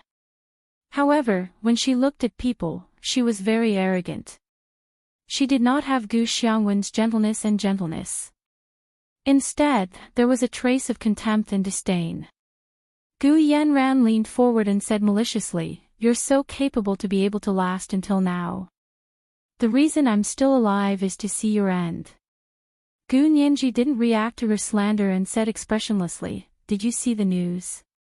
The bodies of my father and mother were found." "Found it? Hee, it can't be, don't try to trick me. I've cremated them and thrown their ashes into the sea. Where did you find the imposter?" Gu Yanran giggled as if she didn't believe Gu Nianji at all. Gu Nianji pursed her lips and threw the photo of the submarine in front of Gu Yanran, as well as the remains of her parents lying in the coffin. "Look for yourself." Gu Yanran immediately saw serious. Aishi immediately opened her eyes wide and pounced over to grab the photo and stared at it for a long time. He muttered, "Impossible. Impossible. How is this possible?" Looking at the lifelike photo of Gu Xiangwen and his wife, her pupils constricted. She raised her head and said in disbelief, "They passed away 7 years ago. How could their bodies be preserved so well? It must be fake. Fake. We have done a DNA test, and we are indeed father and daughter. What else do you have to say?" Gu Nianji's voice sank. "A DNA test? Are you sure?" Gu Yanran tried her best to remain calm, but her heart was already in turmoil. Could it be true? But, how was that possible? Her hands on her thighs clenched into fists. Her whole body trembled slightly, and her eyes hid a deep fear. You really did a DNA test?" Are they really their biological father and daughter? Gu Nianji had been watching the changes in her expression. Of course, I'm sure. You don't have to worry about it. You think I'm you? Using your own father to impersonate someone else? Yeah, don't you know how to do it? Gu Yanran looked at her suspiciously. Since I'm doing it, why don't you do it back? Why should I do 15? Gu Nianji felt that it was difficult to explain to Gu Yanran. Because you covet other people's assets, so I'll be like you. This kind of person was a classic example of measuring others by their own standards. Because I can't do it, so you definitely can't do it. And, because I did it, so you definitely did it. She completely disregarded the huge differences between people. Gu Yanran's clenched fists loosened and tightened, and her nails dug into her flesh. She relied on the pain of her skin to maintain her composure on the surface. Haha, you're different from me, but... Her eyes flickered. It's not difficult for Hu Xiaoheng to fake DNA evidence for you. Gu Nianji looked at her expressionlessly and said coldly, wake up. What kind of organization do you think the Special Operations Forces is? No one can hide the truth from this kind of organization. Also, why would he fake evidence for me? My parents have already passed away, and you squandered more than half of their assets. I donated most of the rest to the country, so why would he fake it for me? What is he after? If your brain isn't a pig's brain, you should know that he has no need to do this at all. Gu Yanran trembled again, and her slender eyes suddenly widened. What? You donated most of your assets to the country. You're the pig's brain. Since you don't want it yourself, why do you have to do this to me? She couldn't understand how there could be people in this world who weren't tempted by such a huge amount of wealth. Gu Nianji closed her eyes and said patiently, just the patents that my parents left behind are more than I can use up in 10 lifetimes. I can't even talk to someone as greedy as you. Alright, stop talking about the Gu family's assets. No matter what I do with it, it has nothing to do with you. Gu Yanran leaned back in her chair and looked at Gu Nianji blankly. Her eyes were unfocused.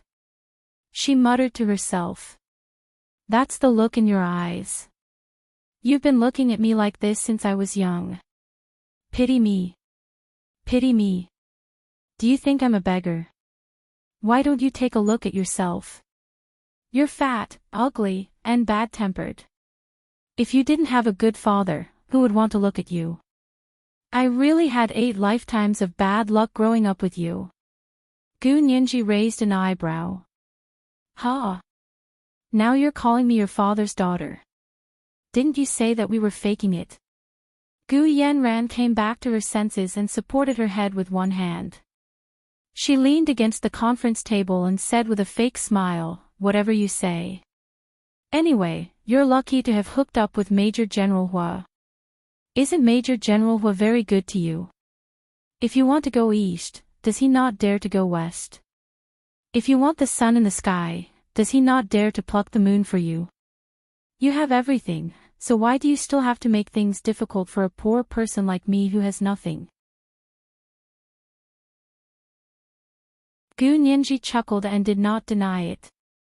Instead, she said shamelessly, it's good that you know. Major General Hua is that good to me. If you don't accept it, hang yourself. The smile on Gu Yanran's face froze. She didn't expect Gu Nianji to be so thick-skinned. She was obviously being sarcastic, okay. Major General Hua was a tough person. How could he be so good to a woman? She had seen it with her own eyes. In the blue hole of the Caribbean Sea, Gu Nianji had risked her life to save Hu Xiaoheng and his comrades. In the end, Hu Xiaoheng did not even look at her and went straight to take care of his comrades. Gu Yanran stopped smiling and said coldly, you're panting when I say you're fat. Don't you have any F***king idea about Major General Hua's attitude towards you? Slap. Gu Nianji couldn't help but slap Gu Yanran. Keep your mouth clean. If I hear your filthy words again, I'll beat you until you look for your teeth on the ground. Gu Nianji's slap was indeed strong. Gu Yanran's head was slapped to the side, and blood was flowing from the corner of her mouth. Her mind was buzzing. After a while, she rubbed her face that had 5 finger marks on it and said darkly, "Lawyer Gu, you hit me for no reason. Do you think I should sue you or sue you?" "Wrong. I didn't hit you for no reason. I hit you on purpose." Gu Nianji clapped her hands and said casually, "You deserve a beating." Gu Yanran was just about to shout, "The lawyer hit me," when the lights in the small room they were in suddenly went out. The room was pitch black for a moment. Gu Nianji's heart skipped a beat. She immediately pounced on Gu Yanran and pulled her down from the chair. She twisted Gu Yanran's hands behind her back with one hand and pressed her to the ground with one leg. She whispered into Gu Yanran's ear, "Did you see that? Recognize your position and identity and speak properly. Otherwise, the light in front of you might never be able to light up again." Gu Yanran completely regained her rationality at this moment and took a deep breath. She knew that she couldn't go against Gu Nianji. This woman's backing was too powerful. "Let go of me. I won't say anything like that again." Gu Nianji patted the back of her head. "Remember, I'll give you one last chance. If you have anything to say, you'd better say it today. If you don't say it today, even if you think it through and want to say it in the future, I won't accompany you." She let go of Gu Yanran and returned to her seat to sit down. She coughed and said, "Is there a power outage? Why is there no light in the room?" As soon as she finished speaking, the lights in the room flickered a few times before returning to normal. Gu Yanran slowly got up from the ground and sat back in her chair. She was dispirited and wasn't as arrogant as before. "That's right." Gu Nianji clapped her hands and asked further, "My father's submarine was sunk by the Japanese. Were you the one who tipped the Japanese off and told them where my father was?" "It wasn't me." "What does it have to do with me?" Gu Yanran rubbed her wrist, which Gu Nianji had pinned behind her back, expressionlessly. "Gu Xiangwen was targeted a long time ago." "What am I?" "Neither side would tell me such an important thing." "Really?" Gu Nianji stood up. She placed her hands on the conference table in front of her and leaned forward slightly. She was full of pressure. "If you knew which side it was, why didn't you tell my father?" Gu Yanran was speechless for a moment, but she quickly came back to her senses and said, "I don't know which side it was." "You said it yourself. The Japanese." "Ha, have you forgotten that I'm also Japanese?" "You're still quibbling." Gu Nianji narrowed her eyes. "Say it again. How did you get the news and go to that island?" Gu Yanran looked away nonchalantly. "Didn't I say it already?" "You don't remember." "Of course I remember. But you say it differently every time." Gu Nianji enunciated each word. "Do you want me to repeat myself?" Gu Yanran smiled. "Is that so?" "I don't remember. After all, it's been so long. It's normal for me to remember something different." Gu Nianji knocked on the table coldly. "Listen carefully. The first time, you said that father had a small communicator on him that could continuously send out signals. The battery life was very long. Although the communicator was very damaged, it could still send out signals. You used the signal from the communicator to determine father's location. Unfortunately, you were still a step too late." Gu Yanran's eyes sparkled. "You also sobbed and said that if you had found them earlier, perhaps mother could have been saved." Gu Nianji paused, and her eyes were a little red. She quickly raised her head and continued, "Continue." "At that time, mother was seriously injured and had nothing on that deserted island. She died just like that. As soon as mother passed away, father also collapsed. When you found them, father was hugging mother's body tightly. You thought both of them had died. But you didn't give up and asked the doctor to check.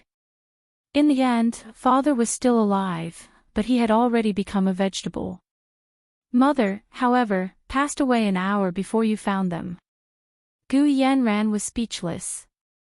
She didn't expect this girl to remember what she had casually said more than a year ago so clearly. Gu Nianji stared at Gu Yanran. You also said that when you finally saw them and found father was still alive, you were so happy that you almost went crazy and fainted. When you woke up, father had already been moved to the helicopter. Mother was buried on the spot. Is that right? Liar. Do you still want to continue your bitch act? This is the first update of the day, Chapter 1410, Continue Your Bitch Act. There are 2 updates today, to remind everyone of the monthly votes and recommendation votes 8:00 p.m., second update. P.S. Thank you, Beth1211, for tipping 15,000 Chidian coins yesterday. Mwah.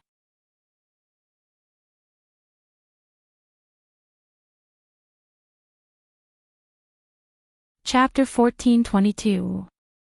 Gu Yanran listened to Gu Nianji repeat what she had said last year and was completely unmoved. After a while, she shrugged and said nonchalantly, from the moment you found out that the vegetable wasn't Gu Xiangwen, you should have known that it was just a story. Why do you take it so seriously? I'm serious. You used my parents' lives to make up a story. Why did I take it so seriously? Gu Nianji was furious. She couldn't help but lean over to slap Gu Yanran again. At that moment, the door behind her creaked open and Hua Xiaoheng walked in. Nianji. He quickly walked over and pulled her back just in time. He frowned and said, ask her nicely. What's wrong with hitting people for no reason? He was about to go to the Senate to be the chief legal counsel, but he was still like a firecracker that would explode at the slightest touch. Hua Xiaoheng had no choice but to show up. Gu Yanran's heart skipped a beat when she saw Hua Xiaoheng stop Gu Nianji from attacking. Hua Xiaoheng pulled Gu Nianji to sit on the chair and stood behind her with his hands behind his back. He looked at Gu Yanran quietly and said, in the past, you said that you received a message from Gu Xiangwen asking you to look for him there, and you went. But from what we know now, it's impossible for Gu Xiangwen to send you a message. So where did you get the news from? How did you know where the plane landed? Gu Yanran ran her hand through her hair and pouted at Gu Nianji. Didn't she just say that? Gu Xiangwen had a small communicator with him that could continuously send out signals, and the battery life was very long. I confirmed Gu Xiangwen's location based on the signal from the communication device. So it wasn't my dad who sent you the message? Gu Nianji followed up with another question.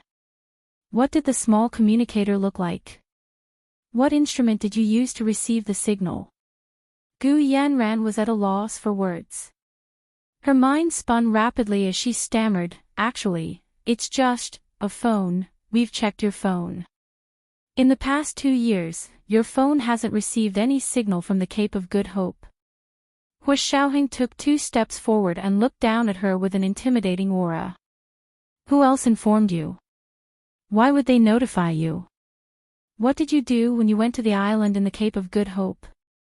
No wonder he was the leader of the Special Operations Forces. He was like a professional interrogator. Hua Xiaoheng's 3 simple sentences almost destroyed Gu Yanran's psychological defenses. Gu Yanran couldn't help but shiver. It doesn't matter whether you tell me or not. Gu Nianji continued to trick her. We've already found Sirius. The crew of this submarine agreed to testify against you, saying that you directly caused the death of my parents. Just wait to be shot. This completely infuriated Gu Yanran. She jerked her head up, clenched her fists, and said sternly, shut up. Where did the staff come from? Have you seen a ghost? Ghosts? Gu Nianji's mind raced. She stood up and said coldly, "Are they already dead?" Gu Yanran, you're pretty good. Gu Yanran rolled her eyes. When did you hear me say they were dead? There are obviously no such people, yet you insist on saying that they are dead. Your imagination is really heaven-defying. Really? How can there be no other staff on such a big submarine? Gu Nianji was very suspicious. Gu Yanran looked at her in amusement and deliberately said, "Did you give yourself away? Aren't you Gu Xiangwen's biological daughter? How come you don't even know about the submarine he specially built?" "Ha, I left my father at the age of 12, and I don't remember anything before I was 12. What do you think I would know? Does this have anything to do with whether I'm his biological daughter or not? Your words are really illogical and don't know what you're talking about." Gu Nianji narrowed her eyes and spread her hands. "If you know, then say it. You don't say a word. You only know how to scare people. Do you really think I'm scared?" When Gu Yanran heard Gu Nianji say that she left her father at the age of 12, her body visibly shrank. Her gaze drifted, and she didn't dare to look her in the eye. Hua Xiaoheng echoed Gu Nianji and said calmly, "There's no need to waste your breath on her. Anyway, the submarine is already with us. Go to the submarine and check the records of the computer operating system. You'll know what happened 7 years ago. As for you, Gu Yanran, you missed the opportunity to confess and atone for your crimes. Don't regret it in the future." Hua Xiaoheng's voice turned cold, and his handsome face was covered with a layer of coldness. It was like a sharp knife being unsheathed, stabbing into Gu Yanran's heart that still had a sliver of hope. Gu Yanran's heart sank. Wasn't the submarine damaged? How could the computer system be fine? Was Hua Xiaoheng lying to her? She looked at Hua Xiaoheng carefully, but she couldn't see any clues from his handsome face that was as cold as ice. She could only tell that he was very dissatisfied and was about to get impatient. Gu Nianji understood and walked to Hua Xiaoheng's side. She held his arm and pursed her lips. She deliberately said loudly, "Forget it then." I wanted to give her a chance, but she didn't know what was good for her. It seems like she really was an accomplice to my parents' murder. Let's go. We won't come to this crappy place again. Even the air smells stinky. The two of them turned around and walked towards the door. Gu Yanran's eyes sparkled as she watched them walk forward step by step. Just as they were about to reach the door, Gu Yanran finally couldn't resist the temptation of that opportunity, and raised her voice. "Will you let me out if I tell you?" Gu Nianji's footsteps paused, but she didn't turn around. She said calmly, "Do you want to tell me now? It's too late.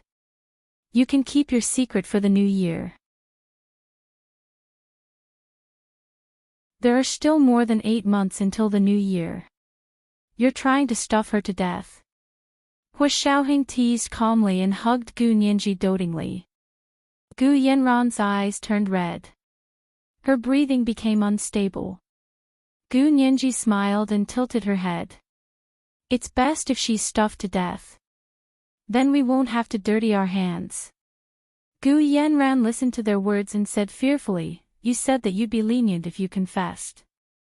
Don't tell me it doesn't count." She had been relying on the disparity in information. Because she knew some things that Gu Nianji and Hua Xiaoheng definitely didn't know. But now that the two of them were acting like they didn't care about the information she knew, Gu Yanran couldn't be smug anymore. She was firm without desires. If the other party didn't want anything from her, she really didn't have any tricks up her sleeve. Gu Nianji finally turned around to look at her. She frowned and said, "I asked you to tell me just now, but you put on airs and refused to say a word. Now we don't want to listen to your old antique, and you're crying and shouting to tell us. No one would believe you if you said you weren't AB*TCH. Gu Yanran blushed at Gu Nianji's words. She held it in and said, "You don't allow me to scold people, but you can scold people yourself." "How did I scold you?" Gu Nianji walked back and stood in front of her. You said B asterisk TCH. But you're a B asterisk TCH. The corners of Gu Yenran's lips twitched. She rationally decided not to argue with Gu Nianji anymore. She probably wouldn't be able to beat her even if she reincarnated 10 times. She looked at Hu Xiaoheng and quickly said, I really went over because I received the signal. At that time. She pointed at Gu Nianji and blinked quickly. At that time, she was 12 years old. She also saw the signal and knew that Gu Xiangwen and his wife were in trouble. She insisted on sailing to the Cape of Good Hope to save them. I was a step too late. By the time I chased after her, her ship had already disappeared into the vast sea. I was in a hurry to meet up with Gu Xiangwen and the others, so I only sent a few sailors out to sea to look for them. I brought a team of doctors to the Cape of Good Hope. Unfortunately, I didn't find them and found that they had been sunk.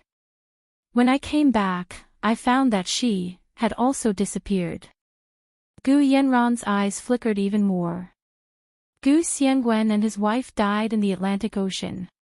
Gu Nianji, she also disappeared. Tell me, how could I remain calm in the face of such a huge fortune? Besides, without them, I would be the first heir. If it were you, wouldn't you do the same? In the end, you were the one who received Gu Xiangwen's signal. Hu Xiaoheng mercilessly exposed her lie. But you can't prove that you received the signal. How do you expect us to believe the rest of your story? Gu Nianji laughed. Gu Yenran, actually, just admit that it was the Japanese who informed you. It's convenient for everyone. I'm so tired for you to see you racking your brains to come up with these incoherent stories. There really is a communicator. It's the quantum communicator. Gu Yenran saw that Gu Nianji and Hu Xiaoheng didn't believe her, so she had no choice but to throw out her trump card. Quantum communicator. Gu Nianji suddenly thought of the quantum communicator she had confiscated from the safe at the headquarters of the Angel and the World Foundation. She couldn't help asking. Is it the quantum communicator you gifted to the Angel and the World Foundation?